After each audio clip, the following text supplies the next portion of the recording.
for American citizens, January 20th, 2025 is Liberation Day.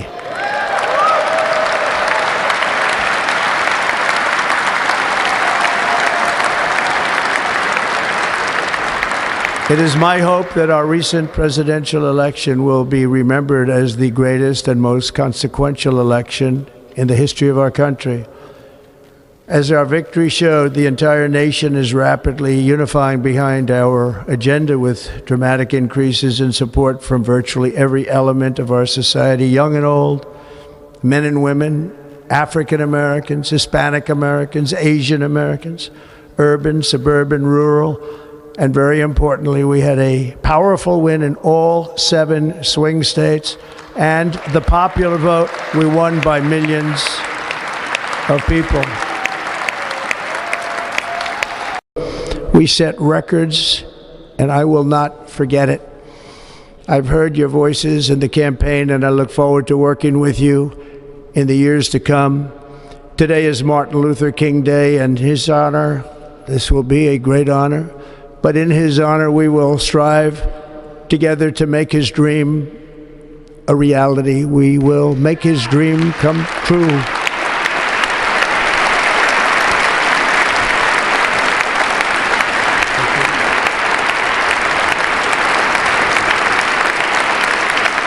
Thank you. Thank you. National unity is now returning to America, and confidence and pride is soaring like never before. In everything we do, my administration will be inspired by a strong pursuit of excellence and unrelenting success. We will not forget our country, we will not forget our Constitution, and we will not forget our God. Can't do that.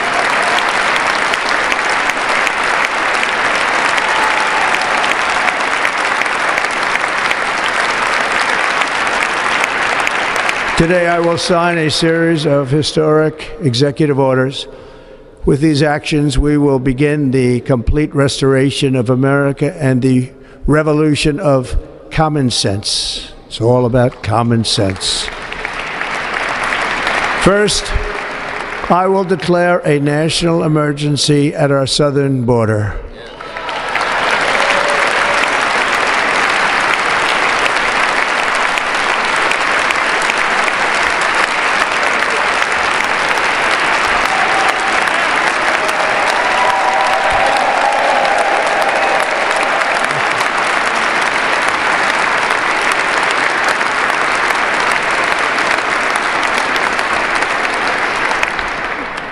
Illegal entry will immediately be halted, and we will begin the process of returning millions and millions of criminal aliens back to the places from which they came. We will reinstate my Remain in Mexico policy.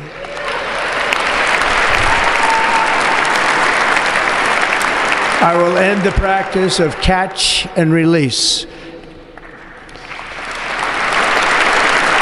And I will send troops to the southern border to repel the disastrous invasion of our country.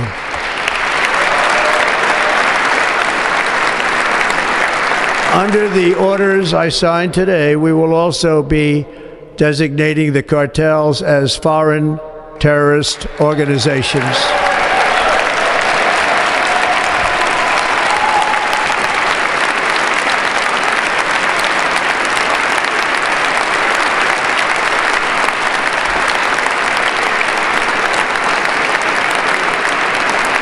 And by invoking the Alien Enemies Act of 1798, I will direct our government to use the full and immense power of federal and state law enforcement to eliminate the presence of all foreign gangs and criminal networks, bringing devastating crime to U.S. soil, including our cities and inner cities.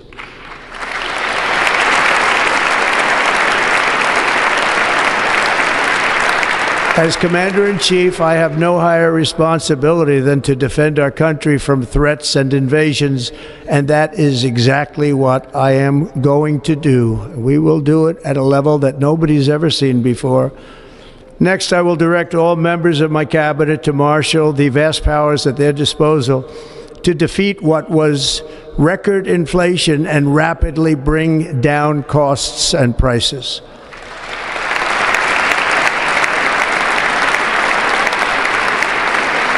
The inflation crisis was caused by massive overspending and escalating energy prices, and that is why today I will also declare a national energy emergency. We will drill, baby, drill.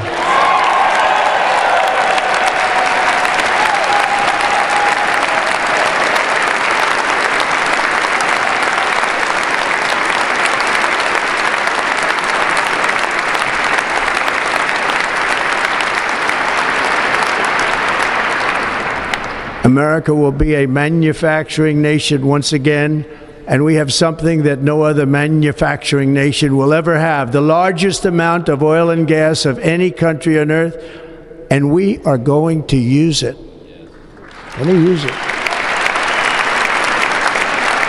We will bring prices down, fill our strategic reserves up again, right to the top, and export American energy all over the world.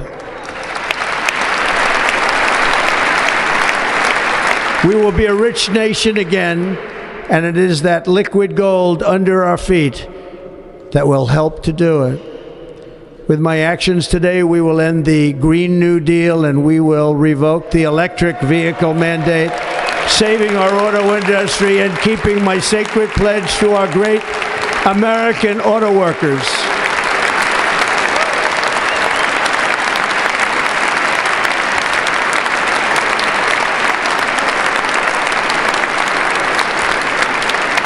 In other words, you'll be able to buy the car of your choice. We will build automobiles in America again at a rate that nobody could have dreamt possible just a few years ago. And thank you to the auto workers of our nation for your inspiring vote of confidence. We did tremendously with their vote. I will immediately begin the overhaul of our trade system to protect American workers and families. Instead of taxing our citizens to enrich other countries, we will tariff and tax foreign countries to enrich our citizens.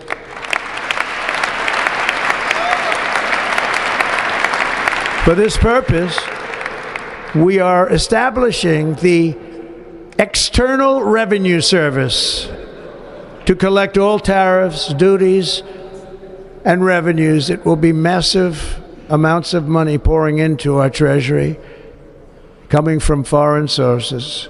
The American dream will soon be back and thriving like never before to restore competence and effectiveness to our federal government. My administration will establish the brand new Department of Government Efficiency.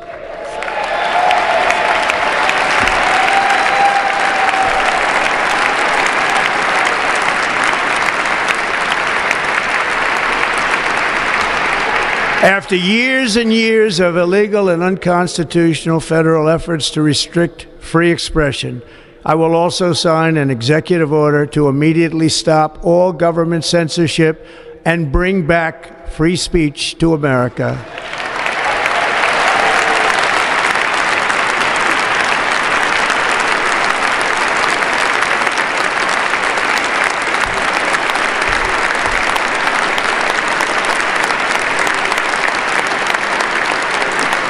Never again will the immense power of the state be weaponized to persecute political opponents, something I know something about. We will not allow that to happen. It will not happen again. Under my leadership, we will restore fair, equal, and impartial justice under the constitutional rule of law.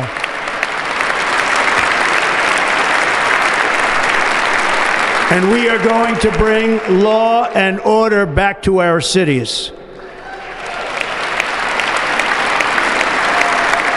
This week, I will also end the government policy of trying to socially engineer race and gender into every aspect of public and private life.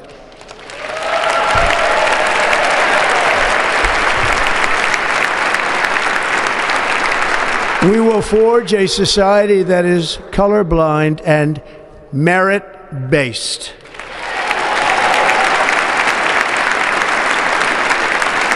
As of today, it will henceforth be the official policy of the United States government that there are only two genders, male and female.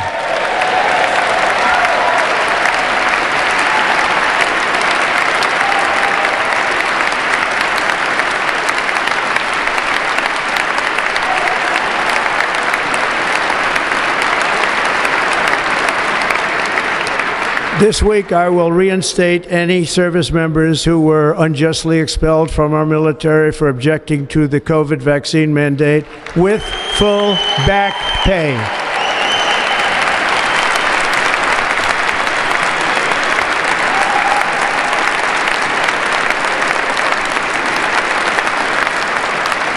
And I will sign an order to stop our warriors from being subjected to radical political theories and social experiments while on duty.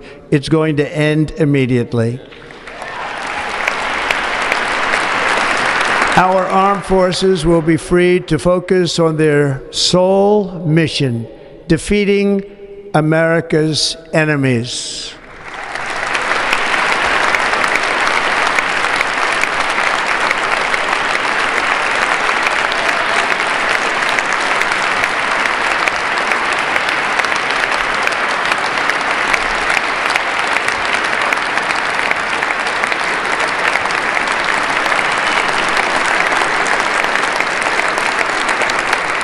Like in 2017, we will again build the strongest military the world has ever seen.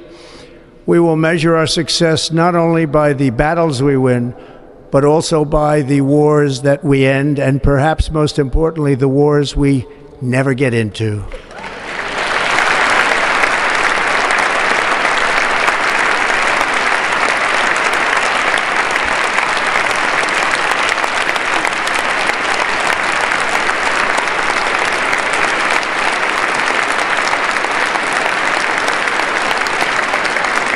My proudest legacy will be that of a peacemaker and unifier. That's what I want to be, a peacemaker and a unifier. I'm pleased to say that as of yesterday, one day before I assumed office, the hostages in the Middle East are coming back home to their families.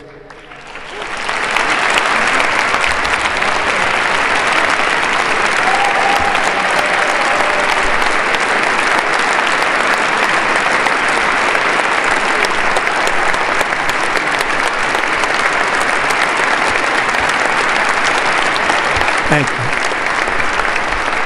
America will reclaim its rightful place as the greatest, most powerful, most respected nation on earth, inspiring the awe and admiration of the entire world. A short time from now, we are going to be changing the name of the Gulf of Mexico to the Gulf of America, and we will restore the name of a great president, William McKinley, to Mount McKinley, where it should be and where it belongs.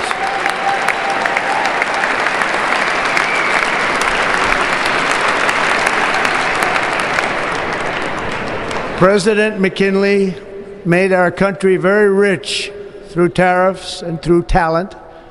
He was a natural businessman and gave Teddy Roosevelt the money for many of the great things he did, including the Panama Canal, which has foolishly been given to the country of Panama after the United States. The United States, I mean, think of this, spent more money than ever spent on a project before and lost 38,000 lives in the building of the Panama Canal.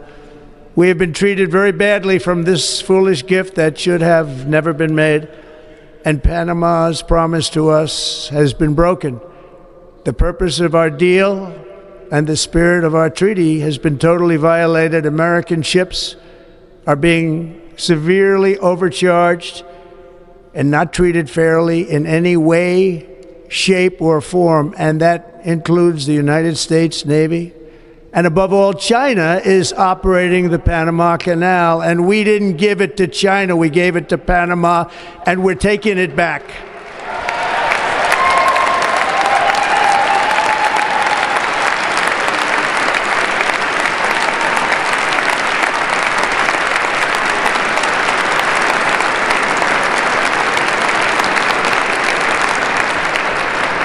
Above all, my message to Americans today is that it is time for us to once again act with courage, vigor, and the vitality of history's greatest civilization. So as we liberate our nation, we will lead it to new heights of victory and success. We will not be deterred. Together we will end the chronic disease epidemic and keep our children safe, healthy, and disease-free. The United States will once again consider itself a growing nation, one that increases our wealth, expands our territory, builds our cities, raises our expectations, and carries our flag into new and beautiful horizons. And we will pursue our manifest destiny into the stars, launching American astronauts to plant the stars and stripes on the planet Mars.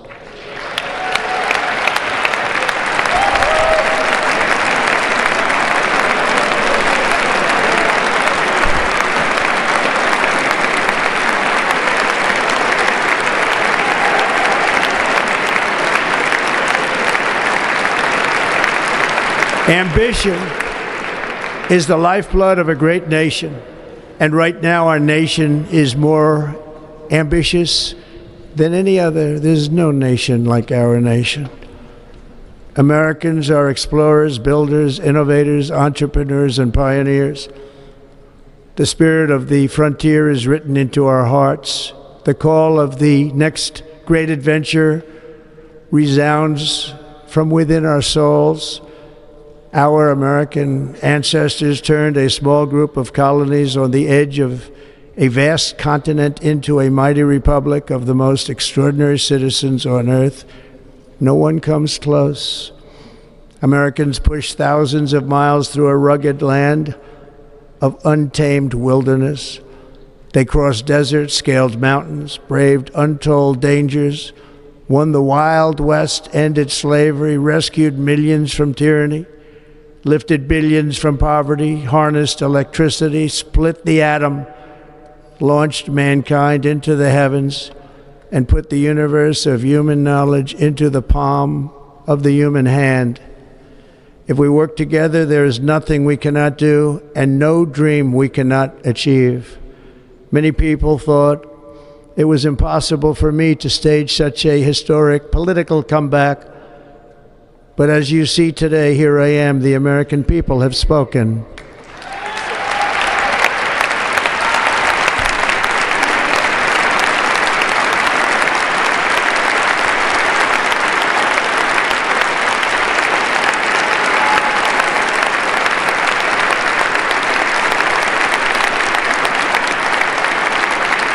I stand before you now as proof that you should never believe that something is impossible to do. In America, the impossible is what we do best.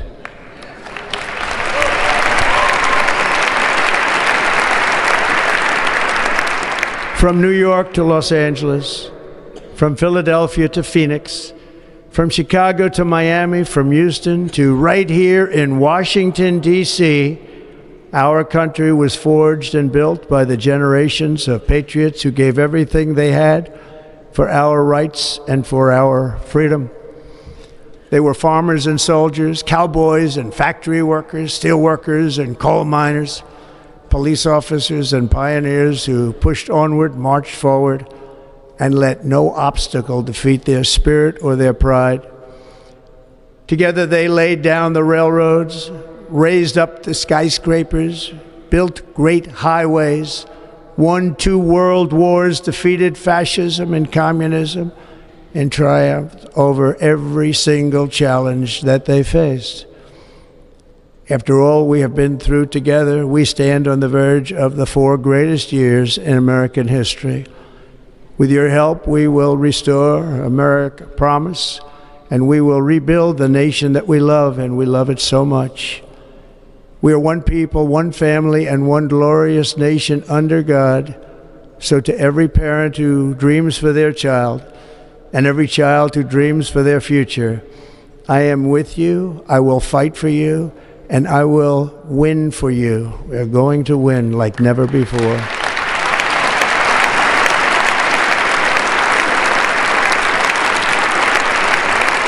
Thank you. Thank you.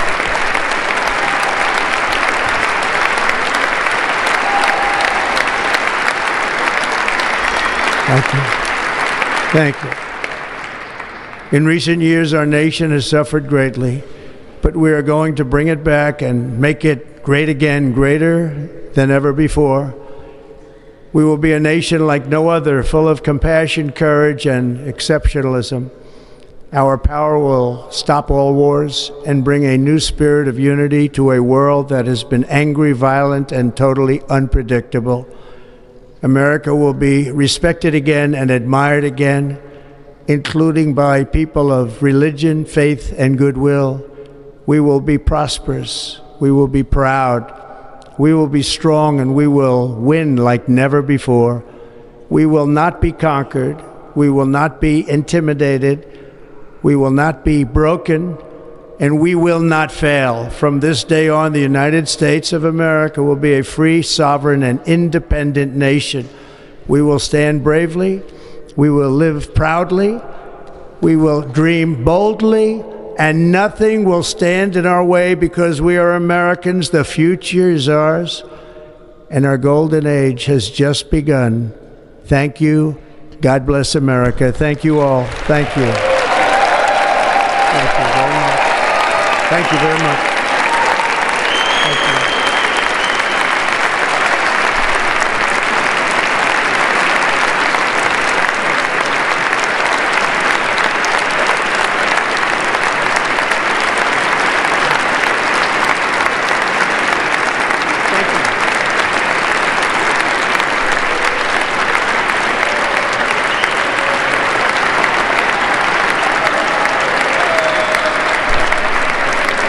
Ladies and gentlemen, performing America the Beautiful, please welcome the Armed Forces Chorus and Carrie Underwood.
If you know the words, help me out here.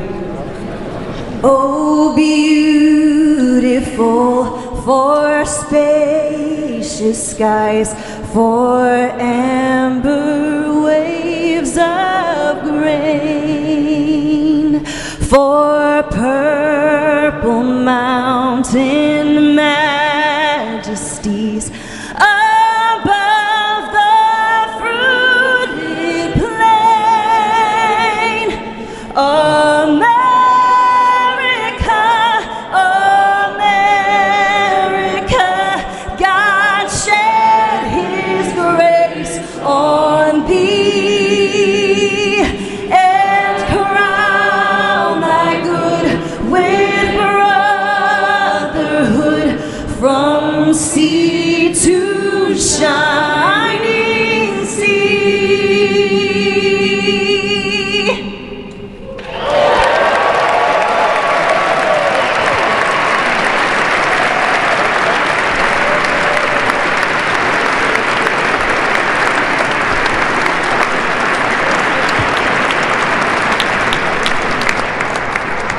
Ladies and gentlemen, Senator Fisher will now introduce the benediction clergy. I now call on Rabbi Ari Berman, Pastor Lorenzo Sewell, and Reverend Frank Mund to provide prayers of benediction.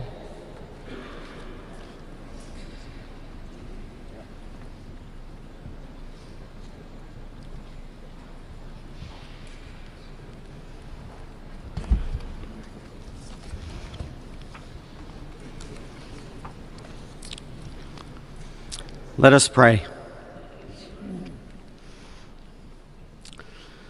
Almighty God, your prophet Jeremiah walked the streets of Jerusalem and blessed its inhabitants with the Hebrew words, Baruch HaGever Asher Yiftach BaHashem. Blessed is the one who trusts in God.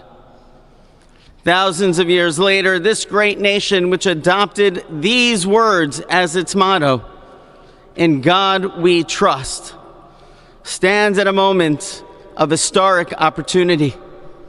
Americans are searching for meaning. Our merciful Father, help us rise to meet this moment. Bless President Donald J. Trump and Vice President J.D. Vance with the strength and courage to choose the right and the good. Unite us around our foundational biblical values of life and liberty, of service and sacrifice, and especially of faith and morality, which George Washington called the indispensable supports of American prosperity. Guide our schools and college campuses, which have been experiencing such unrest, to inspire the next generation, to pair progress with purpose, knowledge with wisdom, and truth with virtue. Hear the cry of the hostages, both American and Israeli, whose pain our president so acutely feels. We are so thankful for the 3 young women who yesterday returned home, and pray that the next 4 years brings peace to Israel and throughout the Middle East. Almighty God, grant all Americans the opportunity to realize our shared dream of a life filled with peace and plenty, health and happiness, compassion and contribution. Stir within us the confidence to rise to this moment. For while we trust in God, God's trust is in us, the American people. America is called to greatness, to be a beacon of light and a mover of history. May our nation merit the fulfillment of Jeremiah's blessing, that like a tree planted by water, we shall not cease to bear fruit. May all of humanity experience your love and your blessing. May it be thy will, and let us say, Amen. Let us pray for our 47th president. Heavenly Father, we're so grateful that you gave our 45th and now our 47th president a millimeter miracle. We are grateful that you are the one that have called him for such a time as this, that America would begin to dream again. We pray that we would fulfill the true meaning of our creed, that we hold these truths to be self-evident, that all men are created equal. We pray that you use our president, that we will live in a nation where we will not be judged by the color of our skin, but by the content of our character. Heavenly Father, in the name of Jesus, we are so grateful today that you will use our 47th president so we would sing with new meaning, my country, 'tis of thee. Sweet land of liberty, of thee I sing. Land where my fathers died, land of the pilgrim's pride, from every mountainside Let freedom ring, and because America is called to be a great nation, we believe that you will make this come true. So let freedom ring. From the prodigious hilltops of New Hampshire, let freedom ring. From the mighty mountains of New York, let freedom ring. From the heightening Alleghenies of Pennsylvania, let freedom ring.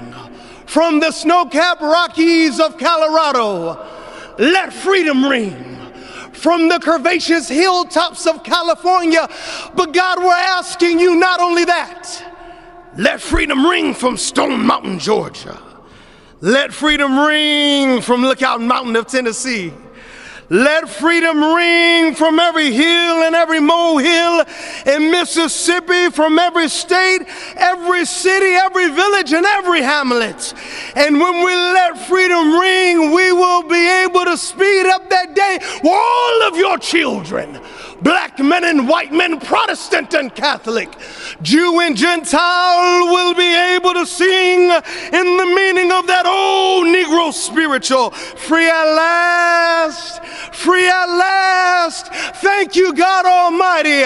We are free at last. If you believe where the Spirit of the Lord is, there is liberty. Come on, put your hands together and give your great God great glory.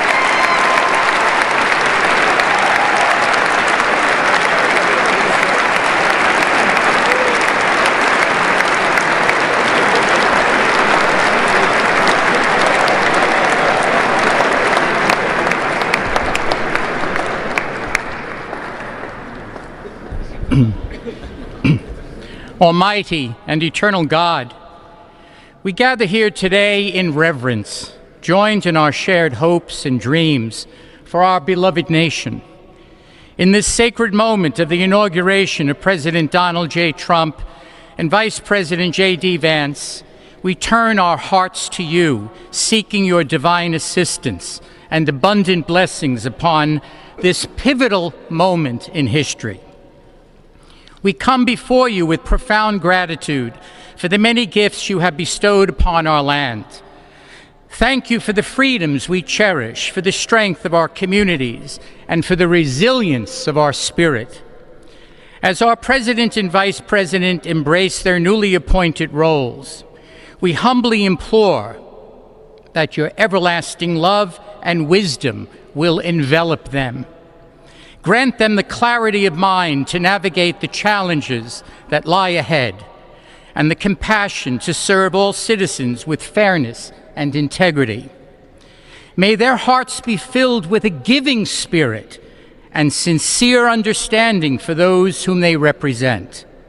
May they be beacons of hope in times of uncertainty and prophetic voices in defending the dignity of all created life. We pray for a spirit of collaboration to flourish in our government and across our nation, fostering an environment where dialogue and heartfelt listening will prevail over division or discord. May each decision made by our President and Vice President reflect the values of justice and peace. As we embark on this new chapter, we also seek your comfort, O God, for those who feel lost or disheartened. In this time of transition, may your light shine upon them, reaffirming their belief in a brighter tomorrow. May we all strive to lift one another, supporting our fellow citizens with kindness and empathy, recognizing that together we can overcome any adversity. Grant us the strength to endure, the courage to face our fears, and the clarity to see the light that remains, even when clouds of uncertainty may gather. Inspire our new leaders to be champions for the vulnerable and advocates for those whose voices are often silenced. May they pursue policies that promote the well-being of all, seeking to build bridges that will foster unity and belonging. As we stand witness to this inauguration, we hold fast to our faith in the goodness of each of us and the possibility of change. We trust that with your guidance, O God, our nation can move forward to a future filled with promise, prosperity, and understanding. And finally, we lift our hearts in gratitude for the beloved parents of President Trump. Without Mary and Fred Trump, this day would never be the miracle that has just begun. From their place in heaven, may they shield their son from all harm by their loving protection, and give him the strength to guide our nation along the path that will make America great again. Let us go forth now with these words of President Trump's emblazoned on our hearts. As long as we have pride in our beliefs, courage in our convictions, and faith in our God, then we will not fail.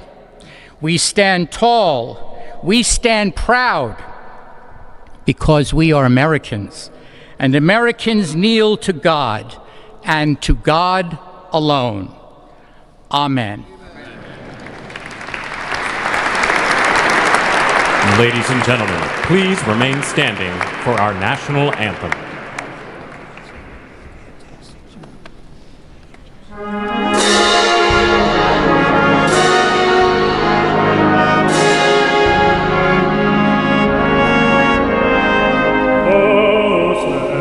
Can you say, o'er the dawn's early light, what so proudly we hailed at the twilight's west gleaming, whose blood stripes and bright stars through the perilous fight of the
Ladies and gentlemen, please be seated.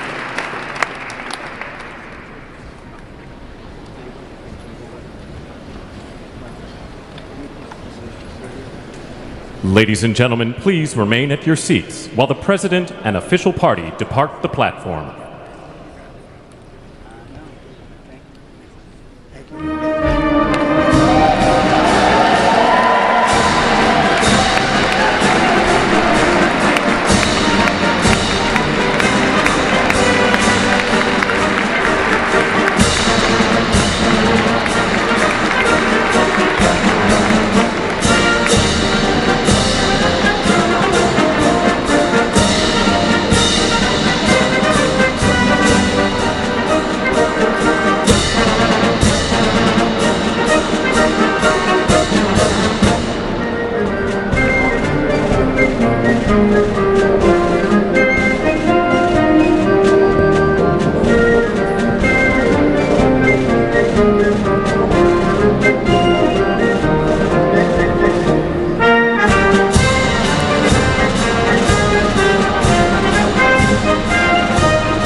Not bad, huh?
Ladies and gentlemen, we are here as witnesses to President Trump's triumphant return to the White House.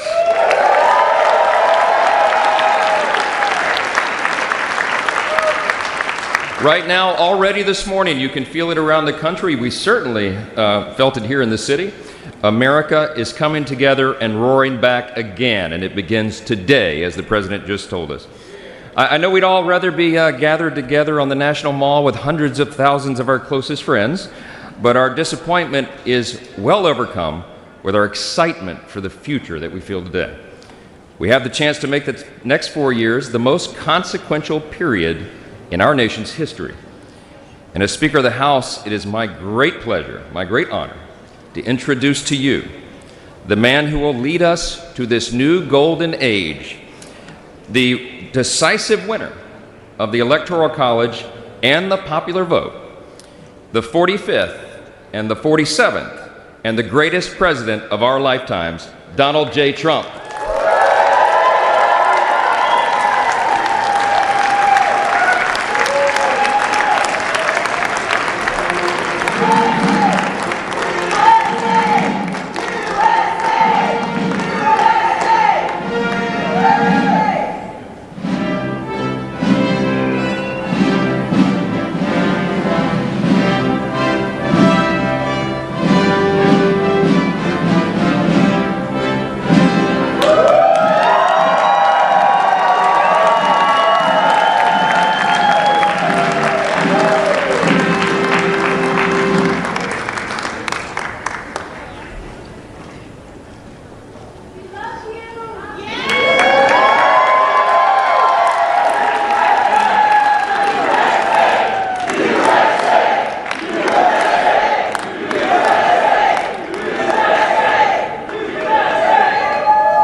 Well, thank you all so much for being here. And was that a hell of a speech or what? That was, man.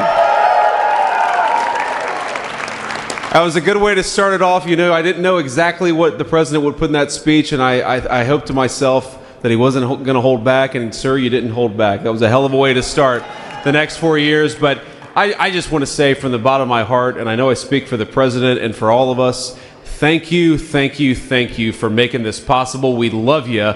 We wouldn't be here without you, and we're going to make America great again together for the next 4 years.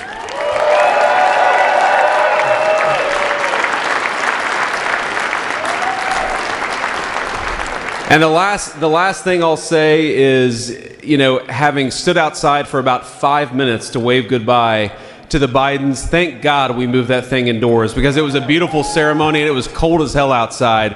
So, sir, the 45th and 47th President of the United States, Donald J. Trump.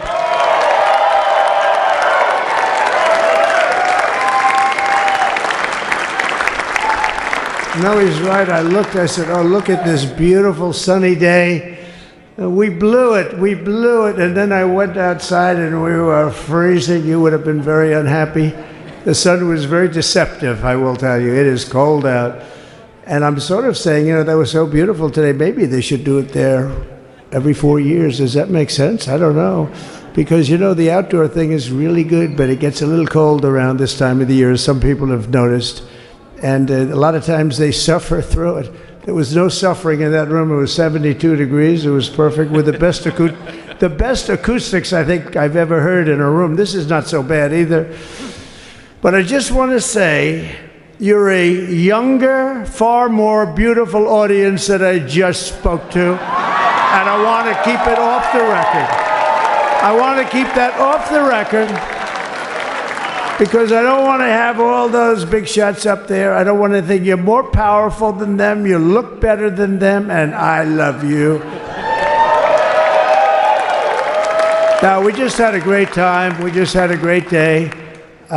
This was amazing. You know, when you think we took a journey, I mentioned in the speech, a lot of people said that was not a journey that was possible, and it was indeed possible. I didn't really know too much about what they were saying when they said that, but a lot of people felt it, and we hooked up with J.D. very early. I watched J.D. over a period of time. I endorsed him in Ohio. He was a great senator, and very, very smart. The only one smarter than him was his wife. That was I would have chosen her, but somehow the line of succession didn't work that way, right? But now she's great, and he's great. This is a great, beautiful couple, and unbelievable career. I just said to him, you are very upwardly mobile, because he hasn't been doing it that long, but he picked it up so quickly. Remember, the first week was a little bit like the fake news was hitting him really hard, and I said, ooh, this may be tough, but after that, it was smooth sailing for him. He took on everybody. He took on the meanest. I don't want to use the word corrupt because we're into a new system, so let's wait till the corruption begins, because it will. But he took on some pretty mean people, and he handled it well. I want to also congratulate Mike Johnson for the job that he's doing.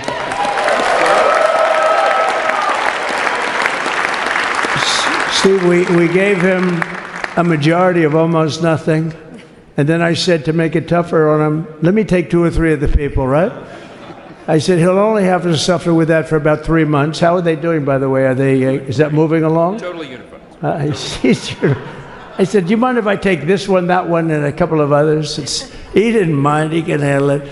No, he's a man that's liked by everybody. I've never met a man like this. You've got how many is it, 219 or 220 or something? 220. And of the 220, 219 really like him. I noticed he got 1 negative vote once about 2 weeks ago. But I think even 220 like him, if you want to know the truth. And that's very unusual. I know a lot of nice guys in Congress, and they have 35 people that hate him. So if you have 35 people that hate you and you only have 1 or 2 or 3 votes, you'll have 5, I think. But that's going to be like, you know, the good news is when we get to that 5 number, it's going to feel like a massive majority. You could be really nasty to a couple of them at least, you know? So it's going to feel like hitting your head on the wall and stopping. It feels so good to stop, but he's done a fantastic job. And Steve Scalise, he's our hero because, you know, I was with him. You talk about being shot. I was with him. He got some bad ones, and his incredible wife, and she really loves him. You know, you never know about that. I've been with other people. They were doing poorly, and the wife is like looking at her watch. She can't get out of the hospital fast enough. How's he doing? Oh, I don't know. He's all right. That woman was a mess. She was crying and crying. No, they're going to take him. They're going to take him. I told Steve when he finally woke up, it was a while too. The doctor told me it was the most blood they've ever transfused in any patient. They've never done anything like it. And here he is, the picture of strength, right? And he's been a great friend of mine, right? With a family, because of a family. And what a job you did. It worked out pretty much better than we even thought, right? And I did have a couple of things, to say that were extremely controversial. And between J.D. and Melania and anybody else that heard, please, sir, it's such a beautiful, unifying speech. Please, sir, don't say these things. I said, I'm telling you, it's going to play great. They say, you're right. For this group of people, it's going to play great. You're the only ones I hurt by not, but we had some beauties, didn't we, Melania? She said, sir, calls me sir when she's angry. No, I'm only kidding. I better say I'm only kidding, or the press is going to pick that one up loud and clear. No, but she said, no, I think it would be terrible. It's such a nice speech. I think it's, it all depends on your delivery. How was the delivery? Was it good? But she said it's such a beautiful speech. You can't put things in there that you were going to put in. And I was going to talk about the J6 hostages, but you'll be happy because, it's action, not words that count. And you're going to see a lot of action on the J6 hostages. See a lot of action. And I was going to talk about the things that Joe did today with the pardons of people that were very, very guilty of very bad crimes, like the Unselect Committee of Political Thugs, where they literally, what they did is they destroyed and deleted all of the information, all of the hearings, practically not a thing left. They deleted all the information on Nancy Pelosi having turned down the offer of 10,000 soldiers. You wouldn't have needed 10,000, you could have had 500, and it would have stopped. Because we may have had 1 million people that day, the people that were there. You don't see any photographs, but we have a lot of great photos. But you don't see those photographs. They don't put them in. They show the people at the Capitol. But I was talking about that. I was going to talk about that. They said, please don't bring that up right now. You can bring it up tomorrow. I said, how about now in front of the I'll bring it up right now. This little time delay is good because we're getting great reviews on the speech. Now watch. They'll take the speech and say, I didn't like it because he left there and he's talked to people. But we're giving you a little more information than we gave upstairs. But no, they pardoned a lot of people. They pardoned, before we even get to today, they pardoned, 33 murderers, absolute murderers, the worst murderers. When you get the death sentence in the United States, you have to be bad because they don't give it much. And he pardoned almost everybody having a death sentence. And if you went through the crimes that were committed, you wouldn't even believe them, the level of violence, the people that were killed, the innocence of people that were killed, and children killed by these people. And he pardoned them for whatever reason.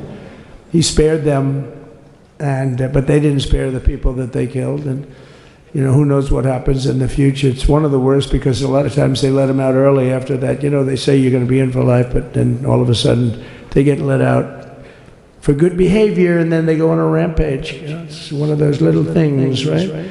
But I was going to talk about that. But I was really going to talk about the level of, what's going on. Why are we doing this? Why are we trying to help a guy like Milley? Why are we doing Milley? He was pardoned. What he said, terrible what he said. Why are we helping some of the people? Why are we helping Liz Cheney? Liz Cheney is a disaster. She's a crying lunatic and crying crying Adam Kinzinger. He's a super crying. I never saw the guy not crying. He's always crying.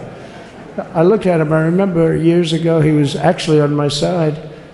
And then one day, you know, when you don't want to kill people in wars, they turn against you. Liz Cheney hated the concept of not going to war with everybody. Let's kill everybody. Let's spend a lot of money on military equipment, you know, where her father works, right? And but what she did was incredible. Think of it. They destroyed and deleted all of that information that went on for almost 2 years against Trump. And the reason they did, because it was all false, like the person that said, I tried to strangle a Secret Service agent. That's one of the toughest human beings I think I've ever seen. I actually had a friend saying, please don't change that, sir. You are the coolest sucker in history. Remember, she said, I put my hands around his neck because he wouldn't go to the Capitol. Made up fiction. And I was rebuffed. And the guy on the right is a massive weightlifter, probably stronger than me. Do you think he's stronger than me, honey? You know who I'm talking about. Possibly stronger than me. Slightly younger than me, like, I won't say how many years because I don't want to talk about that, but a lot of years. But I had a friend that said, why are you disputing that story? That's the coolest story I've ever heard. That I would attack a karate champion, get slightly rebuffed, and then throw my arms around a guy with a neck about this big.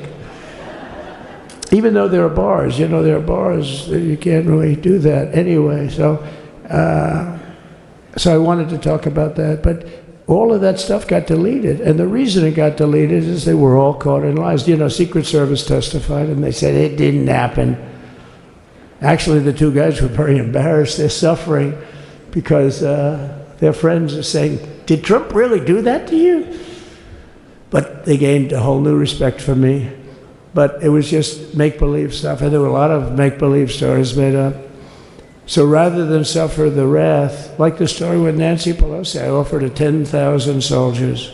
She knows it. She admitted it on tape that her daughter made. She's a videographer or whatever you call her, which I'm glad she is. Oh, she can't be in good stead with Nancy. But Nancy said it was my responsibility as she's leaving the Capitol. She said it was, and it was. She's in charge of security at the Capitol. But I offered them up to 10,000 soldiers, even more. One time I said more, as many as you need. But you needed 400 or 500. If 4 or 5, you 10,000, that would be more than the number of people there by lot.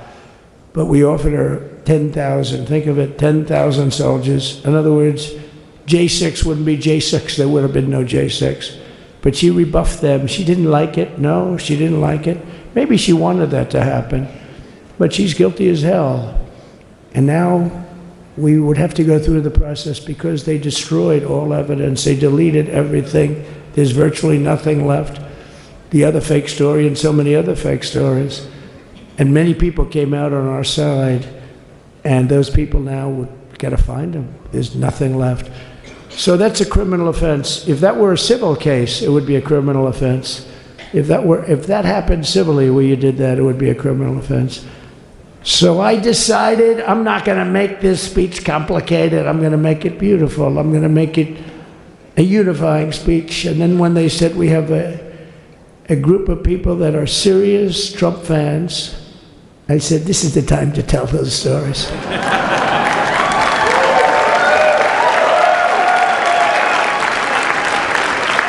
He knows. So anyway, but seriously, I'd like to, I think it was a tremendous success. I think we're very lucky we put it inside because it is really cold. We just went to the helicopter out of respect. It's something that's taken place for a long time. I guess it's as old as helicopters. You used to get into a stagecoach, now you get into a helicopter. Times change. But it's pretty old custom. And it's a beautiful custom, actually. It's a beautiful custom. I wish we could have had a better relationship. I wish we could have had a better relationship between Republicans and Democrats. I was with Senator Schumer. I said, Chuck, I think it's time we all start getting along a little bit because it doesn't make sense.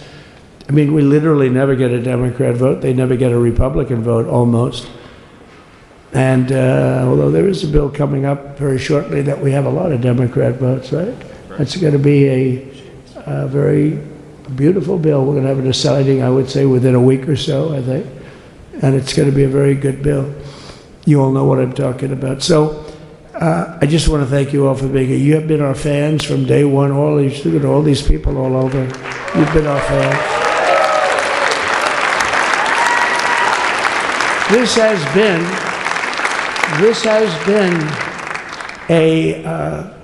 there's never been anything like it.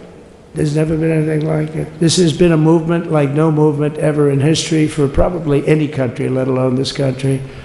You know, if somebody's running for president, and if they go out and they announce they're going to Arizona, they're going to Nevada, they're going to someplace, if you have 200 or 300 people, that would be standard. Ronald Reagan would go out. I mean, outside of the last couple of days where people get a little excited, but even then you have a couple of thousand people.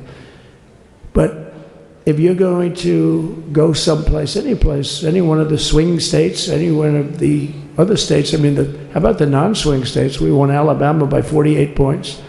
We won Tennessee by massive numbers. Wyoming, we won by numbers that are, nobody's ever seen numbers like that.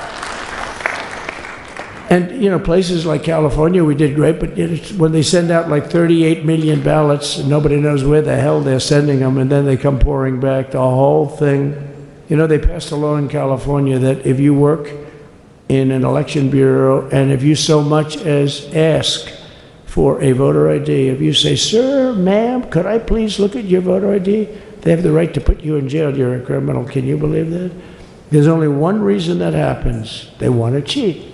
So they had it where voter ID wasn't accepted. But now if you even ask for it, this is seriously a bill that was just signed, passed in their legislature, and it was signed.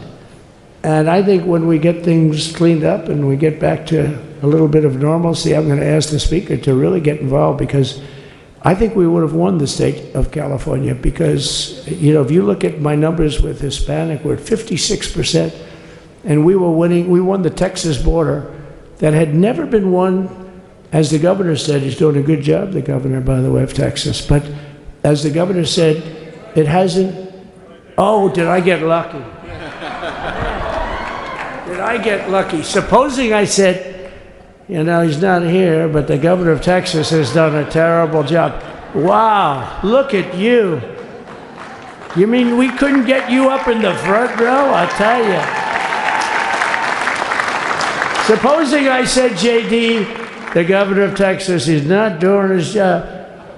You heard what I said. See, I didn't know you were there. I said he's doing a great job. He's doing a phenomenal job. But now you're going to have a partner that's going to work with you, because you didn't have, not only didn't he have a partner, he had people selling the wall, right? We have a fence structure that we worked on, the governor worked on with me.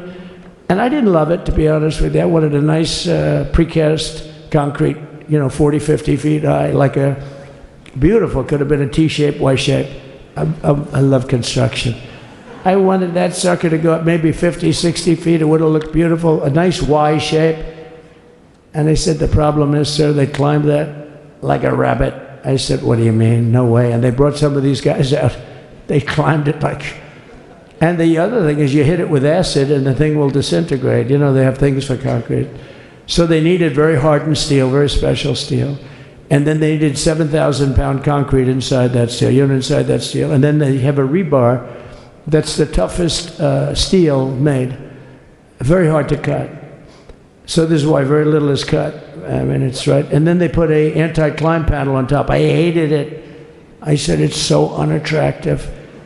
And I said, why would that work? I don't believe it works. And I went to watch. The Border Patrol gave a display. We had actually two sets of climbers. The guys that climb up walls with drugs on their back, I mean, they got like 60, 70 pounds of drug, and they go as fast as you can walk. They go bip, bip, bip. Or we have Mount Everest type climbers. And honestly, the drug guys were much better. The drug guys blew them away, right? But it's true, the anti-climb panel, they couldn't get around it. They just couldn't. You didn't have it. So sometimes you sacrifice beauty for efficiency. And we did. So we built this wall, and we built over 500 miles of wall. That's why we had such good numbers. The famous chart that came down very thankfully. The chart that came down on my right, Governor, had I not looked over there, I'm not speaking right now. You might be speaking here. You want to know the truth? You, JD, you've got a lot of great people in this party, but I got very lucky, but we had the best numbers we've ever had. But I bought, what happens is when you fill it up, it's like water. You fill it up. Now we have 571 miles of wall. And they would always say, when we renovated a wall, so there'd be like a piece of plywood sitting there for 60 years, or a 2x4 sitting for 60 years on the ground and rotting. Because, and they'll say, you didn't build a new wall. Here we're building 50 feet up in the air, and 30 feet sections, 50-foot sections, all steel, all concrete, all everything. And all, by the way, they don't even want me to say this, but what the hell, it doesn't take that long time.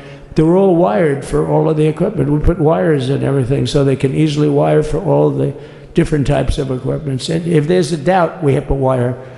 Whenever we just look, you just find the wires all over the place up top, so we can just hook it up. We don't have to have wires on the outside, which wouldn't do too well, right?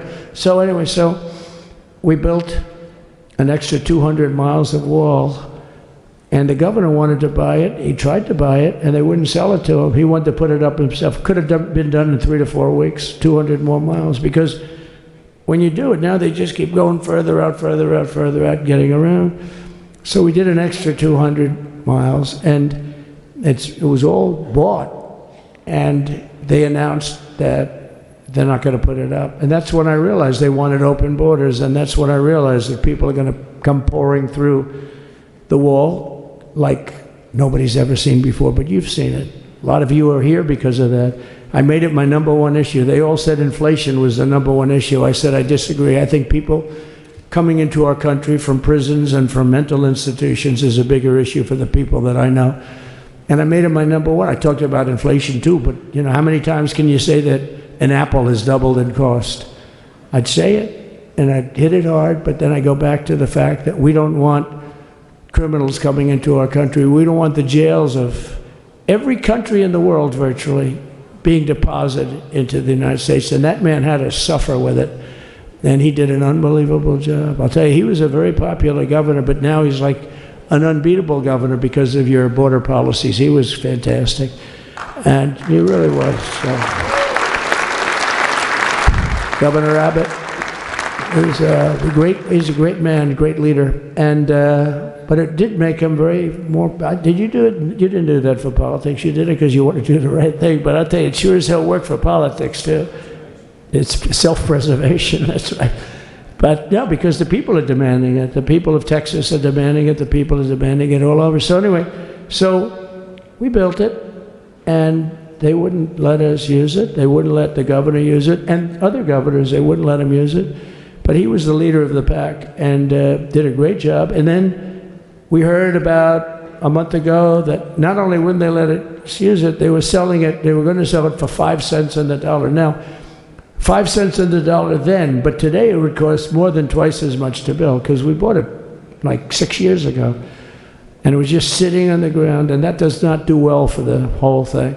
But it was just sitting on the ground, and I heard about it, and I called the governor, and I called a lot of people, your attorney general. And here's the story. They were going to buy it, and these are great business people. They were going to buy it for 5 cents on the dollar or less. And they were calling us up, we'll sell it to you for 200 cents on the dollar. In other words, it will cost you twice as much, so it's 200 cents on the dollar. I said, can somebody explain that to a judge? I mean, how corrupt is that?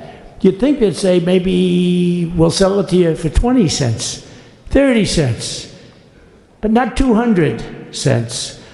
So they were going to buy something for 5 cents, and they were going to sell it to us for a fortune. They were going to make they'd have it down in Fortune magazine, they'd put it of the deal of the year, okay? You buy something like that. But it was so corrupt and so horrible. And when we told that to the administration, they didn't care. They just kept going forward. They couldn't care less. And they kept going forward. They knew that they were trying to sell it back to us. They would have sold it back to us. You would have ended up buying it. You would have paid probably 50, 60 cents, who knows. But they were going to use it for scrap metal, but then they made a much better deal. They could just buy it and sell it to us for 15, 20 times what they paid. 20 times, think of it, like 20 times what they paid. And we wouldn't let it happen. And the governor with his attorney general, Ken Paxton, they made a fantastic, they're a good lawyer. He's pushed around pretty good by people, right? I said, you got a great attorney general. They should leave him alone. He was with me. But Ken and the governor went to court, and a judge actually became incensed and actually called for an investigation. How could a thing like this happen? So he stopped it. So we're waiting to put that wall up. And now that you have a new president, that wall will go up so fast. The governor will complain, sir. This is Greg Abbott, sir. Please, the wall is going up too fast. Please don't do that.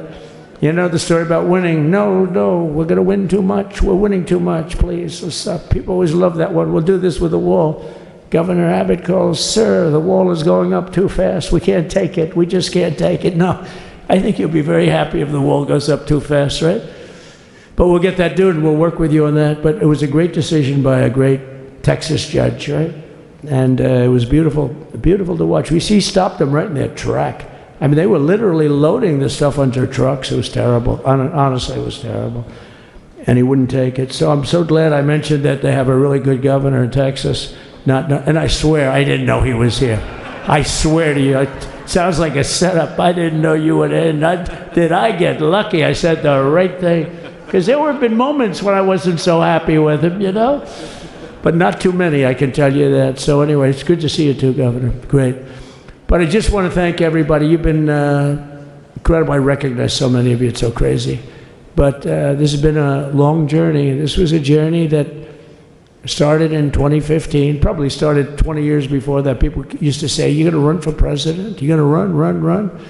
And I always said, no, I don't want. And then one day I said, let's give it a shot. And what I talked about then was the border, too. I think it probably was the number one issue for me. Back in 2015, 2016, I talked about the border. And now I talked about the border, but this border is much worse. We fixed the border. It was totally fixed. There was nothing to talk about. 2020, by the way, that election was totally rigged, but that's okay. It was a rigged election. You know the only thing good about it? It showed how bad they are, showed how incompetent, and frankly, historically, this is a much bigger event. If that would have gone like it should have, the bad thing about it is some bad things happen, like a lot of people in our country that wouldn't be in our country right now. So you know that's the bad part. But I will say that it started in 2015, and right from the beginning, we went to the top. Day one, they announced Trump, and Trump went to number one and stayed there for the whole primary. And then we took on Hillary. She didn't look too happy today. We took on Hillary, a very nice person, but we took on Hillary and we defeated Hillary, and then we did much better the second time in 2020. You know, we got millions more votes. We got millions, like 10, 12 million more votes than we did the first time. No president has ever gotten that many more votes. I got like 9 million more than anybody else had ever gotten, and they said we lost. And because of that, I said to Melania, what do you think? And she said, you want to do this again? And had we lost, and had I thought we lost, I wouldn't do it again, because that's like the ultimate poll, right? But I knew how well we did, and this time we made it too big to rig. It was so big. They tried. They tried like hell in the butt. They tried to do it, and around 9:02 they gave up. Last time they did bad things, but this time they just said, yes. You know, I don't know if you saw, Mr. Speaker, in Washington, they had placards. They were all set to march. They thought it'd be closer. A gentleman asked me, a very respected gentleman asked me yesterday, how come the polls were so wrong? They showed you winning, but not in a landslide. I said, because people that are true Trumpers are so angry at the whole polling system and at the writers, the fake news, that they don't want to talk to anybody. So when you call somebody from Trump, who are you voting for? They say, it's none of your business. I'm not telling you. And that was probably 40% of the people they called. So they would discard that one, and they didn't show that. And then when the election happened, the vote came, and it was much different, much higher than we're going to win, but they really thought, they couldn't believe, the one man said, it was so much higher. We won all 7 swing states. We won the popular vote by millions of votes, which is hard for a Republican. I'll tell you who came through. The unions came through. The auto workers were great. The Teamsters were great. The firemen were great. I think almost every union was great. The only one that weren't great, although Sean was great, and the Teamsters, Sean O'Brien, the head of the Teamsters, was fantastic. But generally speaking, the head of the union was against Trump, but the union would be with us for like 85%. Look what we did with the auto workers in Michigan. Look what we did with the Teamsters. The Teamsters were unbelievable. They were a solid Democrat vote, and they voted for Trump. So we had a great experience.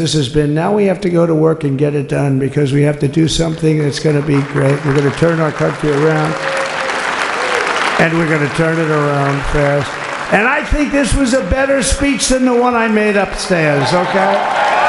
I think this was better, JD. I think this was much better, and I got to see my friend. So, Governor, take care of yourself. You call me, we'll start working. You know what that means with him? He's going to be calling me tomorrow morning at about 6. And I said, how about next week? You call me and we're going to get it started real fast. We'll really help you a lot. You've done a fantastic job protecting something which it's not supposed to be for the states. And amazing job you've done. Thank you very much. And I want to thank everybody. And I have a First Lady who's been incredible.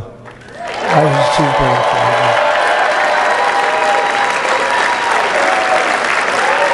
I shouldn't say this. I'm going to get hell when I say this, but her feet are absolutely aching. Those heels. And we thought we were leaving. We were going home. Sir, would you be able to go down and say hello to some of your other fans that are here? I said, oh, I didn't know that. Wow. Did you get to see pretty clearly the picture, I hope? Good. That's good. But because you wouldn't want to make the same speech again, right? But she said, darling, I love you so much, but my feet are killing me. I said, honey, let me just see how far it is. I asked the person. Oh, not that long, maybe 400 or 500 yards. That's 5 football fields. I said, can you make it? She said, we're going to make it no matter what. We're going to make it because we have to go. Right? Right? And then we went out to the helicopter, though, just prior to this, and said goodbye. And it's a custom, and the wind is blowing like crazy. And with the hat that she's wearing, she almost blew away. We almost lost off her. She was being elevated off the ground. She almost blew away. No. So we all appreciate it, because she's been a great First Lady. A beautiful and a great First Lady. And they love our First Lady. JD, whenever I make a speech, I see hundreds of times, we love our First Lady, and they do, and they should. She's great. So I just want to thank you very much. I just want to thank everybody. And I felt that, I said to JD, should we give him the A treatment, the B treatment, the C, the D, or the F? You know what the F is? Hello, everybody. Thank you for being here. Bye-bye. I gave you the A+ treatment. Thank you. Thank you all. Thank you, Governor. Thank you all very much. Appreciate it.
Mr. President, sorry.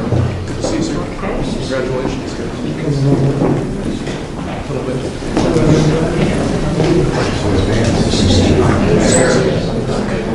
We have a number of documents. Mr. President, yeah, you're. Excuse me, Mr. President. It was a great event. We went to the helicopter. It was freezing. The sun is a little deceptive. Yes, it is. So what would you like us to do? Sign your orders. Official documents. Okay, I assume they're going to be happy with these documents? Yeah, they're we might not be here. It's the next step. It's a tradition. Sir, the first is 22 cabinet and cabinet level appointments for your signature. Okay.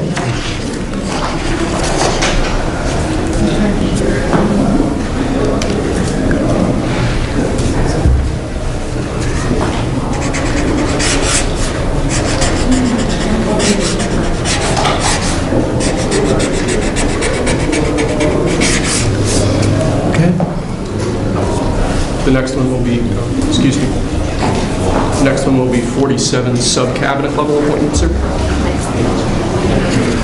But you don't have to sign 47 times.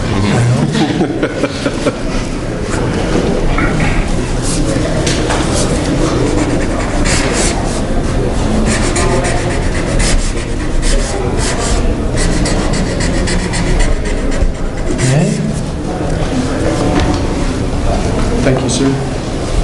Now 31 acting designations and appointments to effectively take control of the government. Let's do that. Yeah, that's important. That's important, isn't it?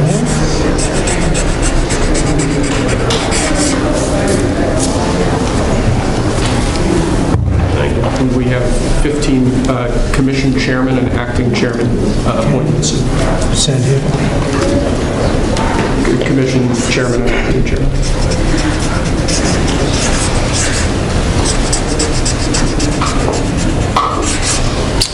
He was #1 at Harvard also.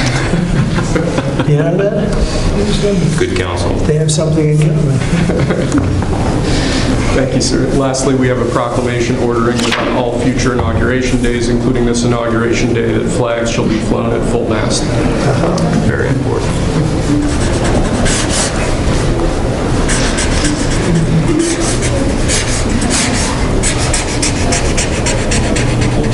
That was a beautiful place to have an inauguration tonight. The sound was so good. The temperature was 72 degrees, but the sound was so good. So maybe something to think about. Thank you. Okay. The good acoustics. Yes. All right. Now That's thank it. you. We go to lunch. Great. Very Nice good. to meet you. Thank you very much. There you go. Like that. See you. Thank you, Mr. President. Sir. Mr. President, did you have a good meeting with former President Biden? Very nice. Very nice. Beautiful custom. Mr. President, It goes back as long as helicopters. Before that, it was a stagecoach. But I thought it was beautiful. Thank you. Great job. Great job. Thank you. Check. Mr. President, do you have any reaction to the pardons President Biden did at the last minute? Well, I'm not going to discuss it now. I think it was unfortunate that he did that. We won't discuss it now. There's plenty of time to discuss it. Thank you very much, guys. Should we go to lunch? Thank you very much. Okay. Head to lunch. Ready for lunch? Okay. Thank you. All right.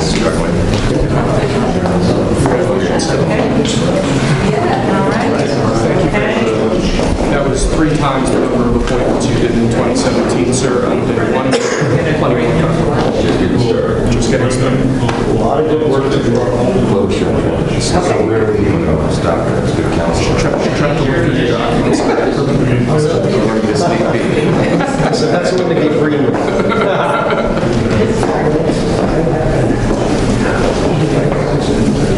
Thank you. That was great. That was great. That was great. Standing ovation. I liked it.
Ladies and gentlemen, please be seated.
Ladies and gentlemen, at this time, please rise for the introduction of the official party.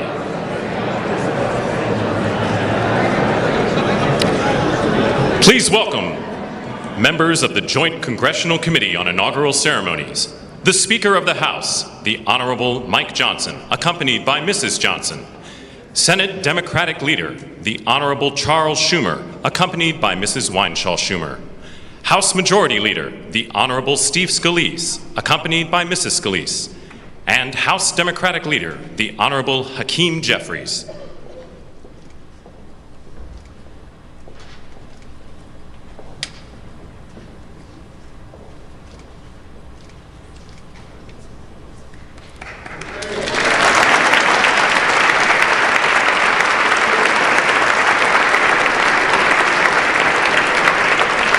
Please remain standing for the honors and the invocation.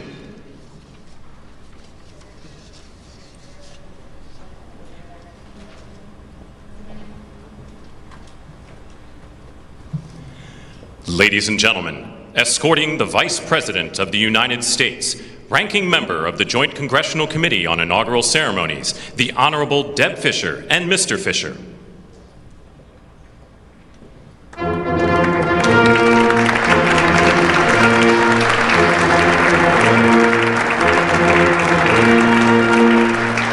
Ladies and gentlemen, the Vice President of the United States, the Honorable J.D. Vance, accompanied by Mrs. Vance.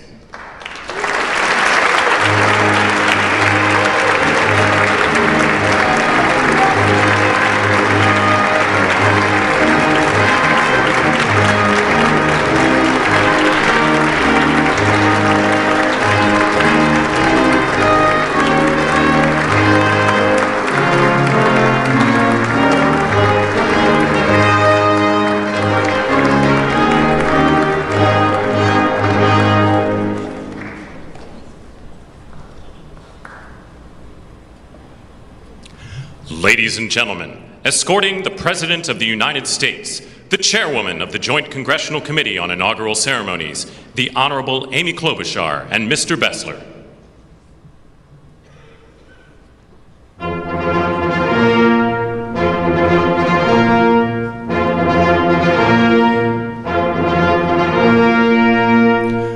Ladies and gentlemen, the President of the United States, the Honorable Donald John Trump and Mrs. Trump.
I have a feeling people are very hungry, so I'm going to get this started.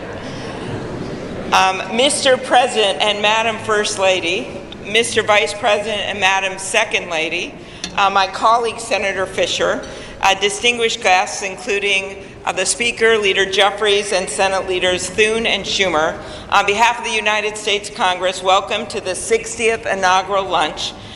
Big surprise, we are featuring Nebraska beef and Minnesota apples for dessert.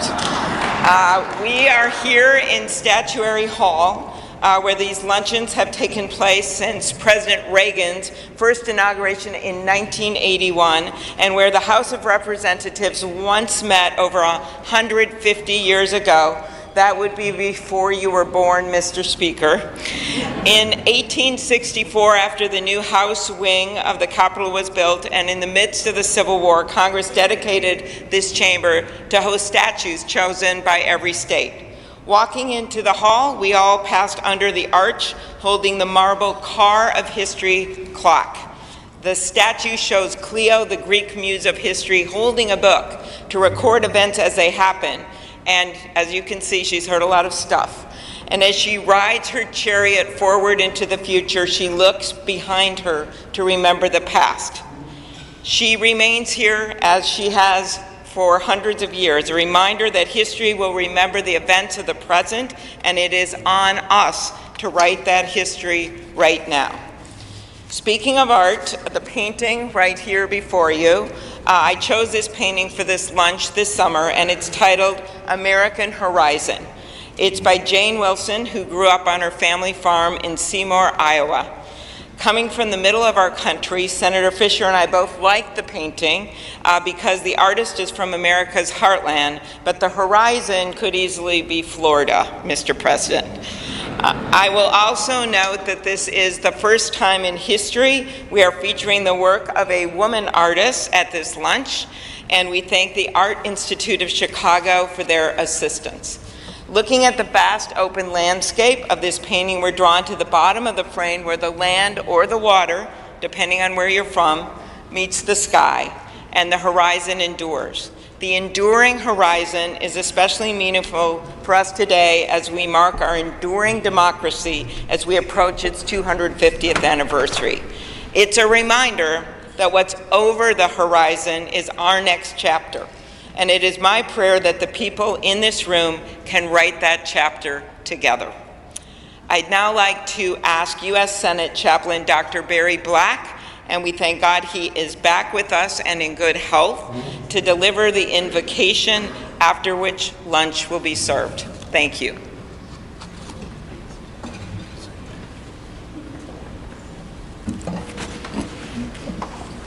Let us pray.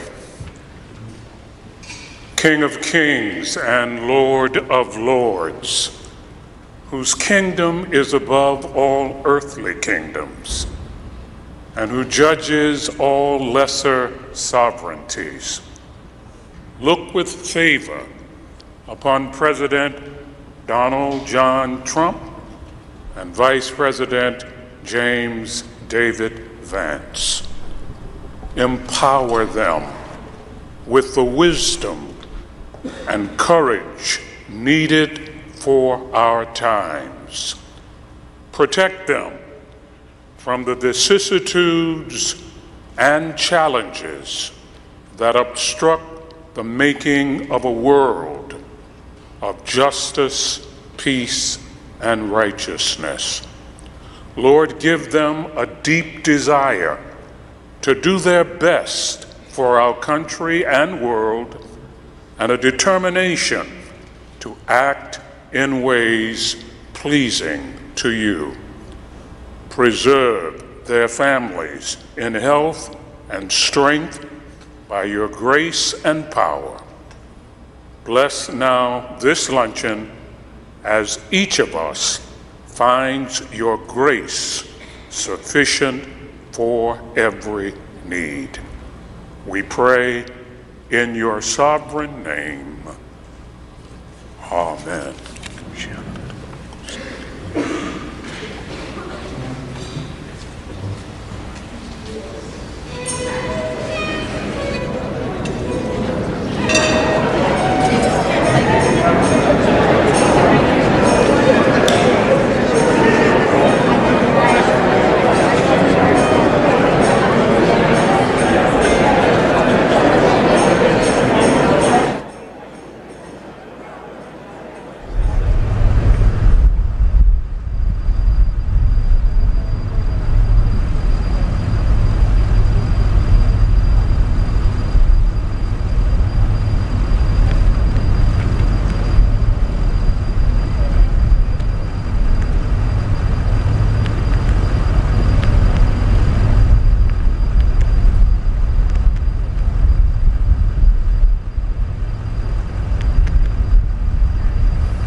We're in that lunch hour now.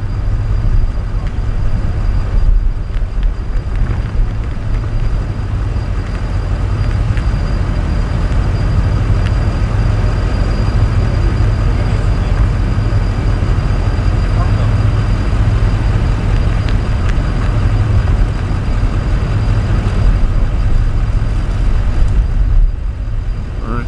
Supposedly have 30 minutes.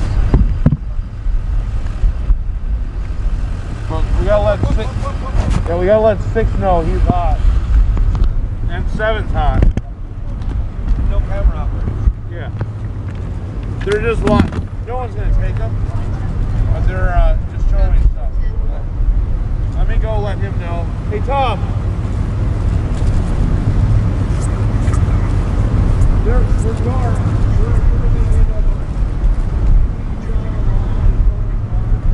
They're showing 6 and 30.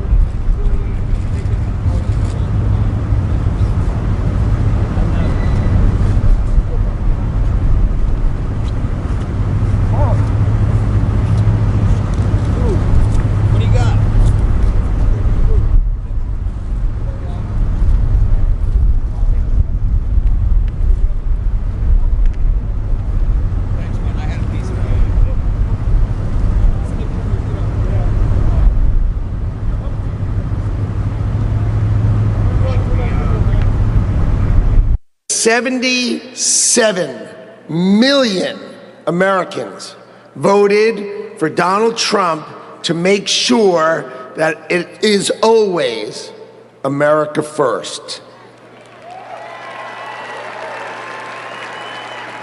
So I want to tell you some stories because no president, Donald Trump is now the oldest president to take office, but no president has ever had his work ethic, his energy, or his intuition. So when the president sees a problem, he calls it out. You know it, right? He's the one who said fake news. He's the one who said the swamp. He's the one who said the deep state. We've all heard him say it, and now we all know it's true. And his intuition is always right, so he starts talking about bad trade deals. You know, that's what he thinks. So let me tell you a story about the last day on the campaign trail. So I went to meet the president in North Carolina, okay? He gets up in the morning at 8 o'clock. We get in the motorcade. He gives a speech. He goes to 3 states, 4 rallies, an hour and a half each rally, finishes midnight. We start 8 a.m. He finishes midnight, gets on the stage midnight in Grand Rapids, Michigan, speaks for 2 hours. 2 hours, never takes a nap. And when he's on the stage, he's never taken a sip of water. The man is power. He is power.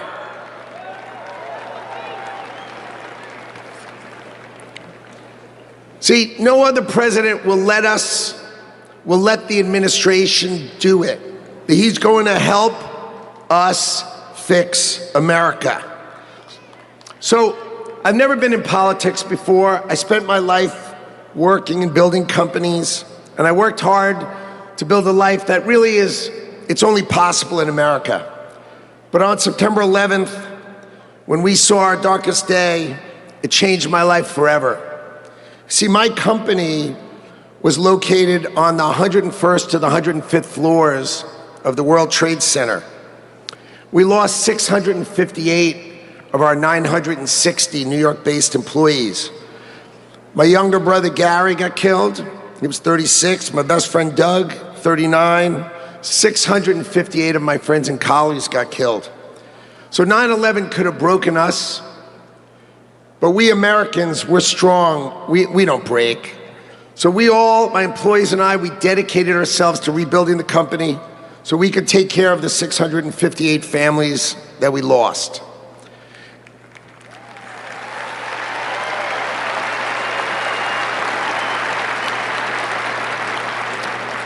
And I want you to know, we received thousands and thousands of cards and letters, and most importantly, we received all of your prayers, and that mattered to us and helped carry us through. So the events of September 11th, they instilled in me a sense of community and dedication for the country. So when the president asked me to join him in his administration, I jumped at the chance.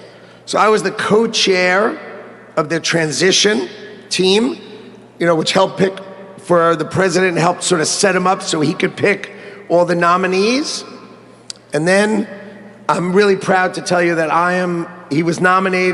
President Trump has nominated me to be the next Secretary of Commerce for the United States to serve all of you.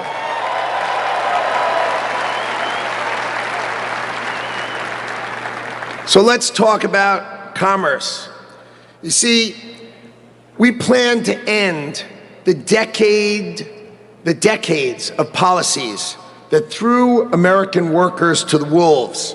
Factories were closed, jobs were lost, wages decreased. We left Americans out in the cold while country after country of this world took us to the cleaners and made money off of us. And that is going to end today.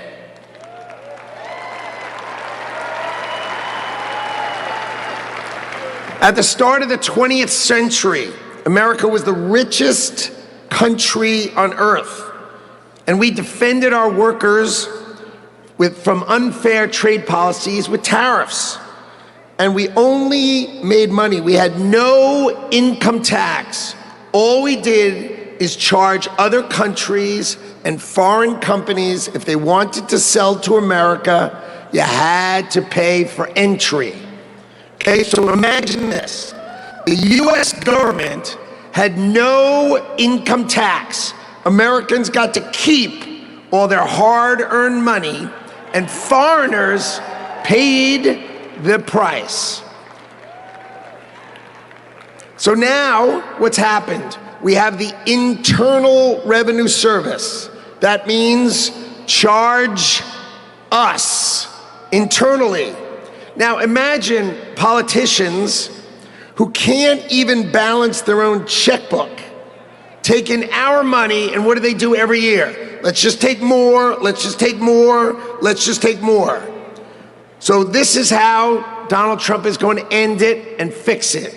Last week, he announced that we're going to return America to greatness by creating, and today is its birthday, the External Revenue Service.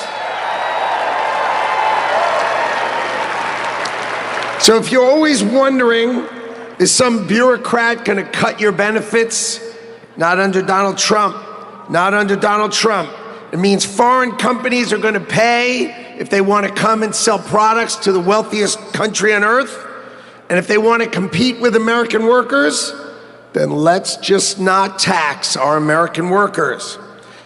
It means creating level playing fields, and it means that America will be great by reducing the taxes that we pay and driving the ones that they pay.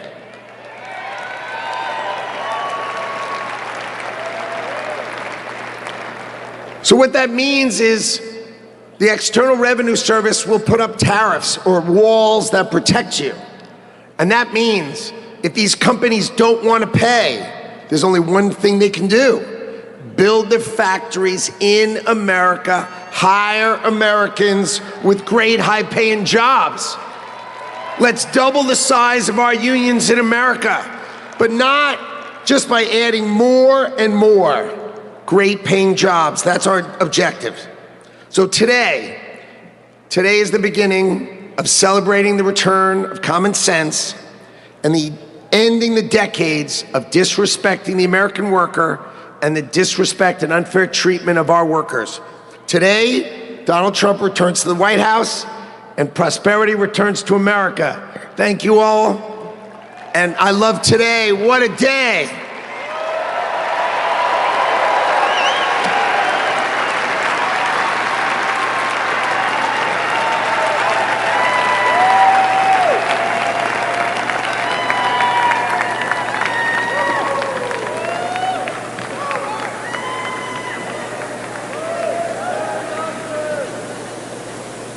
Ladies and gentlemen, please welcome to the stage Governor Glenn Youngkin.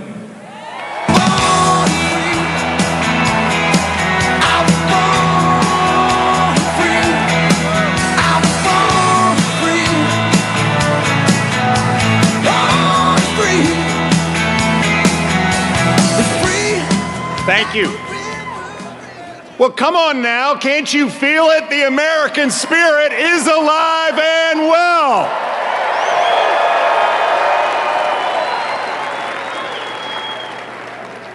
This is the dawn of the golden age of America because we inaugurated the 47th President of the United States of America, Donald J. Trump. Come on.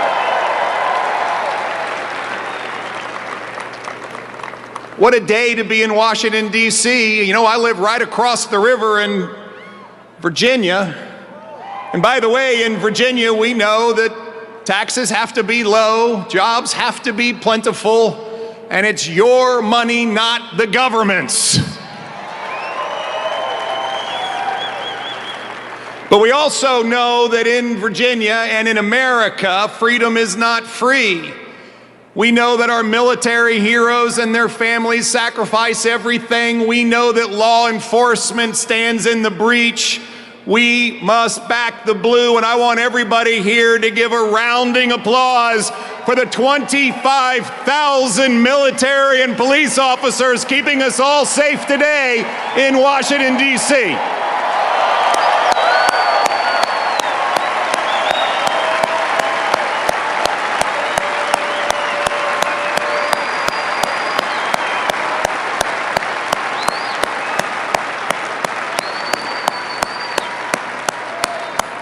God bless America. My friends, we are standing here on the dawn of a new age, and we are seeing the sun set. The sun set on weakness, the sun set on wokeness, and the sun set on a wide open border that has turned every state into a border state. We are seeing the dawn of a prosperous America, the dawn of a secure and safe America, and the dawn of a world that sees peace because we have a strong America.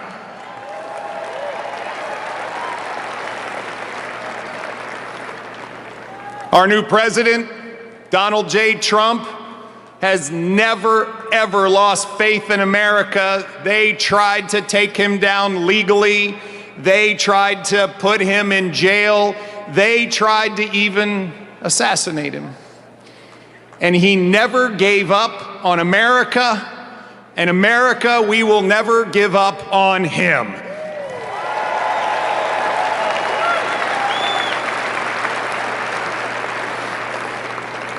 And as we stand here on this dawn of the next golden age in America, we all have a responsibility. It is our responsibility to stand every day in support of this administration, to do everything that we possibly can do for America's success. President Trump deeply believes this, and both he and J.D. Vance have already gone to work. He is signing executive orders. He is closing the border. He is bringing down inflation. He is stepping into the breach. Ladies and gentlemen, it is time for America to be prosperous again. It is time for America to be safe again. It is time for America to be strong again. And it is time for America to be great again.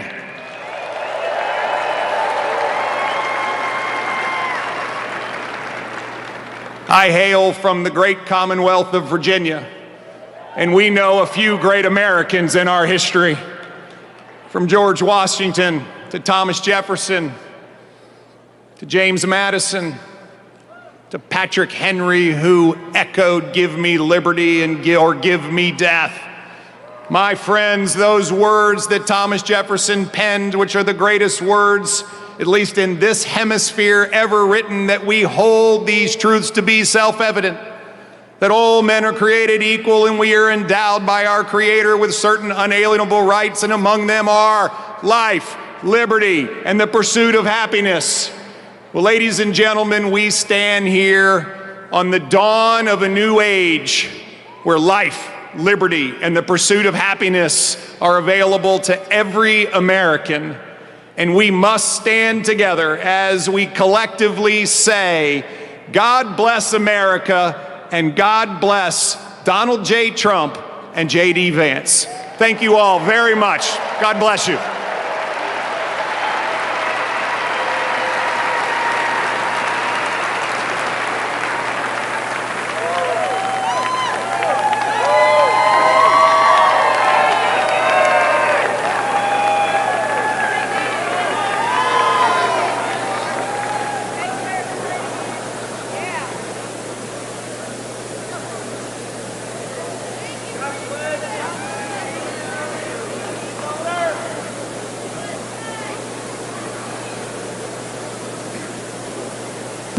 Ladies and gentlemen, please welcome to the stage, Mr. Elon Musk.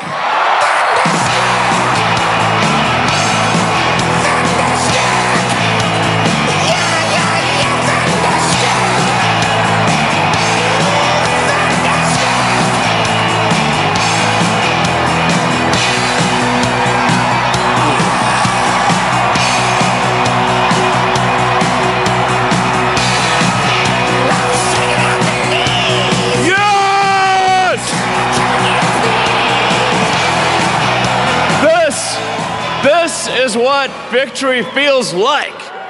Yeah! And this was no ordinary victory. This was a fork in the road of human civilization. Okay. You know, there are elections that come and go. Some elections are, you know, important, some are not. But this one, this one really mattered. And I just want to say thank you for making it happen. Thank you. Thank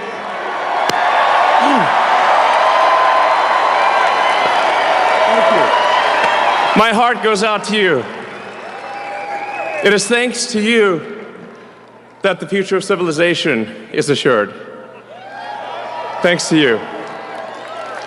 We're going to have safe cities, finally, safe cities, secure borders, sensible spending, basic stuff. And we're going to take Doge to Mars.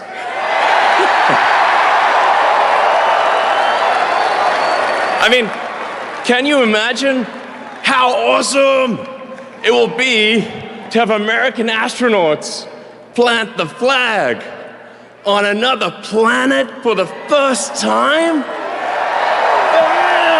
Bam! Yeah! How inspiring would that be? You know, there's always problems in life. You know, there's this problem, solve that problem. But you know, there need to be things that inspire you. There need to be things that make you glad to wake up in the morning and say, I'm looking forward to the future. Yeah. And I love you guys.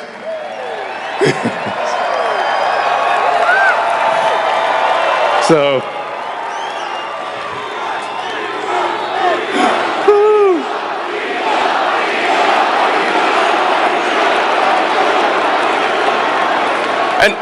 and let me tell you, I'm gonna work my ass off for you guys. So,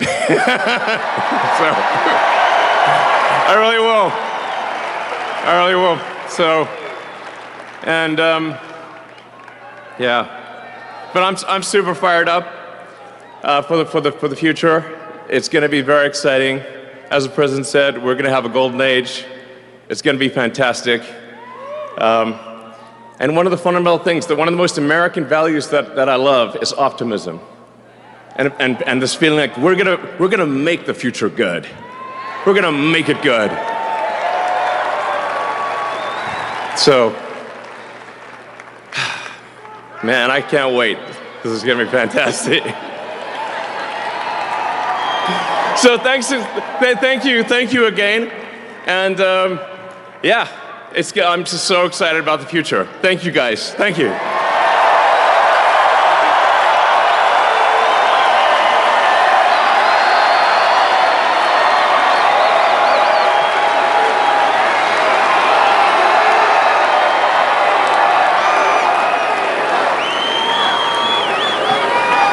Ladies and gentlemen, please welcome to the stage, Kash Patel.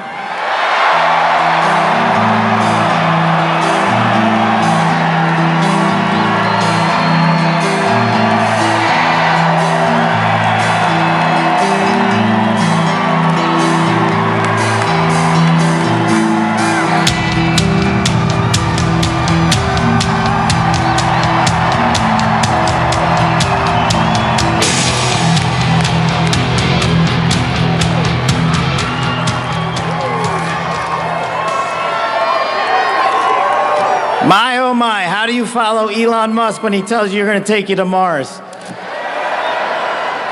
I'll tell you how. He and I share something deeply. We love the American dream. And we have been given a gift by God today to usher in a new dynasty because we just inaugurated Donald J. Trump as our 47th president. And we just inaugurated J.D. Vance as our Vice President of the United States. And we did that because the American dream is alive and well, because you chose that our dream can be the dream for our children and the dream for our world. And we are at a crossroads here in America, but our future is bright because you had the courage to stand for your convictions. So I'm humbled here to talk to you about why I love the American dream. My story's pretty simple, it's unique, and some of you share in it. My parents were born and raised in East Africa. My father in the 1970s fled a genocidal dictatorship in Uganda, where he saw 300,000 of his countrymen murdered, where he saw what lawlessness would do if it was allowed to break through the system of constitutional justice. He fled, like so many others. He married my mother. They moved here. They waited in line. They stood in line because the American dream was worth standing in line for.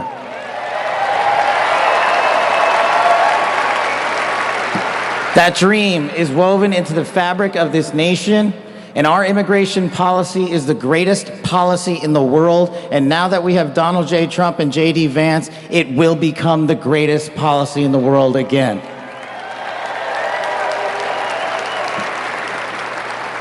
But dreams and hopes aren't enough, my friends. We got to get to work. And we got to accept the realities that too many of you know from your communities. President Trump launched in his first term priorities of national security, law enforcement, economy, and global diplomacy.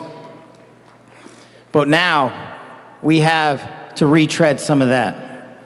And I'd just like to go over a few of the things that our community has been living under these last few years. In the last calendar year alone, we had 100,000 drug overdoses. In the last calendar year alone, we had over 100,000 rapes.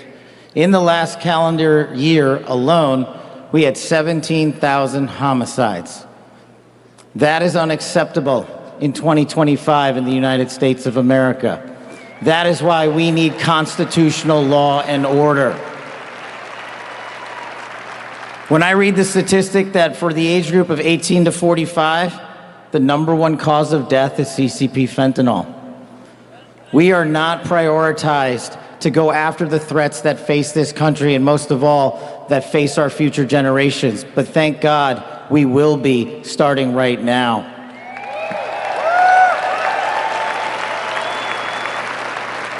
President Trump and J.D. Vance's leadership and administration will usher in the priorities that I cherished during my 16 years in government service. That we will always, always honor the men and women who wear the cloth of our nation and stand on that wall and tell you nothing's getting by them tonight. And so to them, thank you.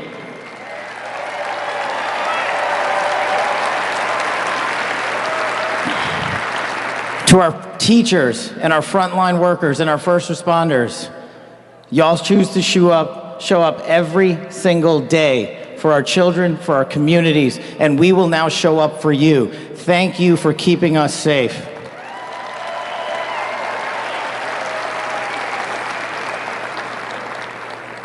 To the men and women in law enforcement, and maybe I'm biased on this one. Our police officers, our sheriffs, our federal agents are some of the greatest warriors that God has ever created. And we will put them first because they have our backs, and now we will have your backs.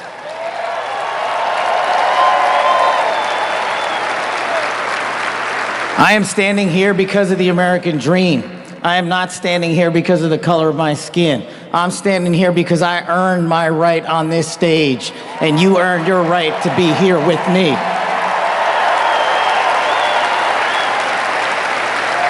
And I promise you this, with every fiber of my being, that our law enforcement, that our teachers, that our first responders, that our veterans, that our men and women in uniform who dare to serve this country and put themselves below the rest of our needs will be reprioritized to the top of the heap because they are standing on that wall, and we will not let that light go dark on them.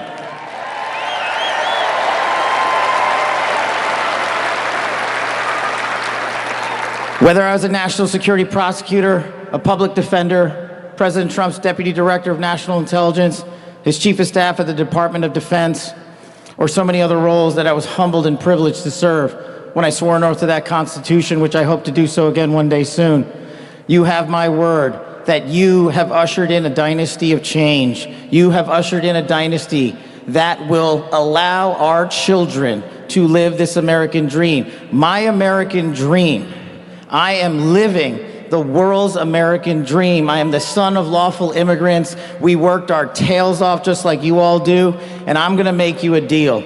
I promise you I will never quit on your children. I will never quit on their children, because this American dream does not belong to me. It does not belong to them. This American dream belongs to the world.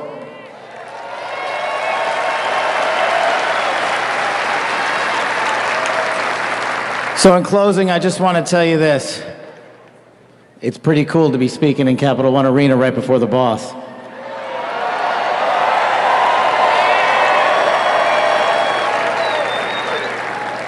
You've inspired me beyond words. Your love, your devotion, your commitment to our country, everywhere I go, shows us that we are not only the beacon of hope, but we are the land of constitutional justice. We are the land under Donald J. Trump and J.D. Vance where we are going to end the two-tier system of justice. We are going to remove the weaponization of the intelligence community for political purposes. And we are going to put the men and women of America first.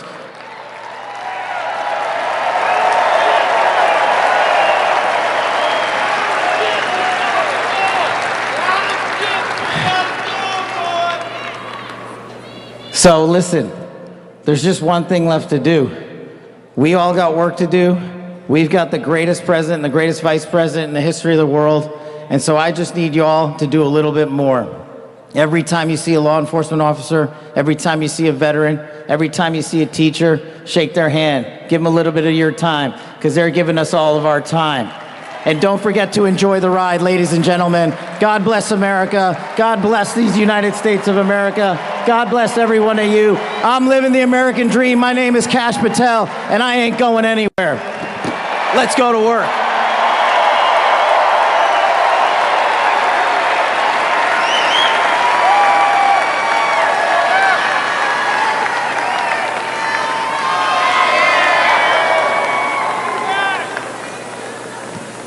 Ladies and gentlemen, please welcome to the stage, Dan Scavino.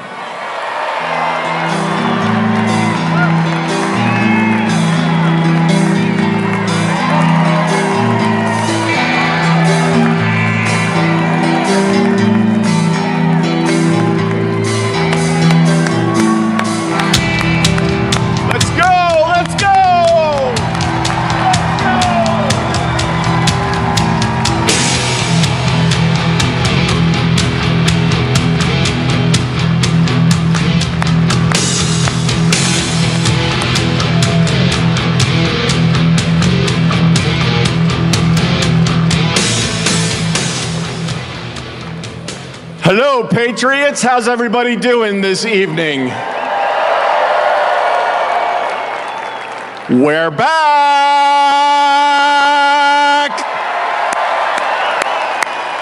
USA!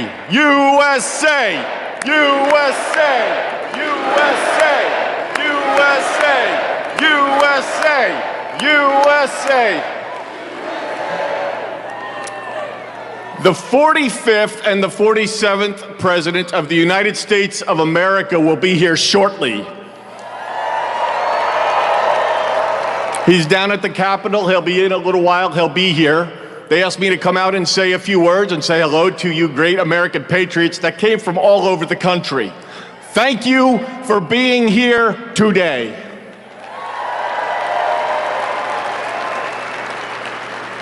One thing I just noticed when we were leaving the Capitol after the swearing in that really hit me hard after the journey we have been on over the last 9 years, especially over the last 4 years. It really hit me when they took the presidential seal right here and put it on front of the podium for when the president gets here. President Trump often says to us on Team Trump over the years, "You're so lucky that I took you on this journey." In the good times and the bad times, no matter what would be happening, we'd be sitting on Trump Force One, Air Force One, in the Oval Office, at Mar-a-Lago, no matter where it may be. Good times, bad times. You are so lucky I took you on this journey. And you know what, Mr. President? You are damn right. You took all of us on this journey.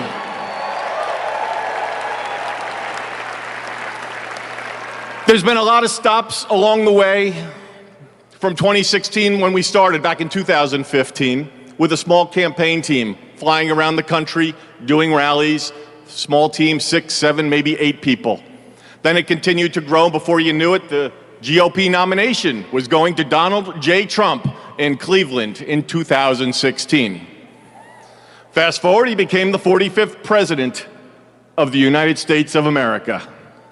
He had a great 4-year term, and you know what's been great? The last 4 years have not been great in many senses, but he's back in office right now, and I'm just absolutely so pumped up for what this president is going to do. He loves each and every one of you in this arena. The guy cares. He has a fighting spirit, as you saw in Butler, Pennsylvania, with the assassination attempt that came a few months ago. You could say that again. Fight, fight, fight. It's a moment that I will never forget, being there and in the hospital with him. I want to just give you a behind-the-scenes moment with the president and the heart that he has. We were in the hospital he had blood coming down his ear. He wanted to know how his staff was. Myself and Susie were with him, and Stephen Chung and Walt, and even the Secret Service. How are you guys doing? The guy just got shot in the damn head, and he's worried about us. Are you guys okay? He's on the phone with his family. Showed him a picture, the iconic photo of his fist raised in the air. Told him it was from Doug Mills from the New York Times, a great photographer. He looked at the picture, he's staring at the picture, one of the most historical photos of all time. There'll never be anything like it. He said, call Doug and see if he's doing okay. That's the attitude he had in that hospital.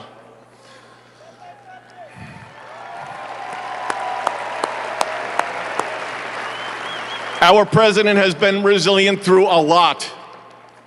And I don't need to get into all of it because you're all familiar with it, and I'm convinced much of it that went on over the last 4 years is why he won the election in an electoral landslide.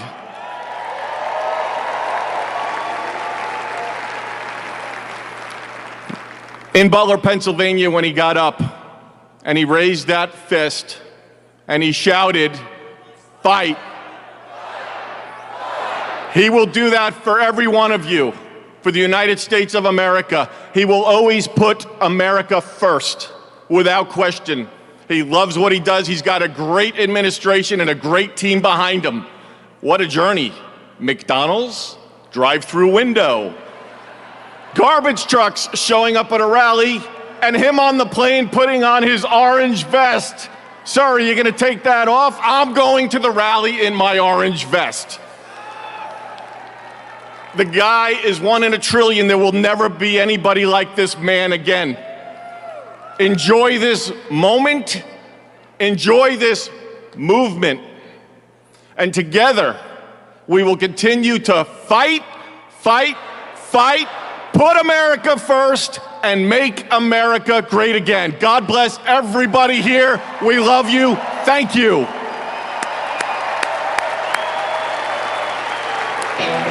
Josie's on a vacation far away. Come around and talk it over. So many things that I wanna say. You know I like my girls a little bit older. I just wanna use your love tonight. I don't wanna lose your love tonight.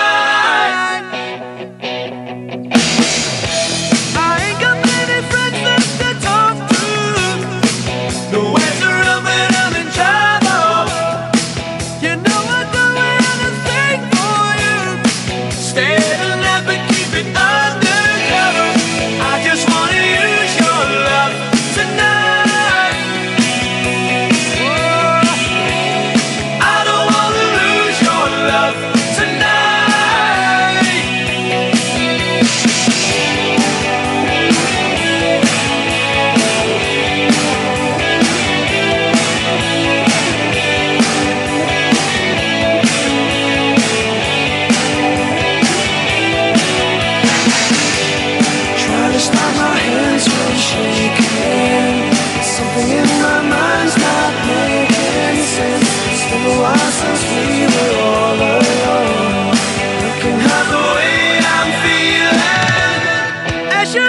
please would you close the door? And don't forget what I told you. Just 'cause you're under don't mean I'm wrong. Another shoulder to cry upon. I just wanna use your love tonight. Yeah, I don't wanna lose your love tonight. Yeah, I just wanna use your love tonight. I don't wanna lose your love tonight. I just wanna use your love tonight. I don't wanna lose your love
Yeah, I've been throwing down the whiskey.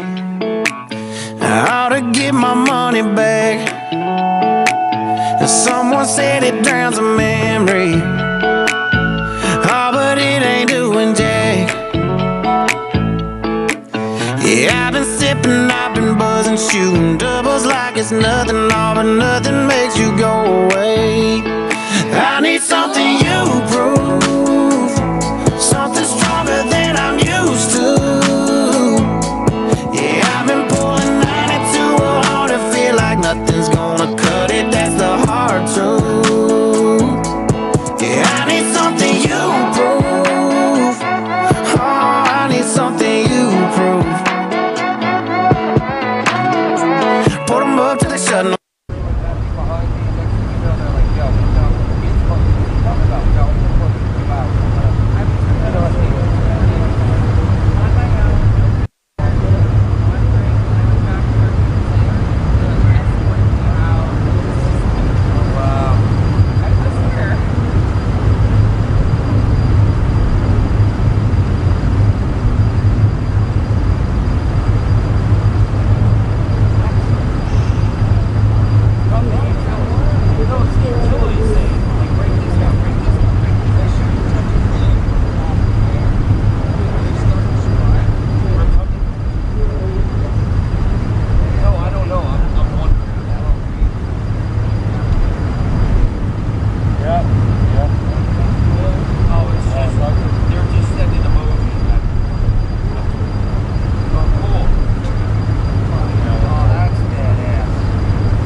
flag, flag, flag, and all shit like that.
We heard 5 minutes to Emancipation Hall, but they have not had dessert yet.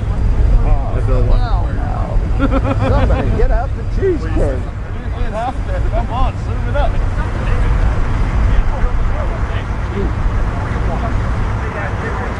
Saturday? No. I've seen your name forever, and I feel like we've met. Did this thing trip back when the chopper lifted? Yeah, were you up there then? Well, I only come here for like go back.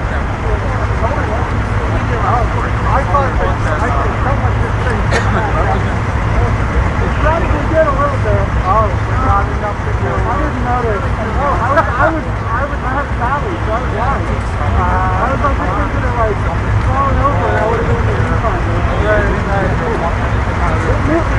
Maybe I don't want to be up here. I'm stopping up at Hollywood Road. What's the camera? It's pretty heavy. Yeah, the camera's heavy. We'll go with that one. Put the heavy thing on top. That's how. Exactly. I don't care.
We're going to have a few toasts. And I hope everyone enjoyed the dinner. You are now eating the Minnesota apples in that dessert. At this time, I'd like to invite Leader Steve Scalise of Louisiana and Leader Hakeem Jeffrey of New York for the presentation of the flags to the President and the Vice President.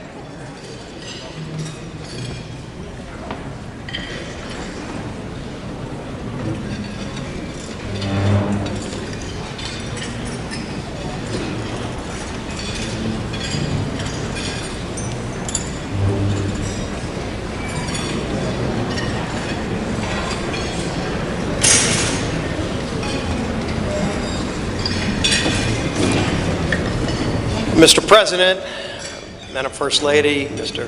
Vice President, Madam Second Lady, what a wonderful occasion. We all come here to celebrate what is a great tradition in the United States, and that is the peaceful transfer of power. And when President Trump spoke over in the beautiful Rotunda, wonderful that it was indoors, Mr. President, because I don't think the crowd would have wanted to be in the 20s or below. But one of the things President Trump said that I thought was the most touching, he said, in America, the impossible is what we do best. And I think that epitomizes the spirit when you think about this room, this statuary hall, and you look at some of the statues. Thomas Edison, he did the impossible. Elon Musk, I'm not sure if Elon's still here. Elon does some of those things himself. But you look at somebody like Rosa Parks, and she did something that many would have said couldn't be done with just a simple gesture of saying, I'm not going to sit in the back of the bus. And so the impossible is what we do in America. And President Trump said something else. He said, our golden age has just begun. America's ready for another golden age. Mr. President, we present to you these flags that were flown over the United States Capitol at full mast in honor of being sworn in as President of the United States.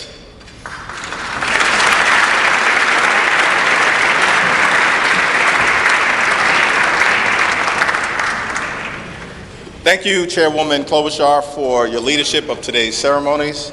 President Trump, Madam First Lady, congratulations. I have the honor of presenting the Vice President with our nation's highest symbol, the American flag. As a United States Marine, the Vice President put on the uniform to protect and serve America, like so many men and women before him in our nation's history. Old Glory was adopted in wartime by the Second Continental Congress in 1777. A full 12 years before the office of the Vice Presidency was even created, or the House of Representatives convened for the first time. The resolution said that the flag would be 13 stars, white in a blue field, representing a new constellation, out of many, one. Some 250 years later, from Appalachia to Anacostia, Middletown to Mar-a-Lago, the Bayou to Brooklyn, we remain one nation under God. To Vice President Vance, Usha, and family, may God bless and watch over you as you begin this journey. On behalf of the Congress, we present one of the flags that flew above the Capitol today to the 50th Vice President of the United States of America, James David Vance, and wish you Godspeed.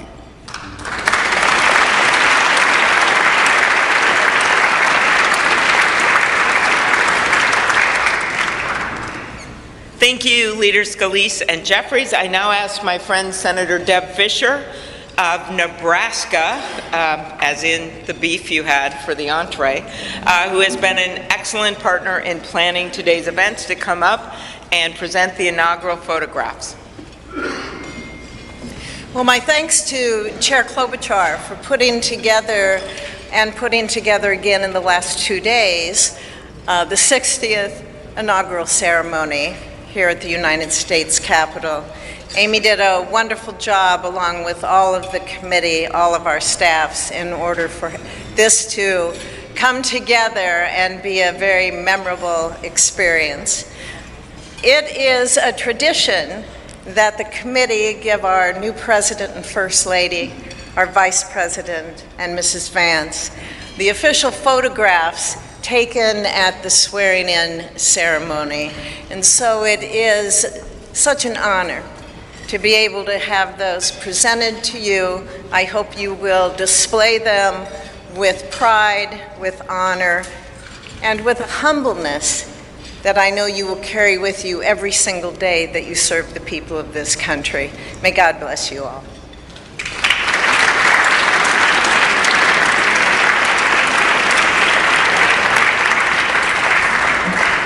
Thank you, Senator Fisher. Now on behalf of the Joint Congressional Committee on Inaugural Ceremonies, I'd like to present the President and Mrs. Trump and the Vice President and Mrs. Vance with these crystal Lennox vases. See them over here? For the 10th consecutive inauguration, Lennox has provided the official inaugural gift. The hand-cut etched vases display the White House for the President and the U.S. Capitol for the Vice President, because I know that he is going to enjoy not only being the Vice President, but also, as Senator Thune and Schumer know, the President of the United States Senate, and there's no better job than that. These gifts symbolize our equal branches of government as well as our enduring democracy. There they are.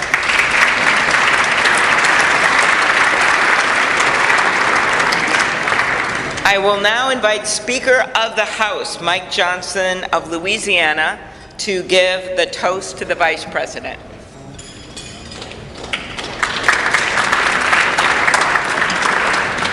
Thank you so much. It is my great honor to offer a toast to our new Vice President, Mr. J.D. Vance. J.D., you wrote something very poignant in your memoir, actually many things very poignant, but let me quote you here. What separates the successful from the unsuccessful are the expectations they had for their own lives. That's really meaningful. That expectation is a powerful thing. We remember the people in our lives who provided that to us. We all need that. Everybody needs hope and encouragement. They need a greater expectation. We need people in our lives who will make us look farther and reach higher.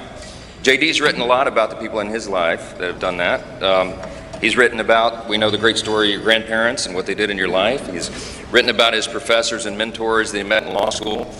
He speaks a lot about his gracious, beautiful wife, our new second lady, Usha. Is a great inspiration as well. And JD, you yourself have been inspiring people.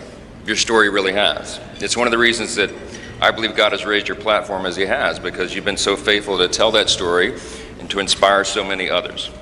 And so our hope and our prayer is, as you continue to do this, that as you go to help us execute on the America First agenda, that you also do what you've been doing so well all along, and that is providing a model for what is possible in America. What a great story. What an inspiring story you've had, and it's just getting started. I pray specifically that you inspire a lot of the young men in America. Some of them feel hopeless and stagnant sometimes, and you're a great example to all of them and to all of us. That if you work hard and you play by the rules and you do the right thing, you can make a better life. You're now the Vice President of the United States, my friend. So everyone, will you please join me in raising a glass to our own mentors, the people who inspired all of us, to the possibilities of our own future, to these great new horizons. What a perfect choice this was for the painting, the artwork today, and to the great example of our new Vice President, Mr. J.D. Vance. You're here.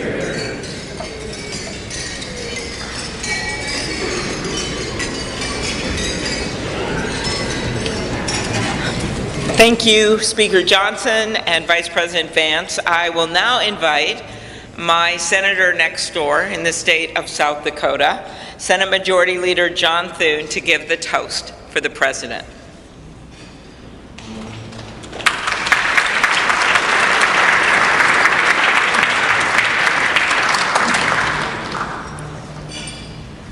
Well, Mr. President, Madam First Lady, congratulations.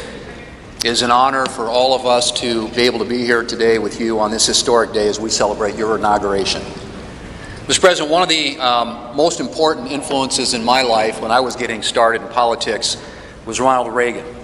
His philosophy of limited government, his belief in peace through strength, the strength of his convictions, were all things that appealed to me.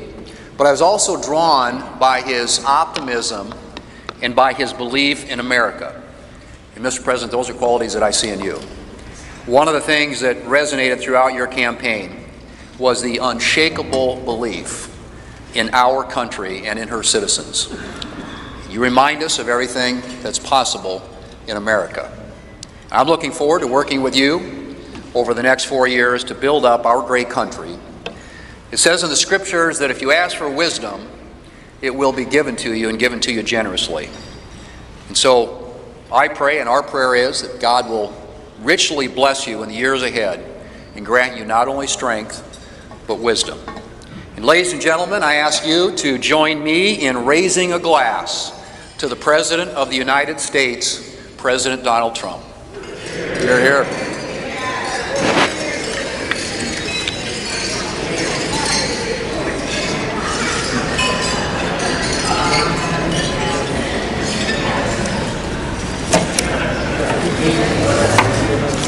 So, this has been a long day with many other things ahead for so many of you, but I want to thank you for attending the 60th inaugural ceremonies. And as we close, we ask that you pick up a gift.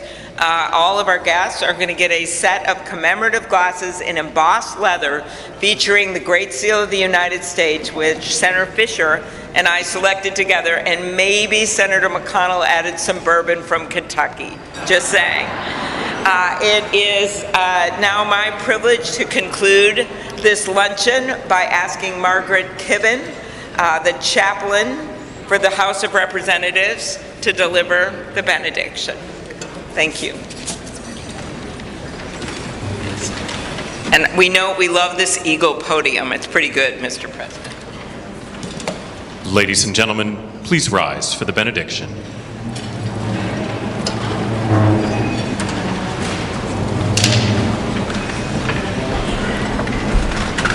Would you pray with me? Holy and merciful God, having witnessed another successful moment in the experiment that you have entrusted into the hands of the American people, we pray your blessing on our 47th President of these United States, Donald J. Trump, and Vice President James D. Vance. Ensure that this mantle of singular responsibility that you have laid upon our President's shoulders remains secure in your will and safeguarded in your keeping. Uphold him as he preserves, protects, and defends the Constitution to the best of his abilities, relying on your divine help. God of power and might, grace and mercy, grant that your spirit of counsel has access to the President's heart to search it, to his mind to examine it, to his will to test it, that his faithfulness would bear witness to your truth. Surround him with angels and advisors who will serve as your agents to guide and guard him, caution and encourage him to remain upright and blameless in your sight. Buckle the belt of truth around his waist. Place the breastplate of righteousness over his heart. Fit his feet with readiness, that your gospel of wisdom and justice will shine forth throughout President Trump's administration. We offer this prayer to the one whose voice we follow to guide all that we do and all that we hope for. Amen. Ladies and gentlemen, please be seated. Please remain at your seats as President Trump, Vice President Vance, the Joint Congressional Committee on Inaugural Ceremonies, and the official party depart National Statuary Hall.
we have to go down?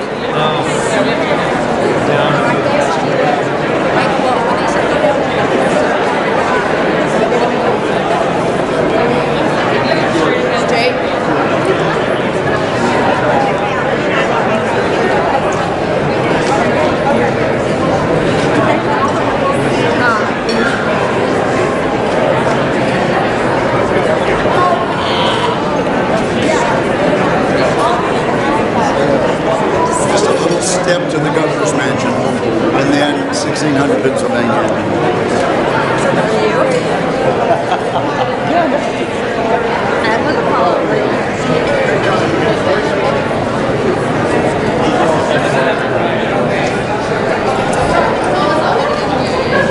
But do you have a Sherpa person leading? I'm looking for her. Yeah, I'm looking for my guy too. Hey, Linda?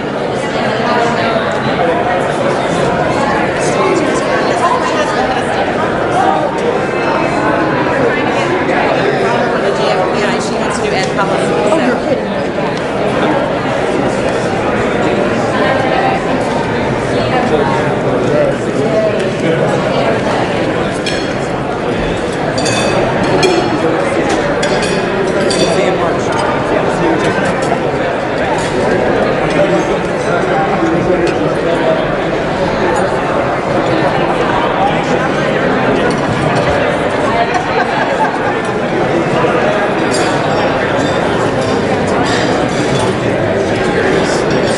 Shuttle to the Villa Hotel and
CJS again. You too? I'm Jared Moran. Hello there. Hello, Cynthia.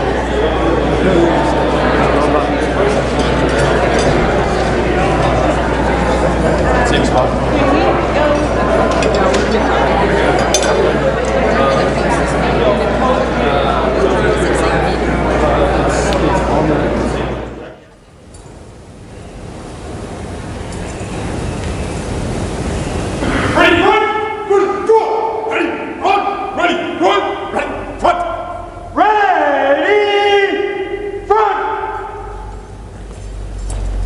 Hold, good, center, good. Officers, just center, just! Hold, ready, front. Officers, ready, front! Ceremonial, ceremonial, at ease! Hold, stand at ease. Attack! Ceremonial! At ease!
Hold it. Stand at ease. So we wouldn't be able to play it out the track. Ceremonial. At ease.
Stand by.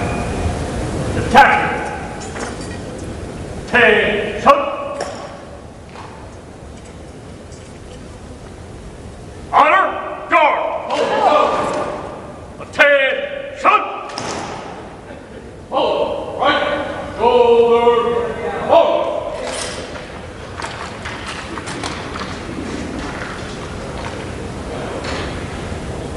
Hold. Ready. Hold.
Go 3 times.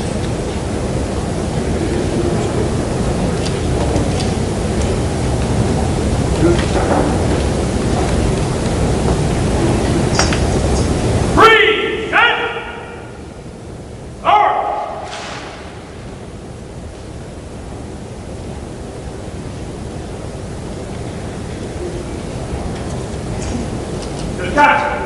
Present. Start.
Set. March.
Sir, this includes first honors.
by.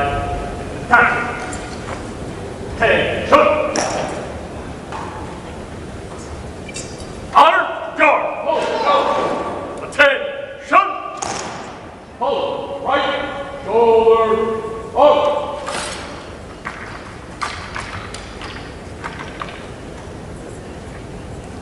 Hold. Ready. Going. Commanders, take charge of your units.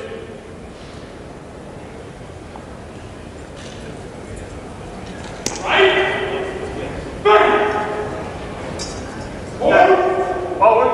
Forward. Right. Hands.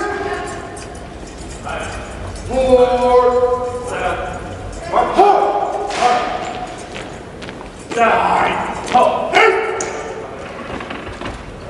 Forward. Oh! Return. Hold. Stay. Forward. Ready. Down. Right.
Ladies and gentlemen, you're listening to the Army's premier national musical outreach organization, the United States Army Field Band from Fort Meade, Maryland.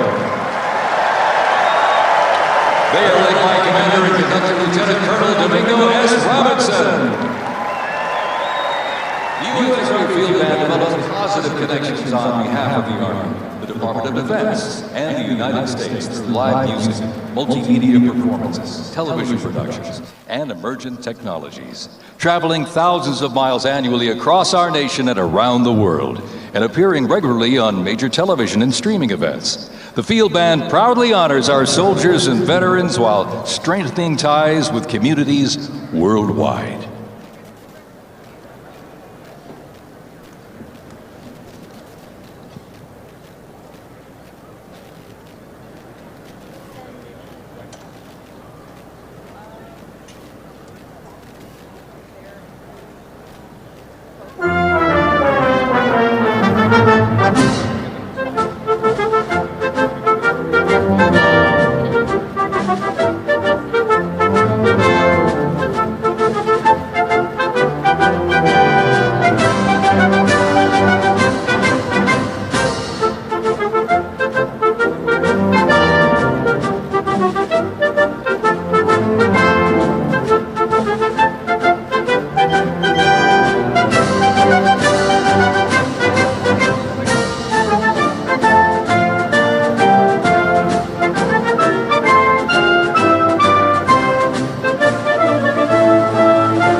God bless America.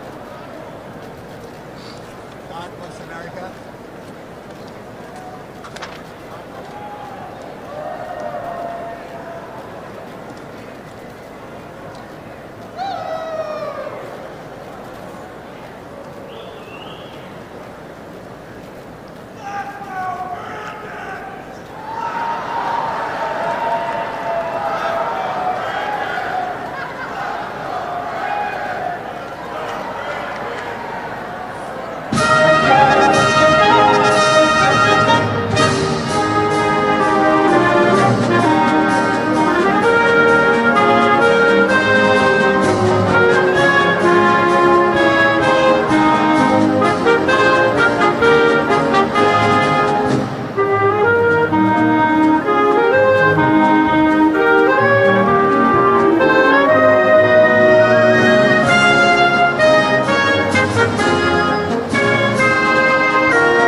Thank you.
2025 Presidential Inaugural Parade.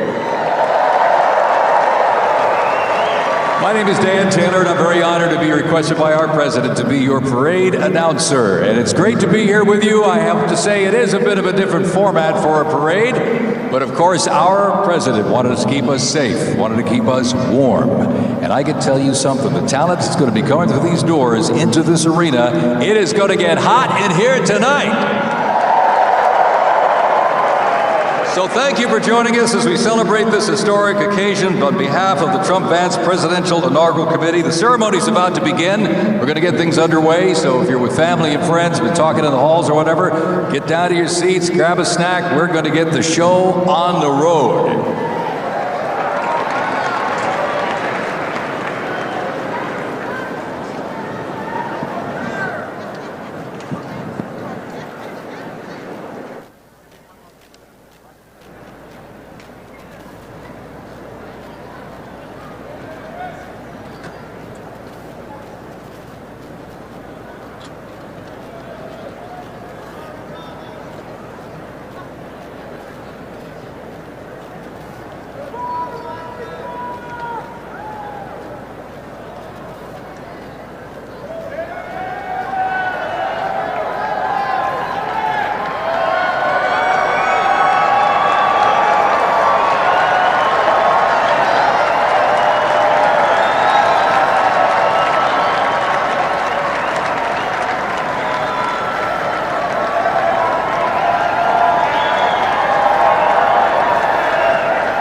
We are not going to play Americans We or National Spirit.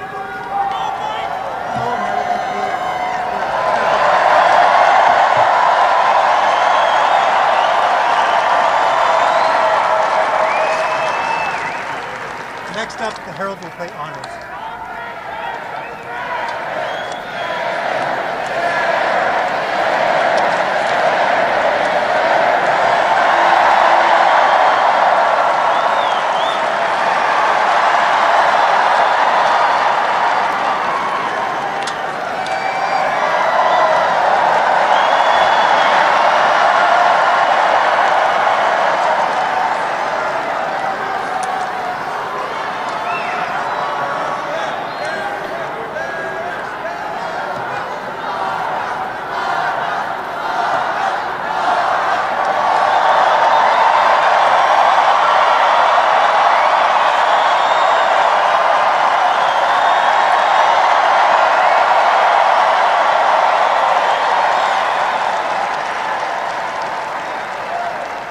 Next thing for us is Bravura. Next thing for us is Bravura.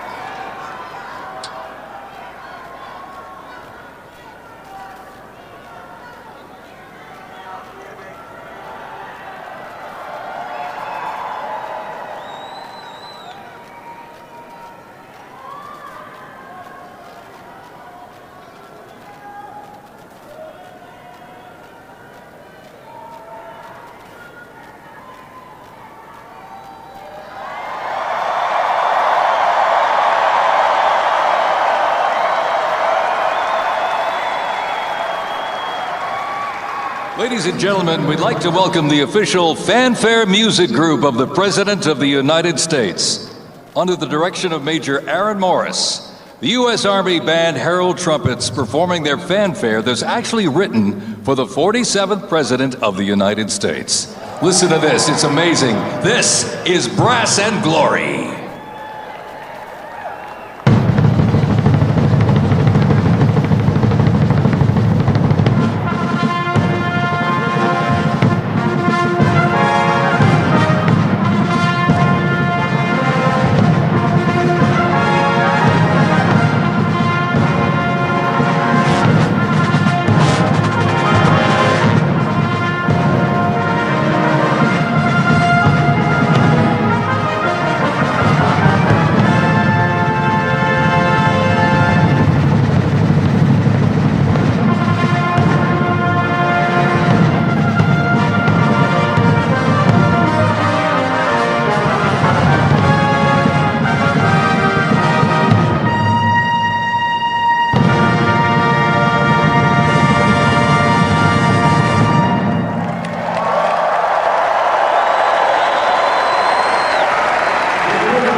Let's hear it for the folks. Brass and Glory.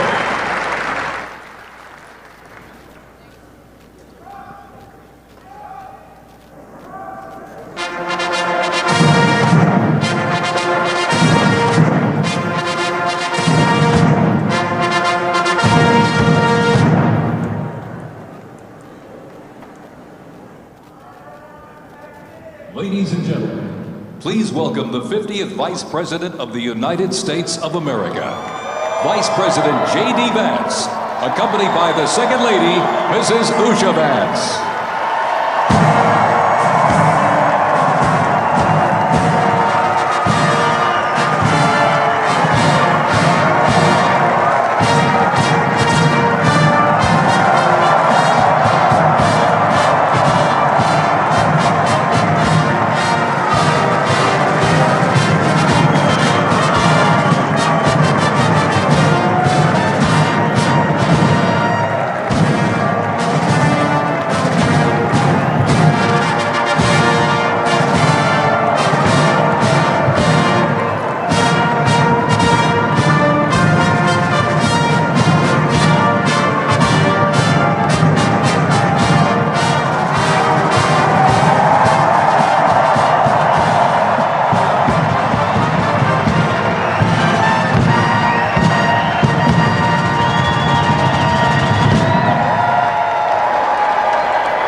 Please welcome the 47th President of the United States of America.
Ladies and gentlemen, we now present a selection of participants for the 2025 Presidential Inaugural Parade.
service and sacrifice of Corey Comparatori.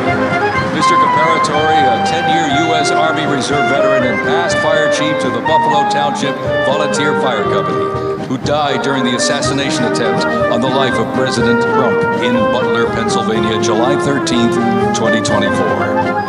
Their formation consists of Pennsylvania State Police, local police, county sheriffs, emergency services unit, EMS, 911 radio dispatch, and hospital personnel, who all heroically stepped into action during the horrific attack. They are also paying tribute to the courageous service of first responders nationwide.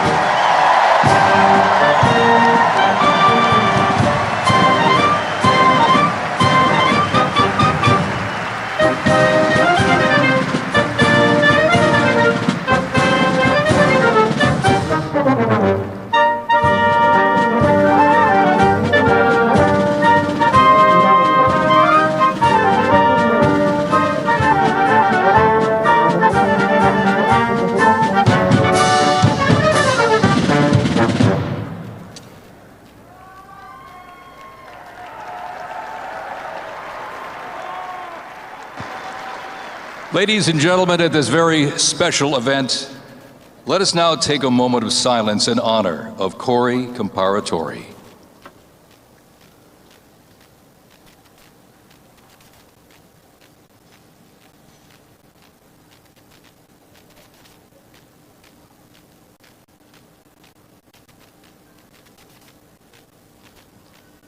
Thank you very much, ladies and gentlemen.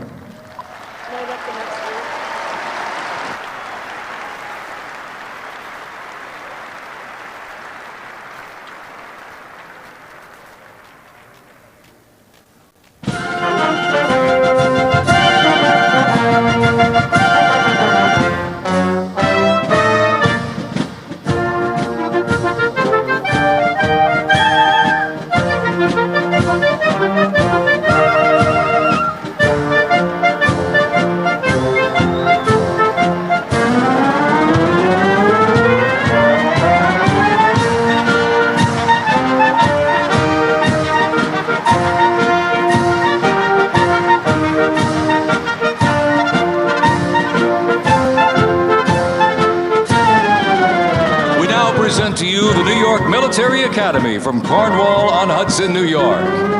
New York Military Academy stands out due to its unique connection to the President himself. President Trump is a 1964 graduate and has been enshrined as one of our alumni of distinction. This historic academy has been named the Junior Reserve Officer Training Corps, that's JROTC, and are marching with their cadet dress uniforms. Look at these, all modeled after post-World War I General Blackjack Pershing's gray uniform.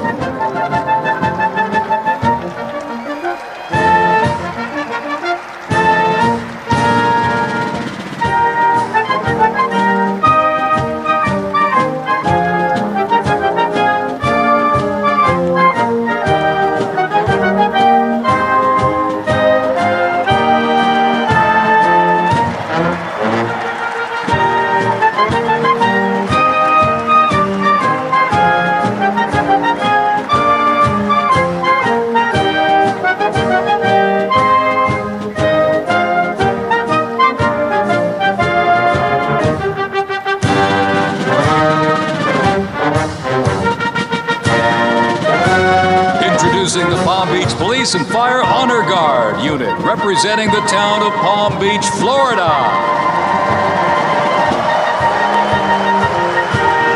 This group consists of police officers and firefighters from the town of Palm Beach, home to some of the most prestigious people in the world, including President Donald J. Trump.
the attack on Pearl Harbor in Oahu, Hawaii.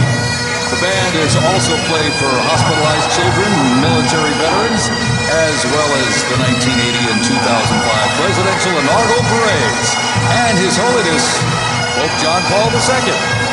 The NYPD Emerald Society Pipes and Drums formed way back in 1960. And you know, they are the oldest, largest police pipe band in the United States, comprised of all active and retired police officers of various ranks and assignments.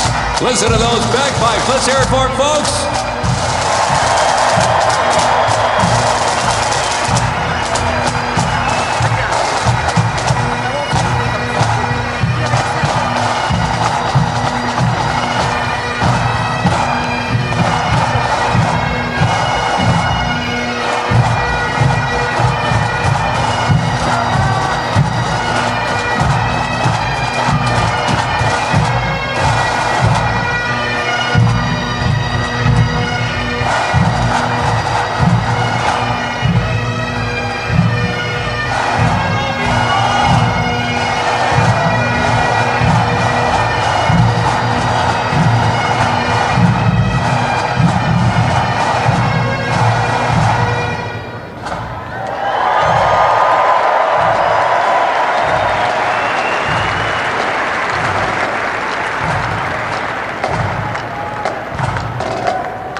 Here's one that hits close to home for our Vice President. We now welcome the Middletown High School Marching Band and cheerleaders. They're traveling all the way from Middletown, Ohio to proudly represent their school, our nation, and outstanding alumni, including our new Vice President of the United States, J.D. Vance.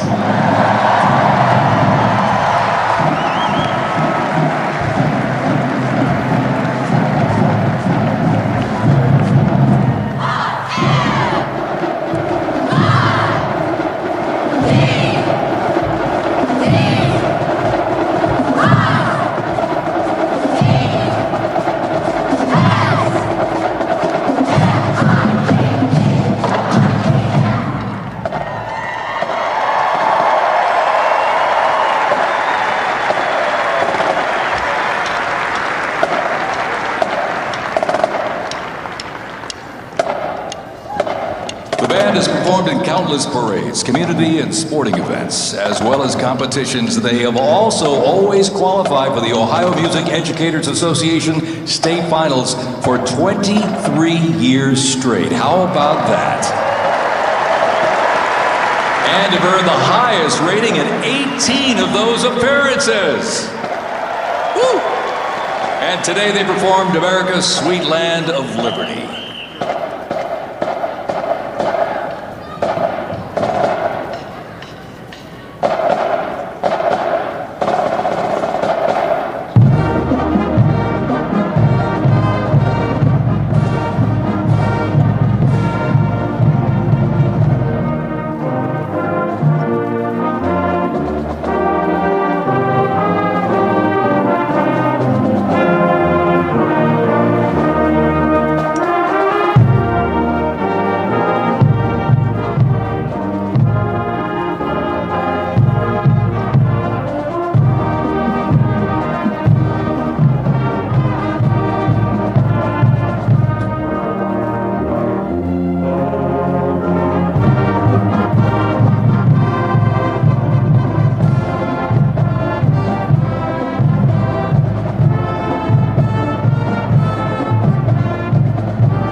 traveling from Boca Raton, Florida, the Florida Firefighters Pipes and Drums. And they are well seasoned when it comes to civic events. They've played and participated in parades, memorials, and other ceremonial events across both the United States and Europe. Today, they are wearing their most notable uniforms. What a great photo opportunity.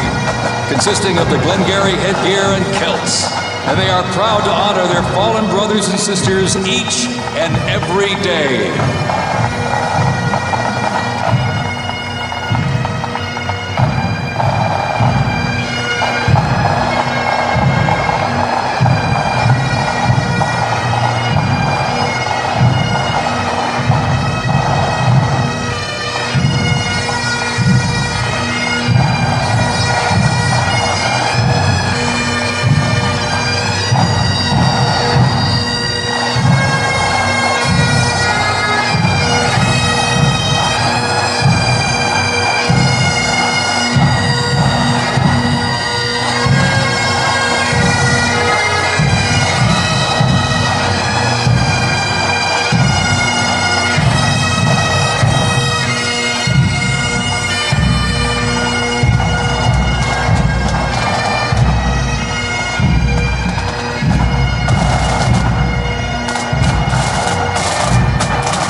As the Florida Firefighters Pipes and Drums leave the arena, we keep the rhythm and the drums going. Please welcome the Stewart's Creek High School Marching Band. Traveling all the way from Smyrna, Tennessee, they are proud to represent the Volunteer State in the 2025 Presidential Inaugural Parade.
band as the beat of the drums continues. Established in 2013, that band has rapidly become one of Tennessee's premier high school music programs. This band has participated in numerous civic events that honor significant moments in our nation's history, like the 75th anniversary of the attack on Pearl Harbor, Captain Jeff Kuss, United States Marine Corps Memorial Dedication, Chicago Thanksgiving Day Parade, and a Lincoln Memorial performance as well. The Stewart's Creek High School Marching Band, everybody! Make them feel welcome here in D.C.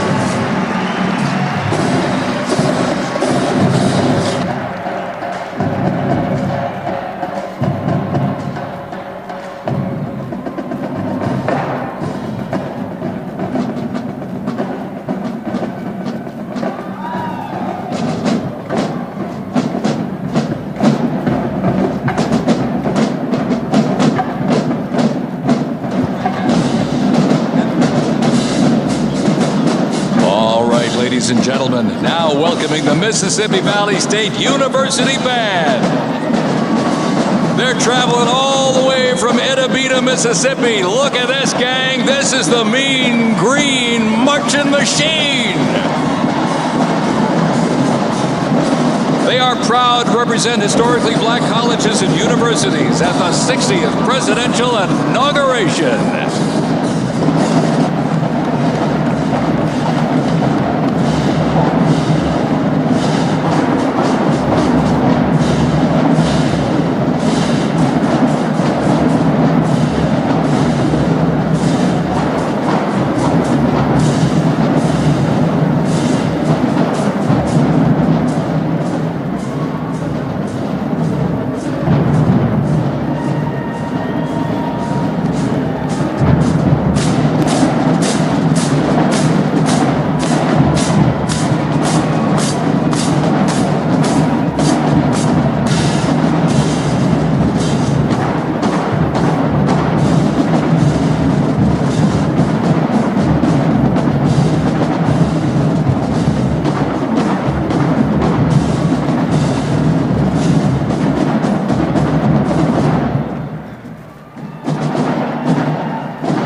counting close to 300 from the Mississippi Valley State University Band.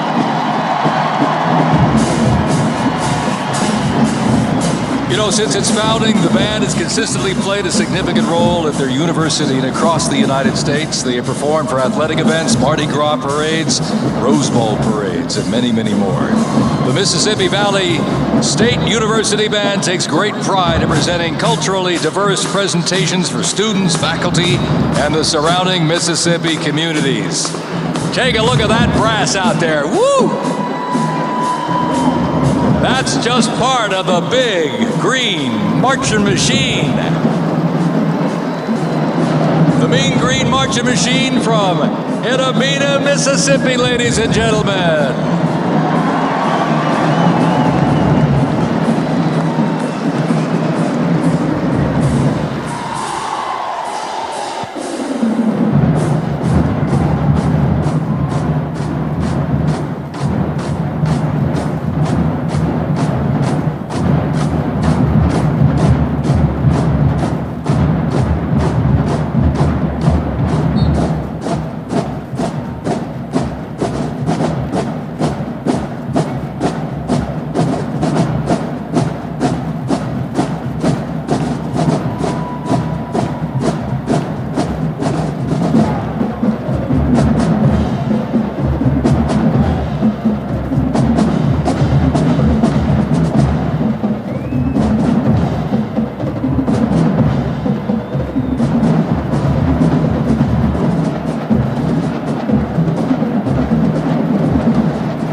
Ladies and gentlemen, please welcome our new special envoy to the Middle East, Steve Witkoff.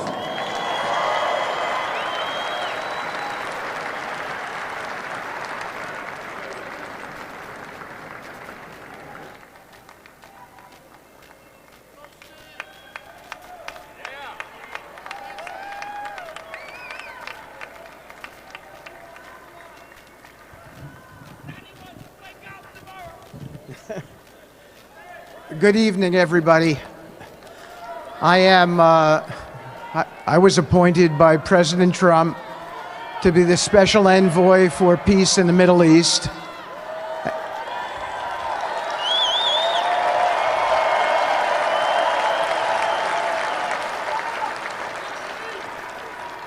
And I'd like to describe to you some of the things we're doing and how it informs on President Trump's policies. First of all, it is an honor to stand before you today as I reflect on the enormity of the role that President Trump has tasked me with. I am constantly reminded of the privilege it is to serve under the leadership of my boss, President Donald J. Trump.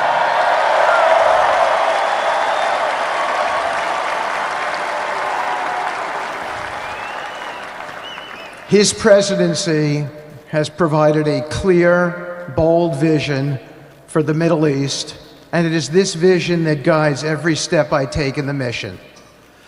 President Trump's leadership has redefined what is possible in the pursuit of progress and stability in the Middle East. His decisive, pragmatic approach ensures that even the most entrenched conflicts are met with fresh perspectives and innovative strategies. His policies have already delivered remarkable successes, such as yesterday's release of hostages in Gaza.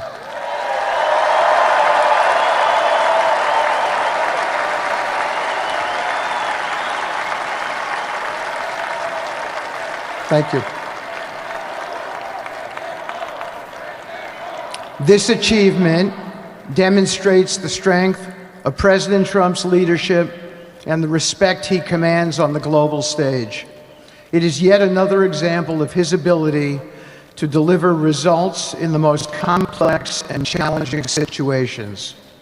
The Abraham Accords, a testament to his vision and determination, have also brought historic progress to the region, transforming old rivalries into new alliances. These agreements are not merely symbolic. They represent a practical roadmap for peace, economic cooperation, and mutual respect across nations.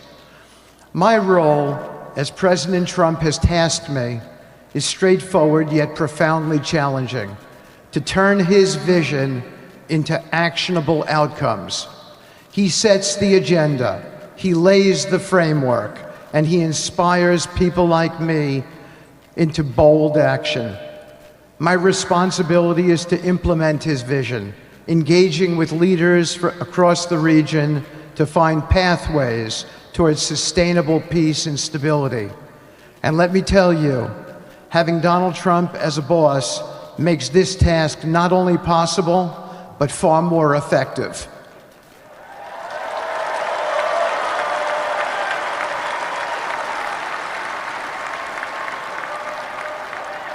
President Trump's reputation as a leader who delivers results resonates far beyond Washington.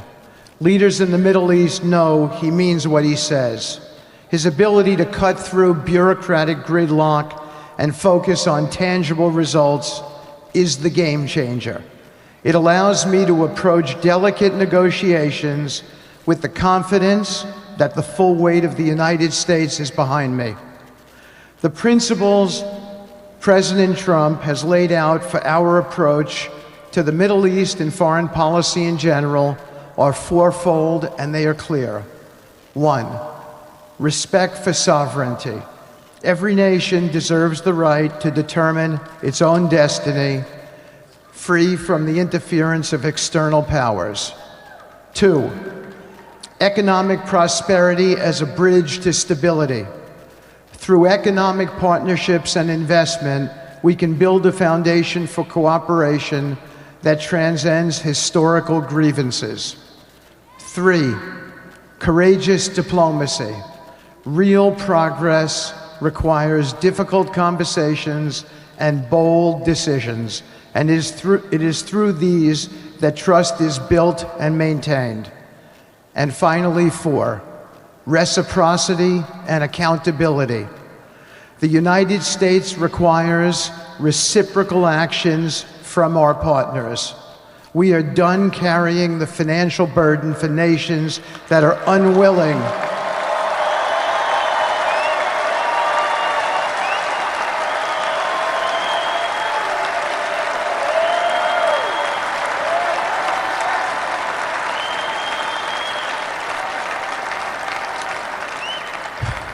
We are done carrying the financial burden for nations that are unwilling to fund their own progress.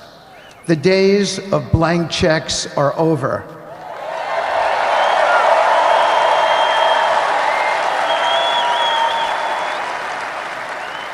Partnerships under President Trump's leadership must be equitable, and contributions must reflect shared commitments to our goals. In my work, I've seen firsthand how these principles resonate. They provide a foundation that transcends politics and speaks to the shared humanity of all people in a region.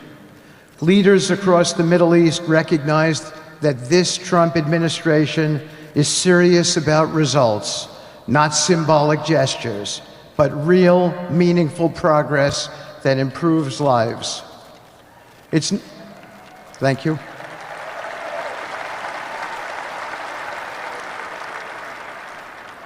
It's not always easy. There are moments of deep challenge and frustration. Decades of mistrust cannot be undone overnight.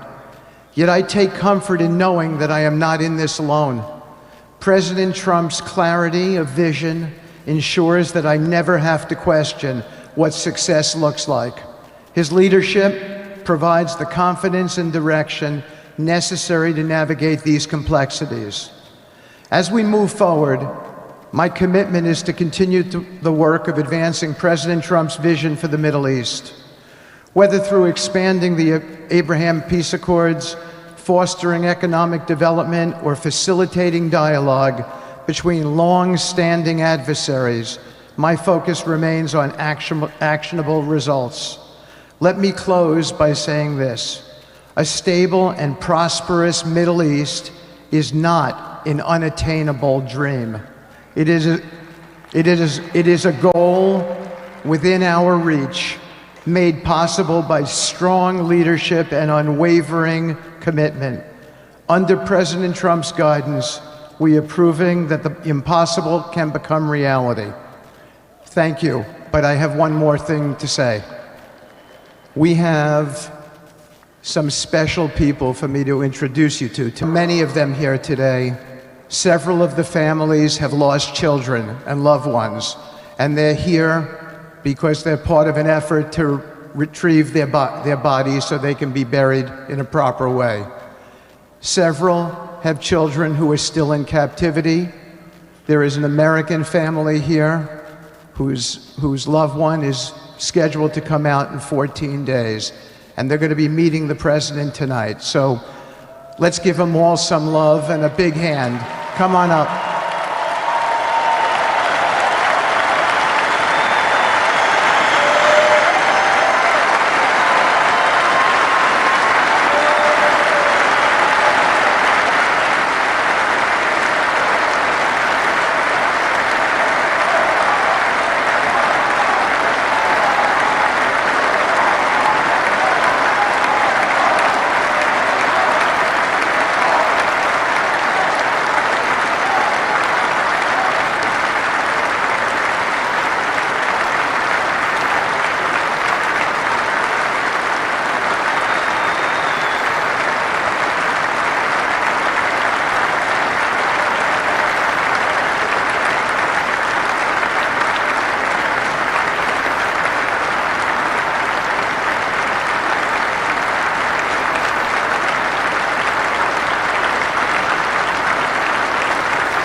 And now, I get to introduce my dear friend and the President of the United States, Donald J. Trump.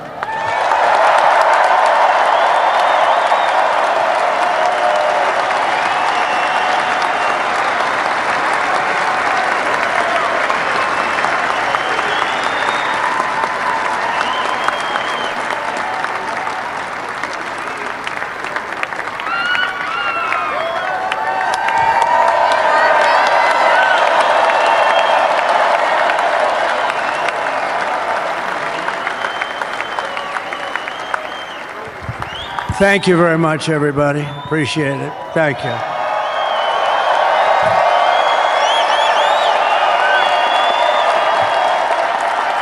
So now the work begins. We won, but now the work begins. We have to bring them home.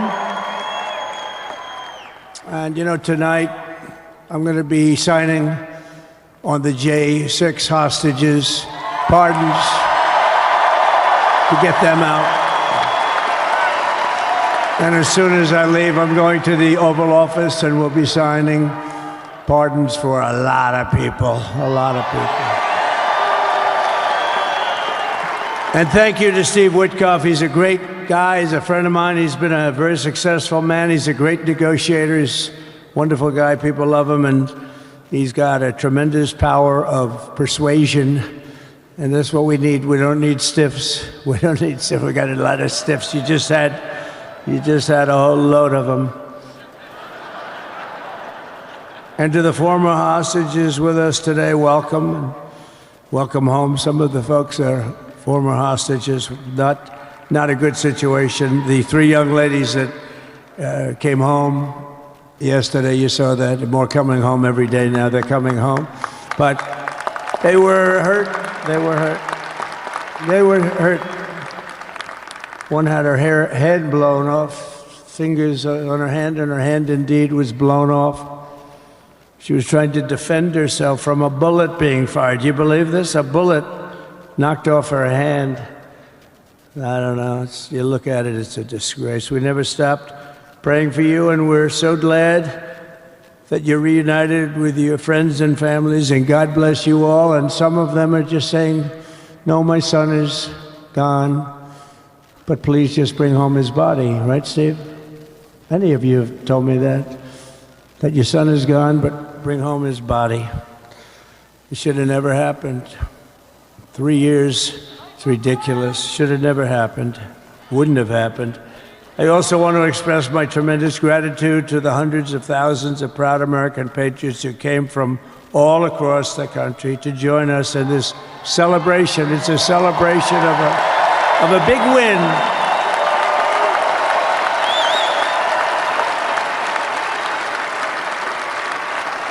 And you're witnessing the dawn of the golden age of America. That's what it's going to be. We're bringing it back. We're going to bring it back fast. We're going to bring it back fast.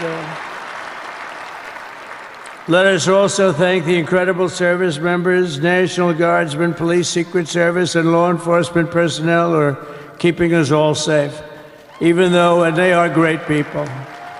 New York's finest. I grew up with New York's finest, and we got to give them their authority back. You won't have any crime. There'll be no crime. You give them little authority back. The whole way they run things in this country now, it's disgraceful. But it's going to change rapidly. We're going to make our cities safe again, too. Even though we're indoors, we've had a magnificent inaugural parade. And let's give a big round of applause. They were great. To all of the incredible performers and hardworking men and women who made it possible. Those people, really talented, amazing people.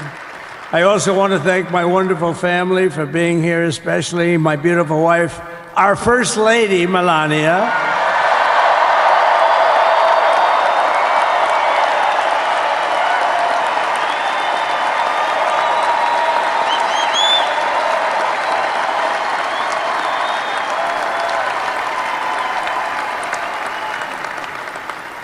I love our First Lady. And also, JD. How good has JD been?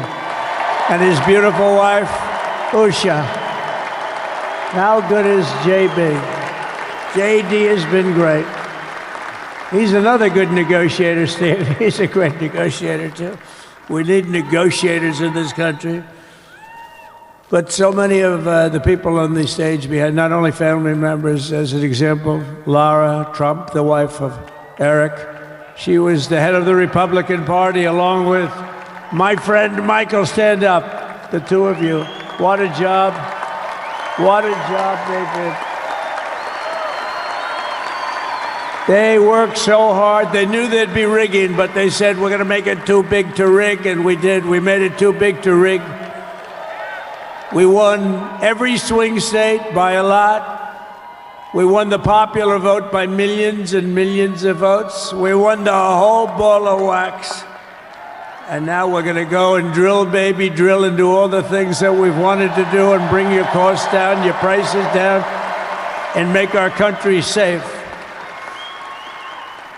So thank you very much, Michael. Thank you very much. What a job you've done, Michael. I'm never moving you, you know. He was thinking about getting a nice job in the administration. I said, no, I'm leaving you right where you are. You've done a very good job. We're not moving you, Michael. I'm sorry. Anyway, thank you very much. Appreciate it. Appreciate it very much. Right here with us also in the arena, I'm about to sign some very important executive orders of our new administration. Hey, Don, will you stand up, please? Don is another one. How about Don? This guy.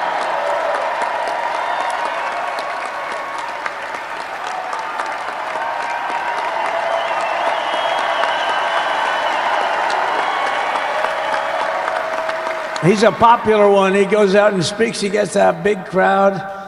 He's a little on the rough side sometimes, but that's what you want.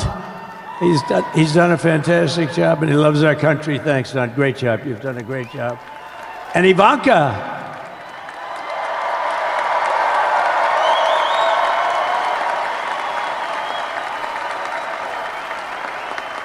And you know, Jared negotiated the Abraham Accords, which are the biggest, it's the biggest deal made in the Middle East in many, many years, and it's really something. Jared, stand up, Jared. The Abraham Accords.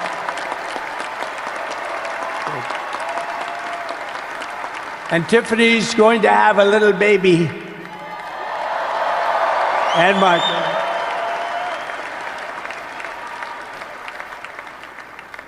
And then I have a very tall son named Barron. Has anyone ever heard of him?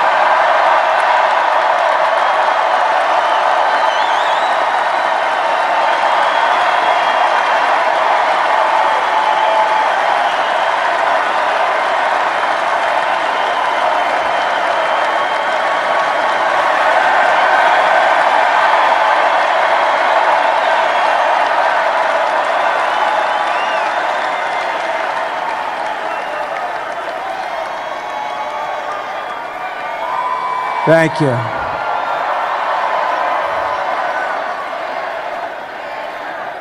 He knew the youth vote. You know, we won the youth vote by 36 points.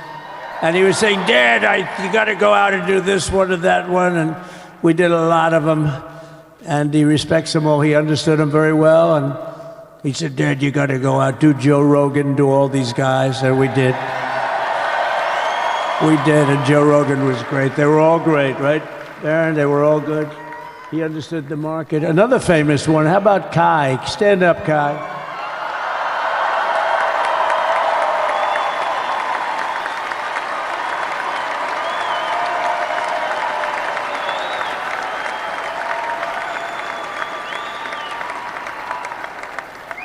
Is that Byron Donalds back there? Stand up, Byron. Stand up. What a future this one has. What a future. That's great, Byron. Thank you very much. And how about Lutnick, Secretary of Commerce? He's going to take in more money than any country has ever even thought about. He's going to take in some money. And we have many others. Look, I'm not going to go through it, but we're going to sign some orders right now, and that's really what I want to do. So we're going to sign executive orders. First, I'll revoke nearly 80 destructive and radical executive actions of the previous administration, one of the worst administrations in history. Maybe not one of them, the worst. Anybody that would allow millions of people to pour through our borders from jails, prisons, mental institutions, insane asylums, gang members to be taken off the streets of Venezuela and deposited in our country, and many, not just Venezuela. You know, crime in Venezuela is down 74% because they took their criminals and gave them to us through an open border policy of the previous administration. All over the world, they're emptying their prisons into our country. They're emptying their mental institutions into our country. It stops as of 1 o'clock this afternoon, okay? It stops.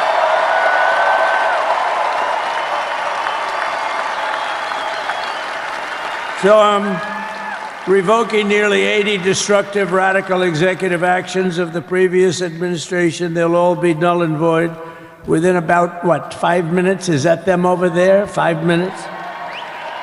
And next, to gain immediate control of the vast federal, out-of-control bureaucracy, I will implement an immediate regulation freeze, which will stop Biden bureaucrats from continuing to regulate. Most of those bureaucrats are being fired. They're gone.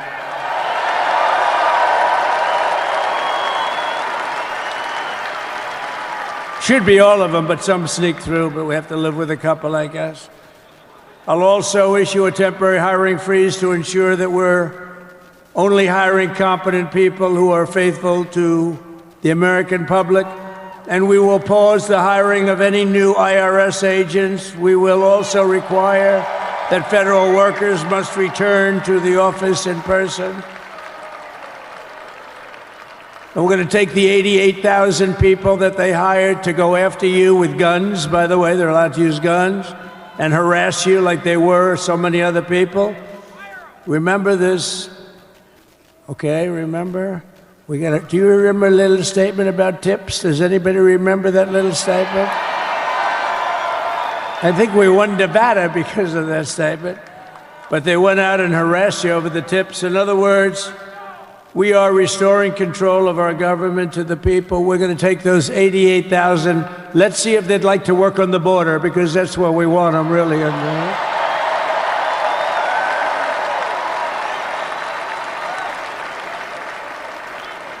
So we're going to have no tax on tips, right? No tax on tips.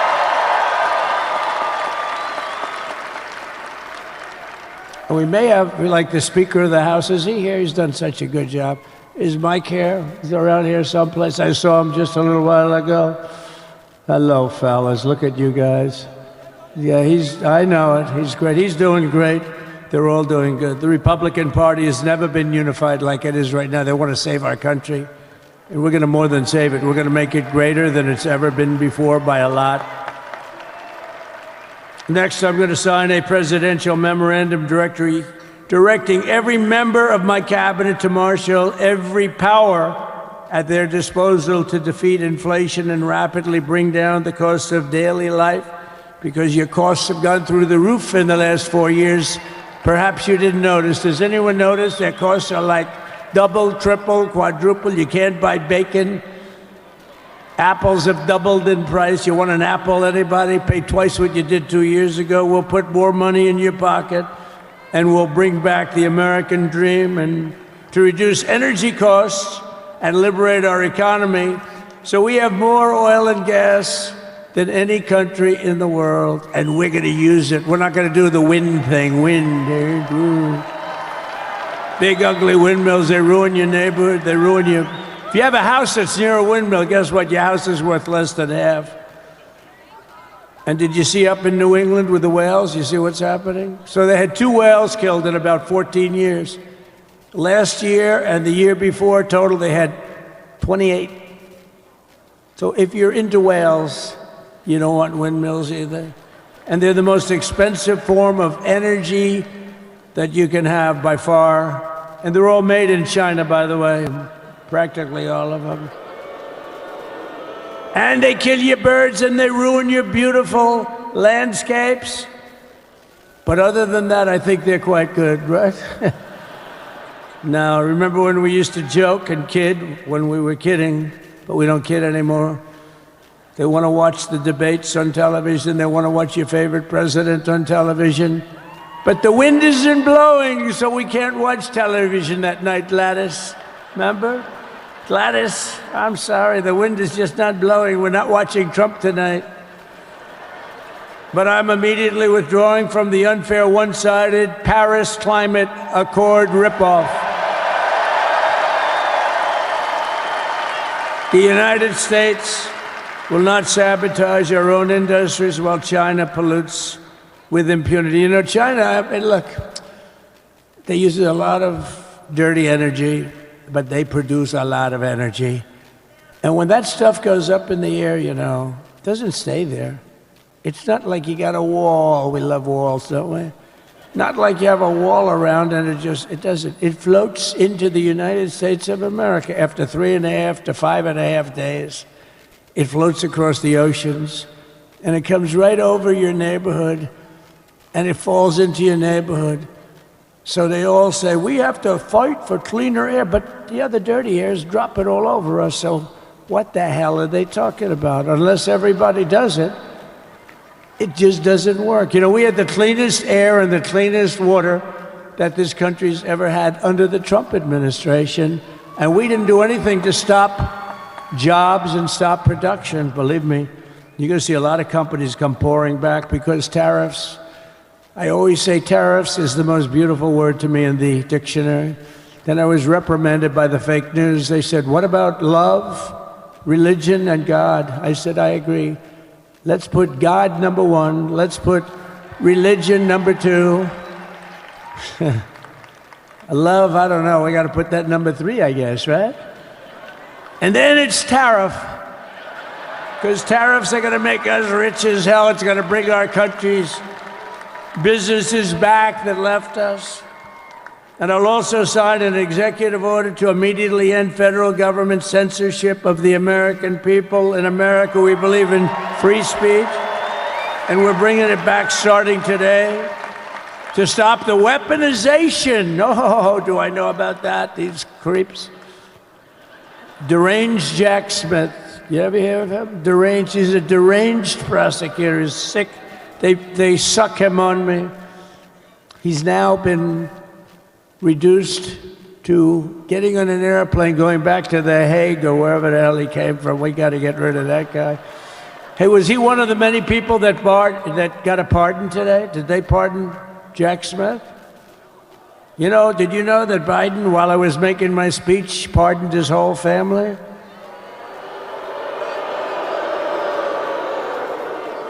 The brother, the whole deal was pardoned. Can you imagine that? While I was making my speech. Did everybody hear my speech? Did you like my speech?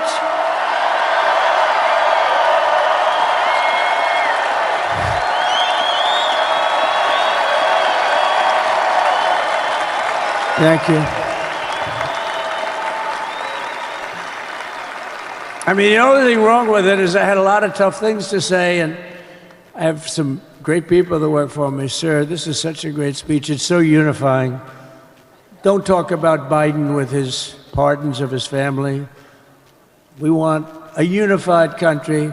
They said, don't talk about the J6 hostages that you're going to be releasing today. Sir, don't put that in your speech, please. I said, but I want to put it in my speech. They said, sir, it won't be unified like it is. It's so beautiful the way it is. And it is getting great reviews. You know, if I put things like that in, I'll get terrible reviews. One little paragraph that's a little bit wrong, the fake news goes crazy, right? So I said, all right, I won't put it in my speech, but you know what? I'm speaking in front of a hell of a lot of people. at a place called Capital One Arena, and I'll talk about it there. So we're going to be going over the beautiful Oval Office, one of the great offices in history. Even if it wasn't beautiful, it's the Oval Office, but it is beautiful. And we love the Oval Office. It all starts with the wars start and end there. Everything starts and ends at the Oval Office. We love it. But we're going to go to the Oval Office. We're going to release our great hostages that didn't do, for the most part, they didn't do stuff wrong. You take a look at what went on, and look what happens in other parts of the country. In Portland, where they kill people, they destroy the city, nothing happens to them. In Seattle, where they took over a big chunk of the city, nothing happened. Minneapolis, where they burned down the city, nothing happened. Essentially nothing happened. All they want to do is go after the J6 hostages. A 76-year-old grandmother was arrested the other day because she was looking at the Capitol or something like that. No, we're not going to put up with that crap anymore.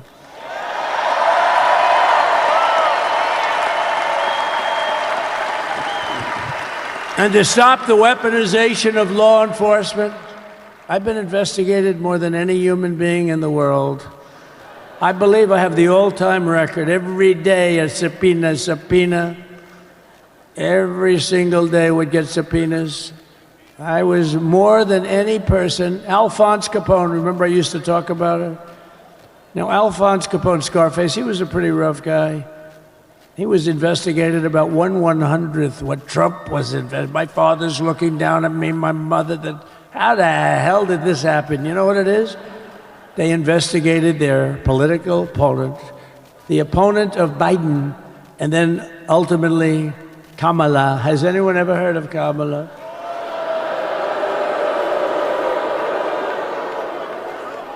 We had to beat two opponents, you know? We had to beat Biden, then we beat him. Now he goes on top. The guy was like 39 points down. I think I could have beaten Trump. They should have left me in. I would have beaten. No, his debate performance wasn't the best, right? That's what killed him. And then they had to change, and that's like you get into a fight. The great Dana White spoke last night. We love Dana White, right? UFC. That's like he puts in two fighters, one of them's getting creamed, getting really beaten, and they say, all right, take him out, let's put somebody else in to finish up the fight. That's what they did to us. They gave us somebody new, but we took care of both of them. So we beat actually two opponents. But to stop the weaponization of law enforcement and our government, I will also sign an order directing every federal agency to preserve all records pertaining to political persecutions under the last administration, of which there were many, and beginning the process of exposing any and all abuses of power, even though he's pardoned many of these people. Can you believe it? He's pardoned them. You know why he did it while I was speaking? Because that way I couldn't speak about it. I was speaking. I didn't know he did it. I finished my speech, and they said, sir, he pardoned his whole family. I said, oh, can I go back out there and talk about it? Somehow that wouldn't be very elegant. Our First Lady would say, please don't do that. But we have plenty of time to talk about it, and we will. We're doing all of this on our very first day in office. You know, don't forget, we've been in this position, really, where we won the primaries in record time. We were the fastest win of a primary ever in political history, which is a very nice thing. It's nice to know. Well, the second election was rigged, so we knew we were doing well. And if it wasn't, you know what? If it wasn't, I would have never run. But the third one was just a monster. Boy, was that a big one, huh?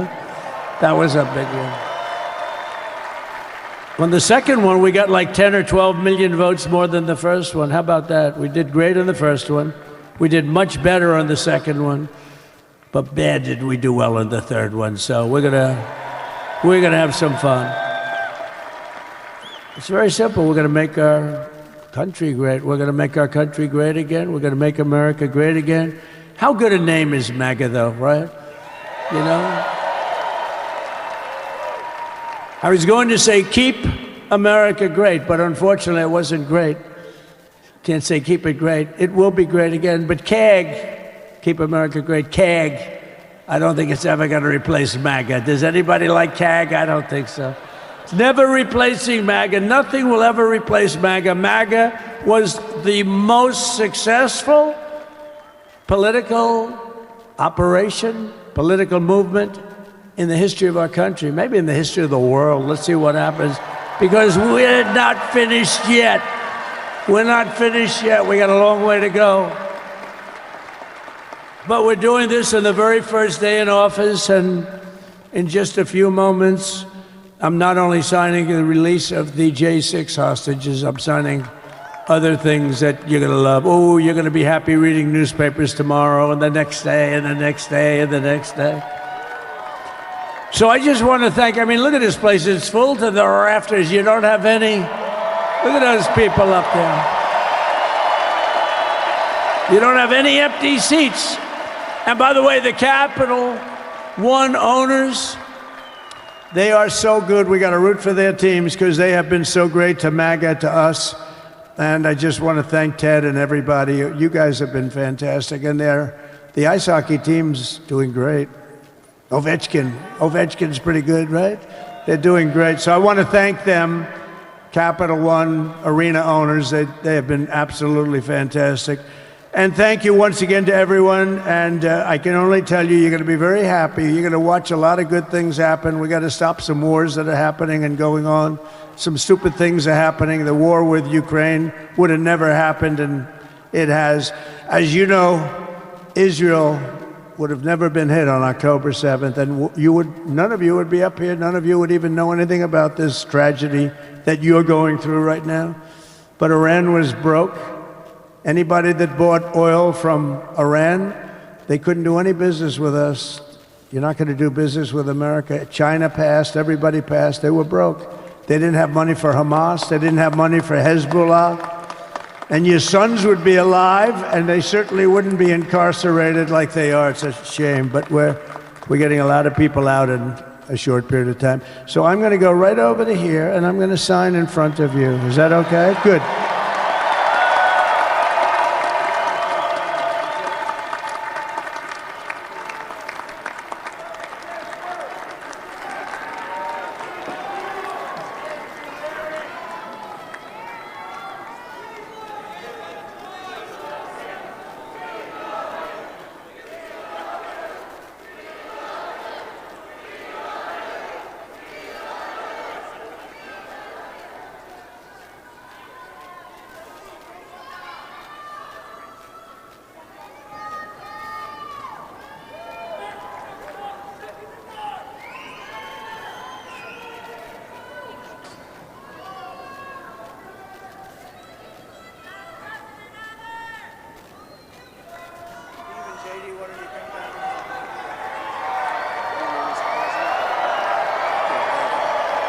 Do you have that other one to sign? Sorry, what's it? Do you have the other one to sign? We don't have it over here yet, sir. We'll have it for you back at the oven. The first is the rescissions of 78 Biden-era EOs and presidential memoranda. You want to call it up? You want to say it? You want to say it? Oh, if you want me to, sir. Why don't you say what I'm signing? Sure. The first item that President Trump is signing is the rescission of 78 Biden-era executive actions, executive orders, presidential memoranda, and others.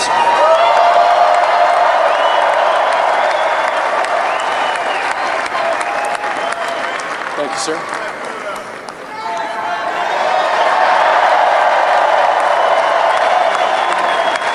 Thank you.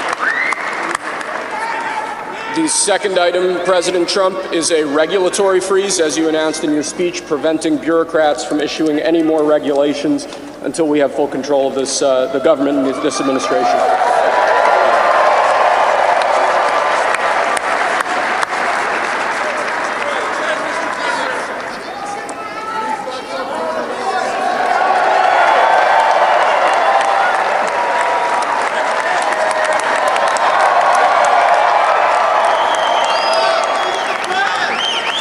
Thank you, sir. Sir, can I have a pen? The next item, sir, is a freeze on all federal hiring, excepting the military and a number of other excluded categories, again, until full control of the government is achieved and we understand the objectives of government going forward.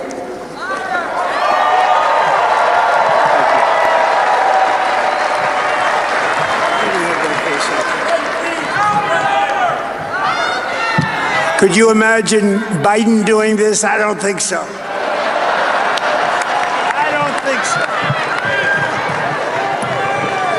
Sir, the next item, as you announced in your speech, is a requirement that federal workers return to full-time in-person work immediately.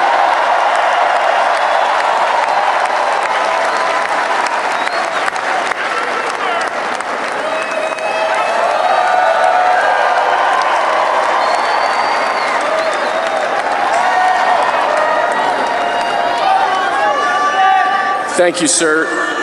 Next, we have a directive to every department and agency in the federal government to address the cost of living crisis that has cost Americans so dearly.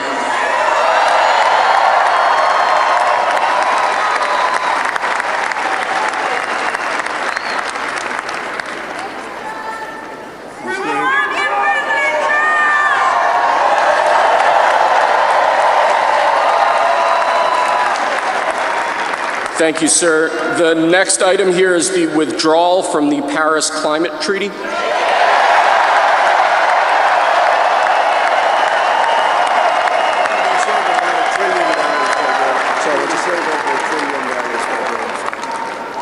Yes, sir.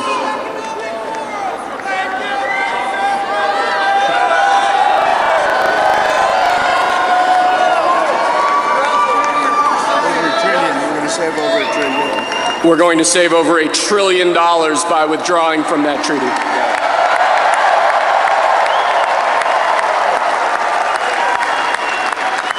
And the next item, sir, is a letter that will be transmitted to the United Nations explaining that we are withdrawing from the Paris Climate Treaty.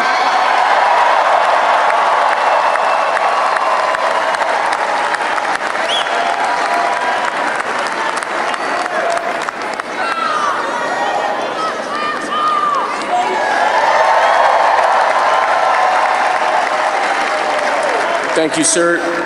This next item is a directive to the federal government ordering the restoration of freedom of speech and preventing government censorship of free speech going forward.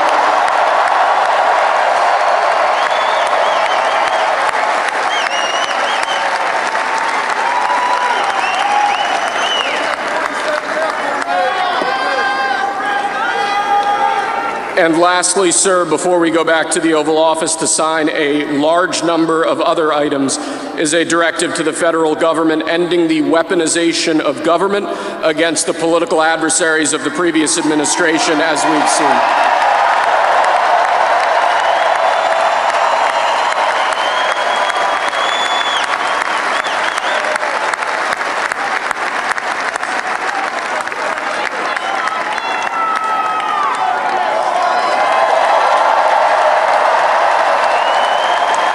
Thank you very much, sir. Appreciate it.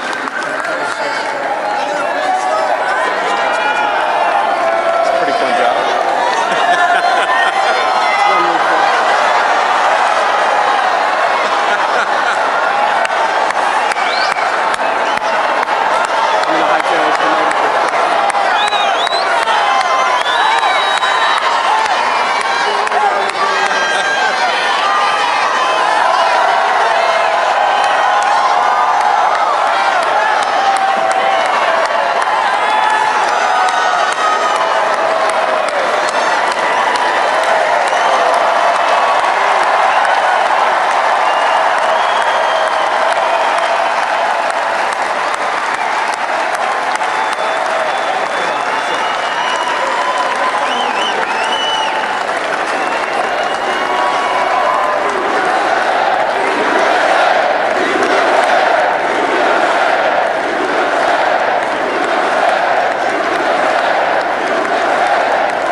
Please raise your right hand and repeat after me.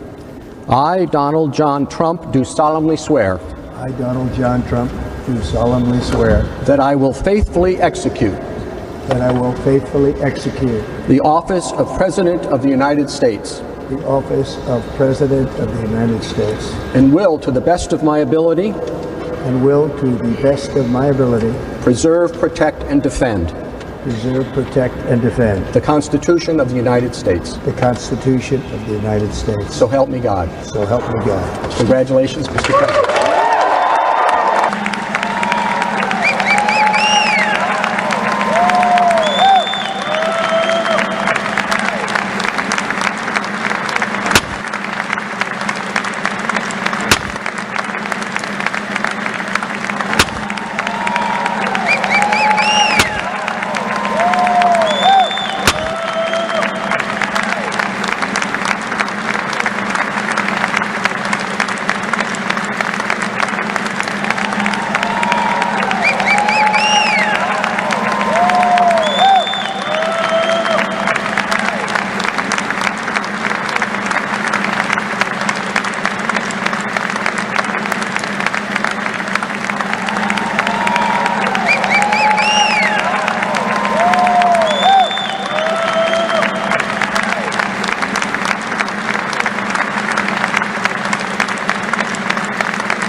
Thune, Chief Justice Roberts, Justices of the United States Supreme Court, President Clinton, President Bush, President Obama, President Biden, Vice President Harris, and my fellow citizens.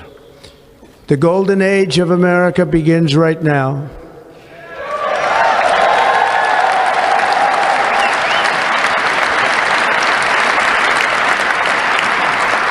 From this day forward, our country will flourish and be respected again all over the world.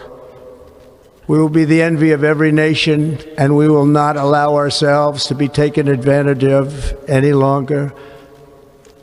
During every single day of the Trump administration, I will very simply put America first.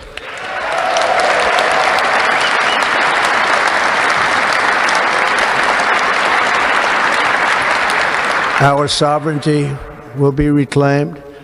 Our safety will be restored. The scales of justice will be rebalanced. The vicious, violent, and unfair weaponization of the Justice Department and our government will end.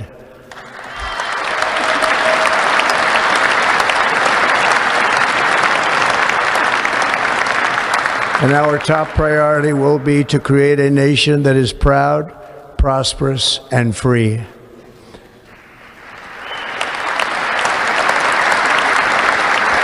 America will soon be greater, stronger, and far more exceptional than ever before.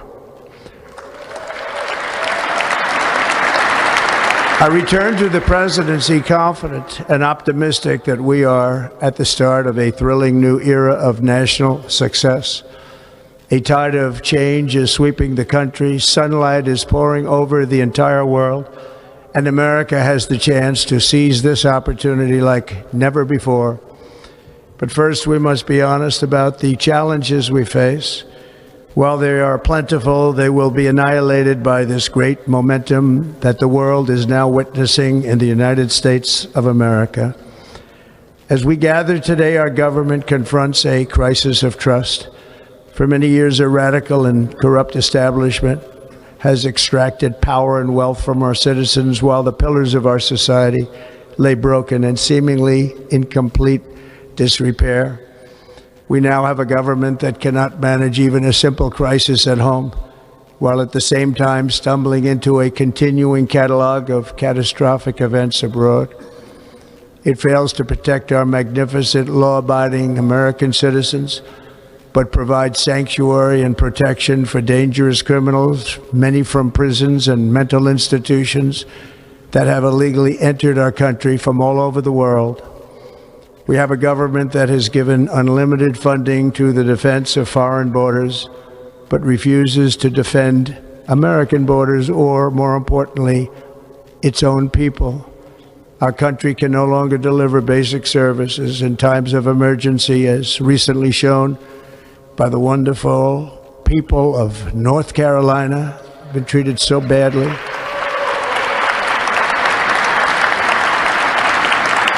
And other states who are still suffering from a hurricane that took place many months ago. Or more recently, Los Angeles, where we are watching fires still tragically burn from weeks ago without even a token of defense. They're raging through the houses and communities, even affecting some of the wealthiest and most powerful individuals in our country, some of whom are sitting here right now. They don't have a home any longer. That's interesting. But we can't let this happen. Everyone is unable to do anything about it. That's going to change. We have a public health system that does not deliver in times of disaster, yet more money is spent on it than any country anywhere in the world. And we have an education system that teaches our children to be ashamed of themselves in many cases, to hate our country despite the love that we try so desperately to provide to them. All of this will change starting today, and it will change very quickly.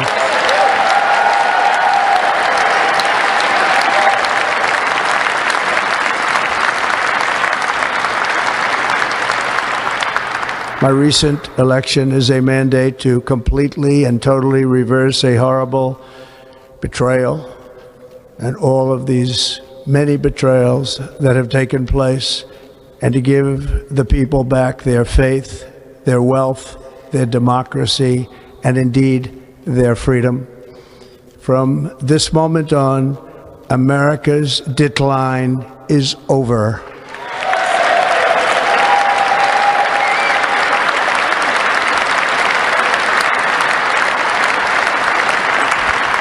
Our liberties and our nation's glorious destiny will no longer be denied, and we will immediately restore the integrity, competency, and loyalty of America's government. Over the past 8 years, I have been tested and challenged more than any president in our 250-year history, and I've learned a lot along the way. The journey to reclaim our republic has not been an easy one, that I can tell you. Those who wish to stop our cause have tried to take my freedom and indeed to take my life. Just a few months ago in a beautiful Pennsylvania field, an assassin's bullet ripped through my ear. But I felt then, and believe even more so now, that my life was saved for a reason. I was saved by God to make America great again.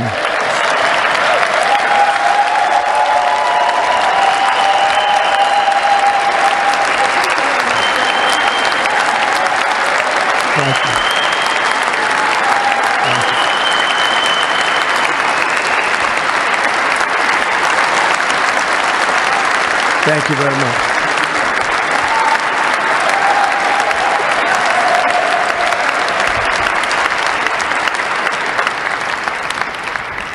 That is why each day under our administration of American patriots, we will be working to meet every crisis with dignity and power and strength. We will move with purpose and speed to bring back hope, prosperity, safety, and peace for citizens of every race, religion, color, and creed. For American citizens, January 20th, 2025 is Liberation Day.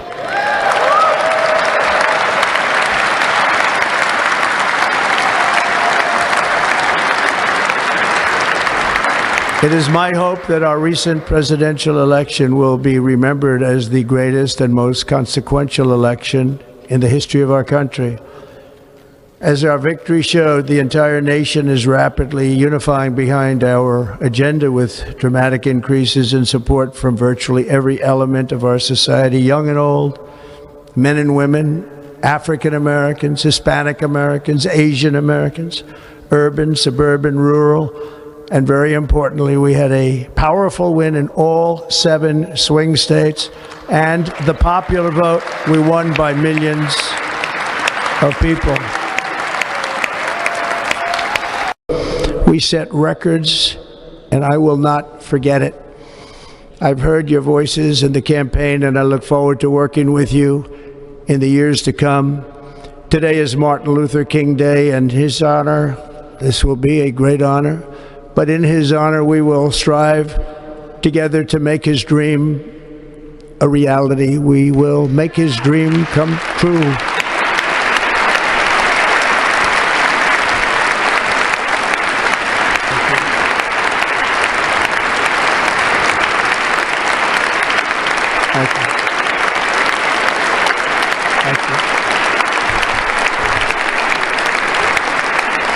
National unity is now returning to America, and confidence and pride is soaring like never before. In everything we do, my administration will be inspired by a strong pursuit of excellence and unrelenting success. We will not forget our country, we will not forget our Constitution, and we will not forget our God. Can't do that.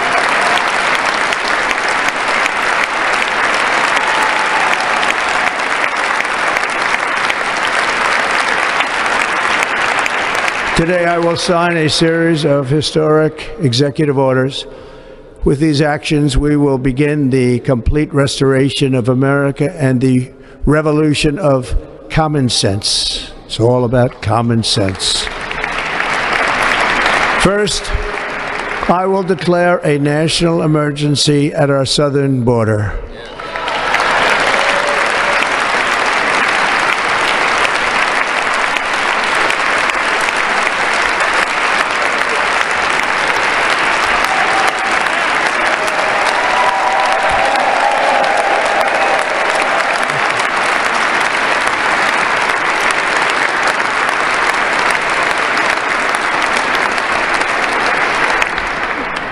Illegal entry will immediately be halted, and we will begin the process of returning millions and millions of criminal aliens back to the places from which they came.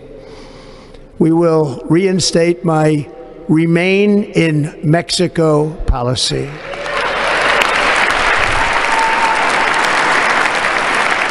I will end the practice of catch and release.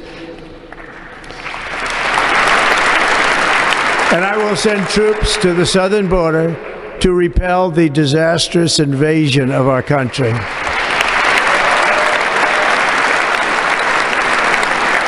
Under the orders I signed today, we will also be designating the cartels as foreign terrorist organizations.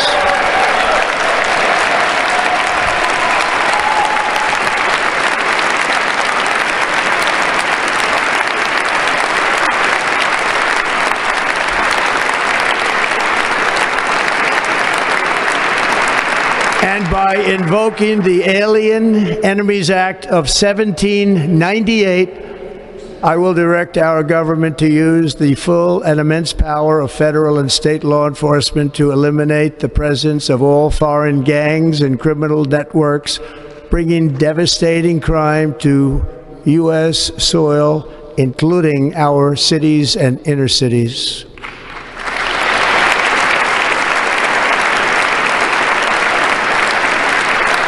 As Commander-in-Chief, I have no higher responsibility than to defend our country from threats and invasions, and that is exactly what I am going to do. We will do it at a level that nobody's ever seen before.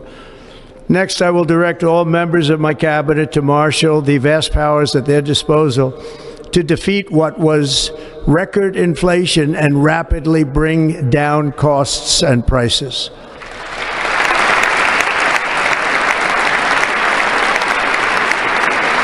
The inflation crisis was caused by massive overspending and escalating energy prices, and that is why today I will also declare a national energy emergency. We will drill, baby, drill.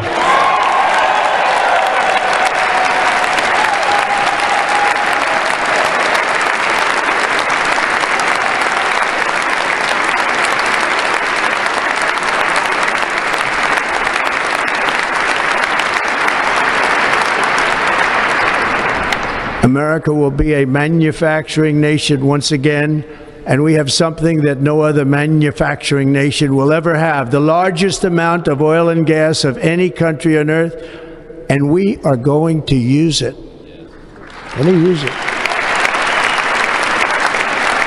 We will bring prices down, fill our strategic reserves up again, right to the top, and export American energy all over the world.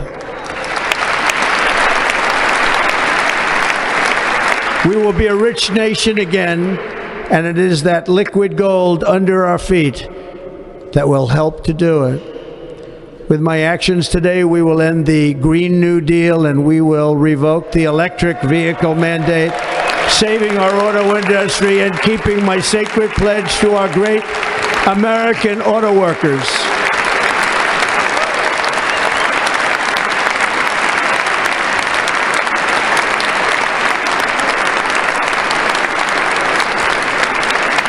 In other words, you'll be able to buy the car of your choice. We will build automobiles in America again at a rate that nobody could have dreamt possible just a few years ago. And thank you to the auto workers of our nation for your inspiring vote of confidence. We did tremendously with their vote. I will immediately begin the overhaul of our trade system to protect American workers and families. Instead of taxing our citizens to enrich other countries, we will tariff and tax foreign countries to enrich our citizens.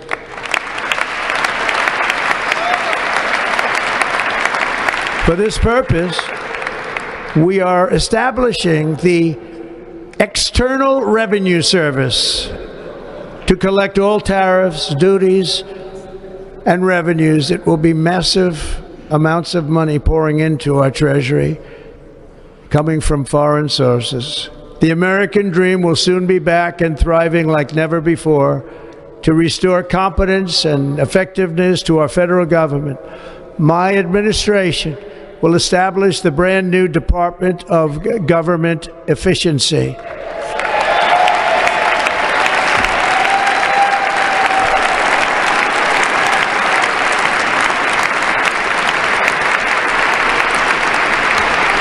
After years and years of illegal and unconstitutional federal efforts to restrict free expression, I will also sign an executive order to immediately stop all government censorship and bring back free speech to America.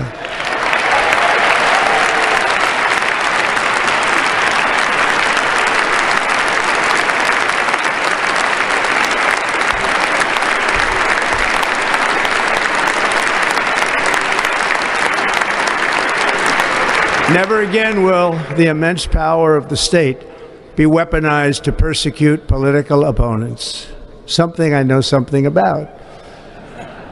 We will not allow that to happen. It will not happen again. Under my leadership, we will restore fair, equal, and impartial justice under the constitutional rule of law.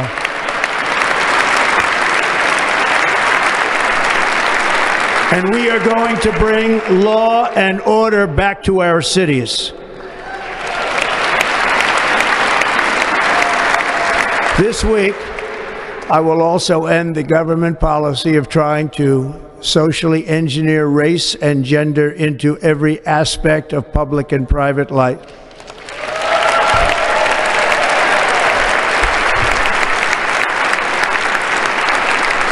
We will forge a society that is colorblind and merit-based.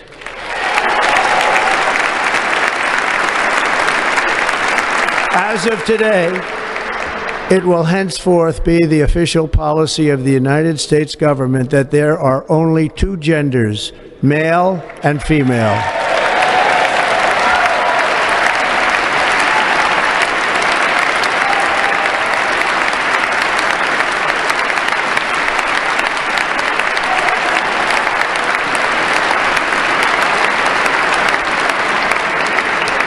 This week, I will reinstate any service members who were unjustly expelled from our military for objecting to the COVID vaccine mandate with full back pay.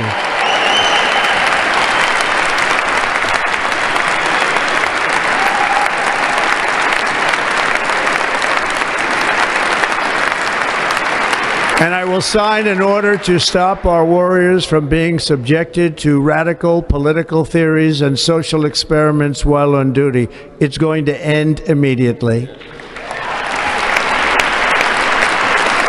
Our armed forces will be freed to focus on their sole mission, defeating America's enemies.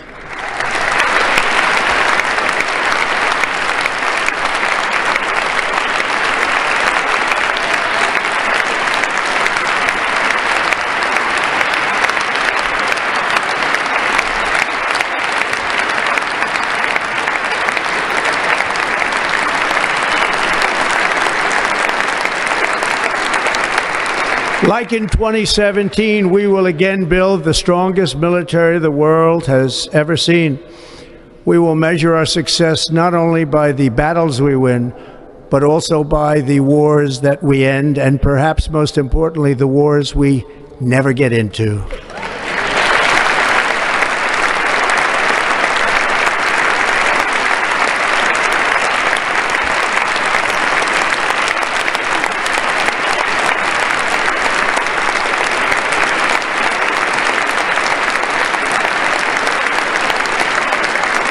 My proudest legacy will be that of a peacemaker and unifier. That's what I want to be, a peacemaker and a unifier. I'm pleased to say that as of yesterday, one day before I assumed office, the hostages in the Middle East are coming back home to their families.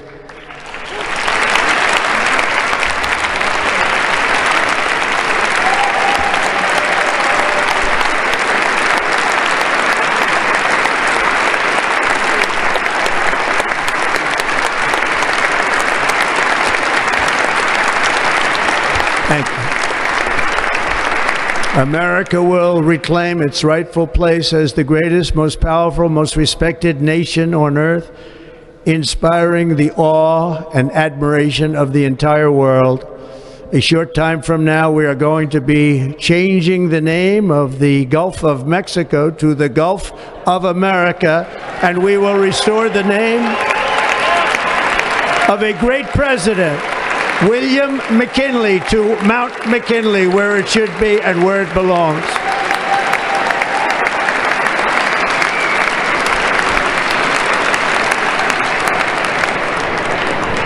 President McKinley made our country very rich through tariffs and through talent.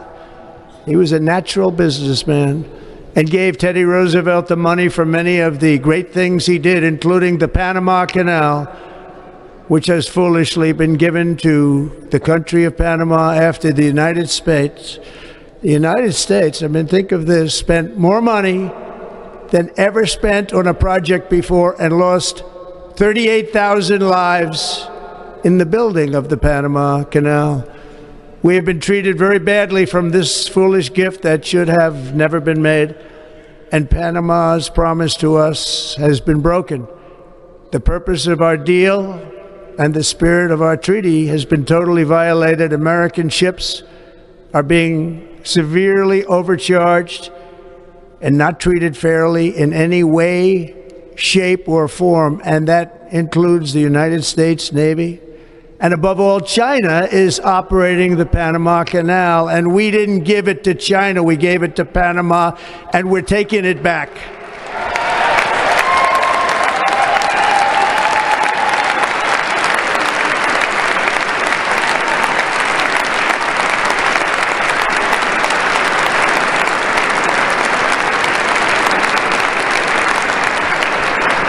Above all, my message to Americans today is that it is time for us to once again act with courage, vigor, and the vitality of history's greatest civilization.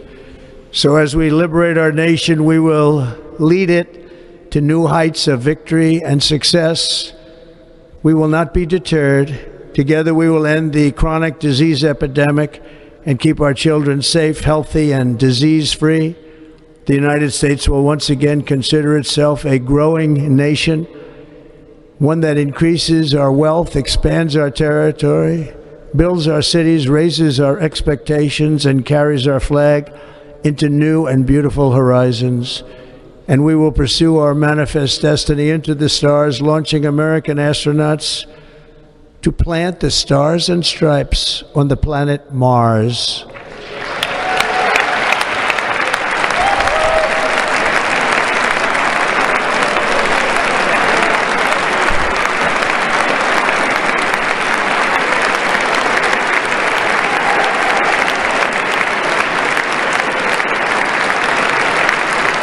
Ambition is the lifeblood of a great nation, and right now our nation is more ambitious than any other. There's no nation like our nation. Americans are explorers, builders, innovators, entrepreneurs, and pioneers. The spirit of the frontier is written into our hearts. The call of the next great adventure resounds from within our souls. Our American ancestors turned a small group of colonies on the edge of a vast continent into a mighty republic of the most extraordinary citizens on earth. No one comes close. Americans pushed thousands of miles through a rugged land of untamed wilderness.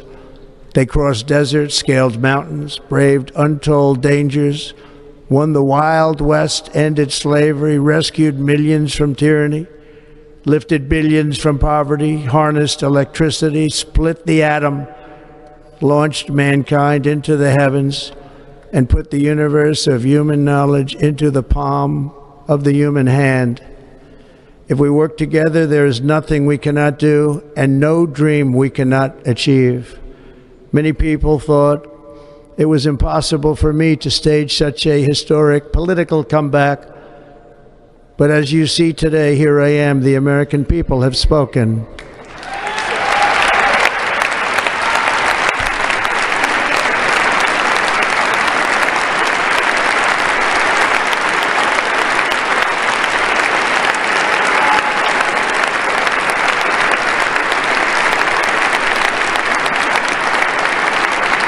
I stand before you now as proof that you should never believe that something is impossible to do. In America, the impossible is what we do best.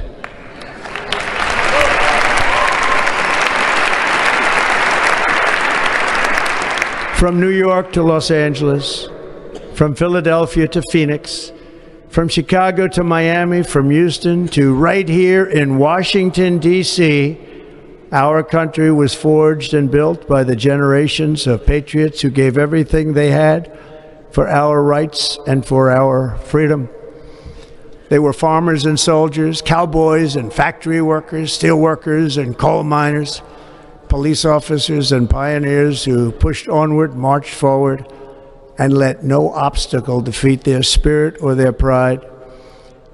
Together they laid down the railroads, raised up the skyscrapers, built great highways, won 2 world wars, defeated fascism and communism, and triumphed over every single challenge that they faced.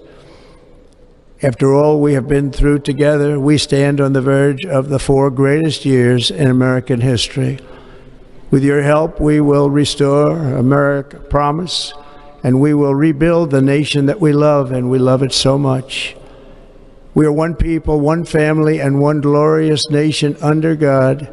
So to every parent who dreams for their child, and every child who dreams for their future, I am with you, I will fight for you, and I will win for you. We are going to win like never before.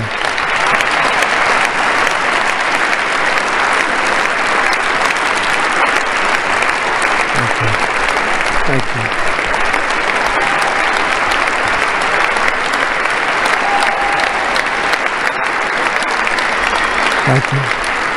Thank you. In recent years, our nation has suffered greatly, but we are going to bring it back and make it great again, greater than ever before. We will be a nation like no other, full of compassion, courage, and exceptionalism. Our power will stop all wars and bring a new spirit of unity to a world that has been angry, violent, and totally unpredictable. America will be respected again and admired again, including by people of religion, faith, and goodwill. We will be prosperous. We will be proud. We will be strong, and we will win like never before. We will not be conquered. We will not be intimidated. We will not be broken, and we will not fail. From this day on, the United States of America will be a free, sovereign, and independent nation. We will stand bravely. We will live proudly. We will dream boldly, and nothing will stand in our way because we are Americans. The future is ours, and our golden age has just begun. Thank you.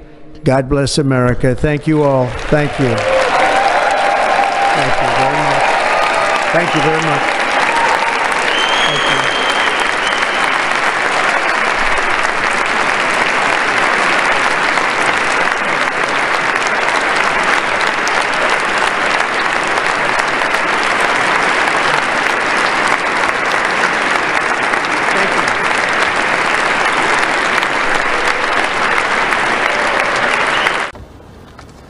Please raise your right hand and repeat after me.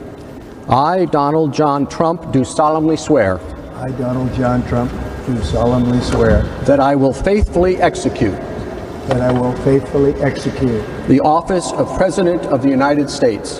The office of President of the United States. And will, to the best of my ability. And will, to the best of my ability. Preserve, protect, and defend. Preserve, protect, and defend. The Constitution of the United States. The Constitution of the United States. So help me God. So help me God. Congratulations, Mr. President.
Thune, Chief Justice Roberts, Justices of the United States Supreme Court, President Clinton, President Bush, President Obama, President Biden, Vice President Harris, and my fellow citizens. The golden age of America begins right now.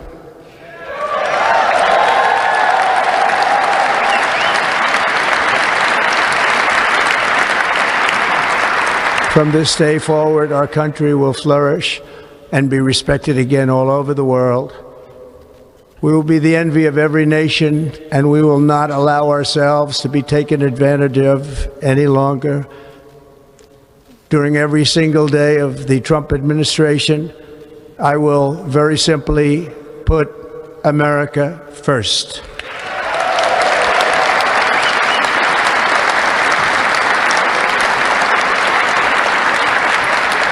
Our sovereignty will be reclaimed. Our safety will be restored. The scales of justice will be rebalanced. The vicious, violent, and unfair weaponization of the Justice Department and our government will end.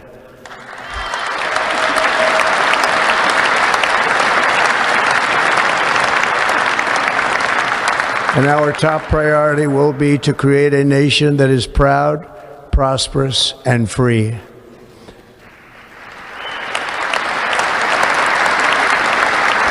America will soon be greater, stronger, and far more exceptional than ever before. I return to the presidency confident and optimistic that we are at the start of a thrilling new era of national success. A tide of change is sweeping the country, sunlight is pouring over the entire world, and America has the chance to seize this opportunity like never before. But first, we must be honest about the challenges we face. While they are plentiful, they will be annihilated by this great momentum that the world is now witnessing in the United States of America. As we gather today, our government confronts a crisis of trust. For many years, a radical and corrupt establishment has extracted power and wealth from our citizens while the pillars of our society lay broken and seemingly in complete disrepair. We now have a government that cannot manage even a simple crisis at home, while at the same time stumbling into a continuing catalog of catastrophic events abroad. It fails to protect our magnificent, law-abiding American citizens, but provides sanctuary and protection for dangerous criminals, many from prisons and mental institutions that have illegally entered our country from all over the world. We have a government that has given unlimited funding to the defense of foreign borders, but refuses to defend American borders or, more importantly, its own people. Our country can no longer deliver basic services in times of emergency, as recently shown by the wonderful people of North Carolina, been treated so badly.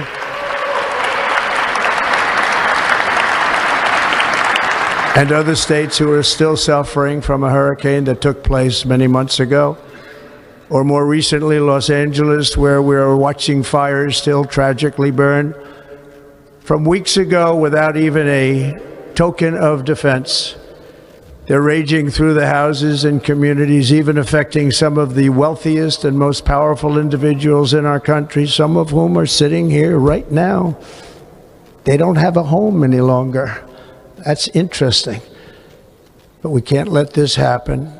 Everyone is unable to do anything about it. That's going to change.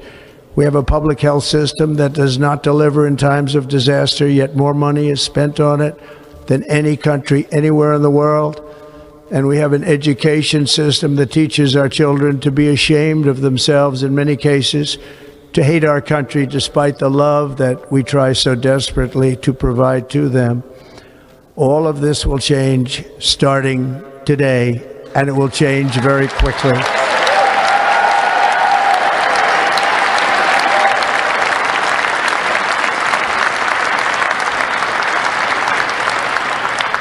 My recent election is a mandate to completely and totally reverse a horrible betrayal and all of these many betrayals that have taken place, and to give the people back their faith, their wealth, their democracy, and indeed their freedom. From this moment on, America's decline is over.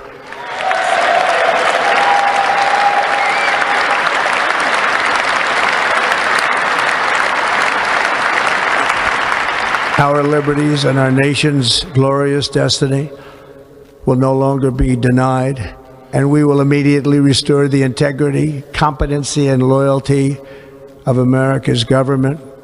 Over the past 8 years, I have been tested and challenged more than any president in our 250-year history, and I've learned a lot along the way.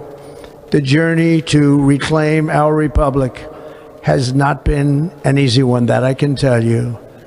Those who wish to stop our cause have tried to take my freedom and indeed to take my life. Just a few months ago in a beautiful Pennsylvania field, an assassin's bullet ripped through my ear. But I felt then, and believe even more so now, that my life was saved for a reason. I was saved by God to make America great again.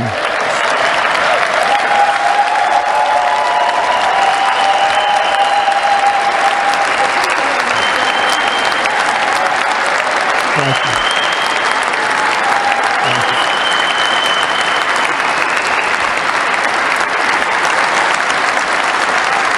Thank you very much.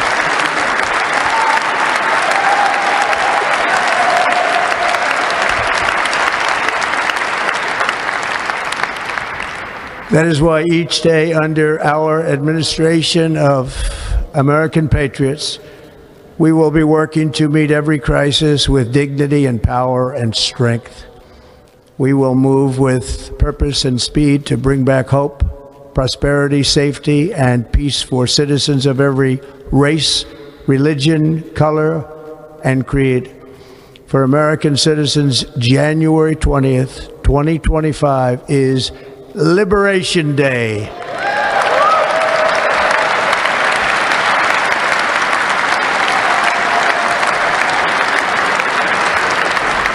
It is my hope that our recent presidential election will be remembered as the greatest and most consequential election in the history of our country.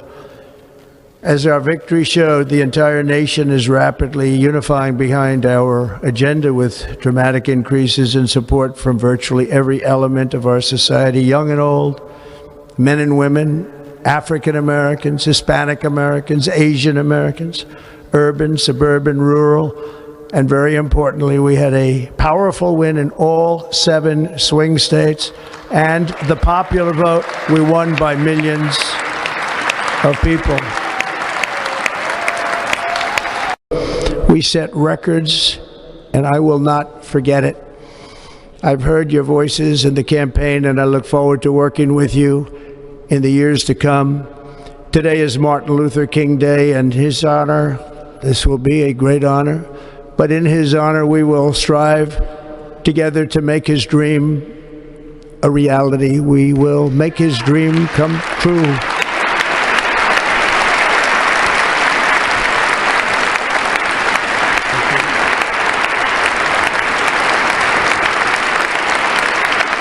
Thank you. Thank you. National unity is now returning to America, and confidence and pride is soaring like never before. In everything we do, my administration will be inspired by a strong pursuit of excellence and unrelenting success. We will not forget our country, we will not forget our Constitution, and we will not forget our God. Can't do that.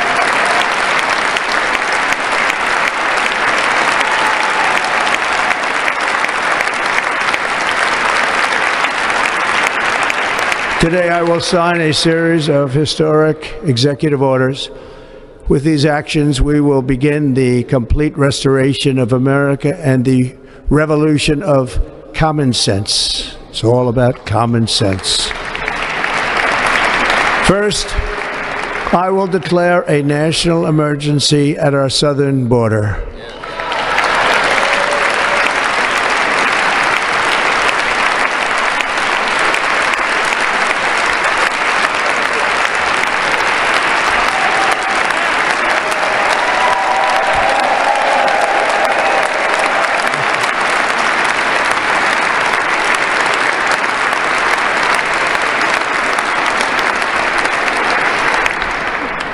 Illegal entry will immediately be halted, and we will begin the process of returning millions and millions of criminal aliens back to the places from which they came. We will reinstate my Remain in Mexico policy.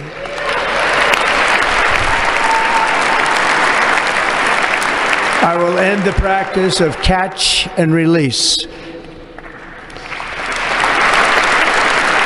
And I will send troops to the southern border to repel the disastrous invasion of our country.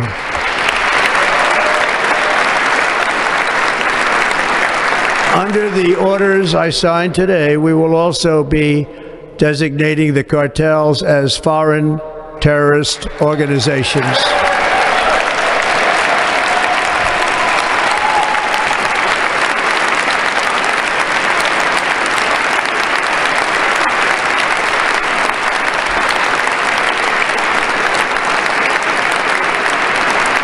And by invoking the Alien Enemies Act of 1798, I will direct our government to use the full and immense power of federal and state law enforcement to eliminate the presence of all foreign gangs and criminal networks, bringing devastating crime to U.S. soil, including our cities and inner cities.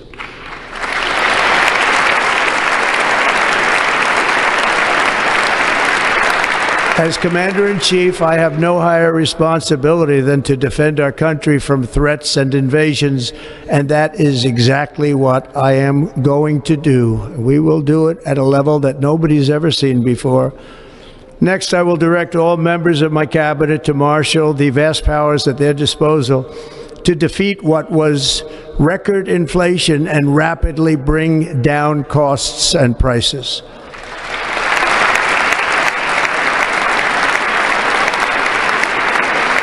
The inflation crisis was caused by massive overspending and escalating energy prices, and that is why today I will also declare a national energy emergency. We will drill, baby, drill.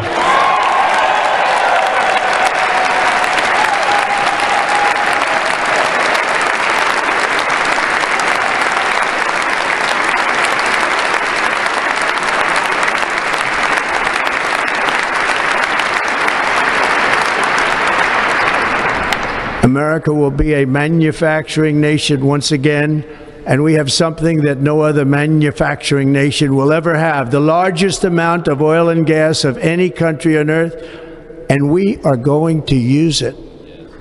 We're going to use it. We will bring prices down, fill our strategic reserves up again, right to the top, and export American energy all over the world. We will be a rich nation again, and it is that liquid gold under our feet that will help to do it. With my actions today, we will end the Green New Deal, and we will revoke the electric vehicle mandate, saving our auto industry and keeping my sacred pledge to our great American auto workers.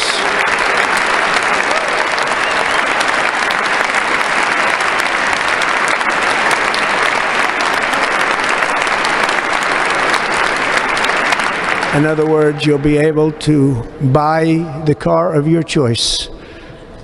We will build automobiles in America again at a rate that nobody could have dreamt possible just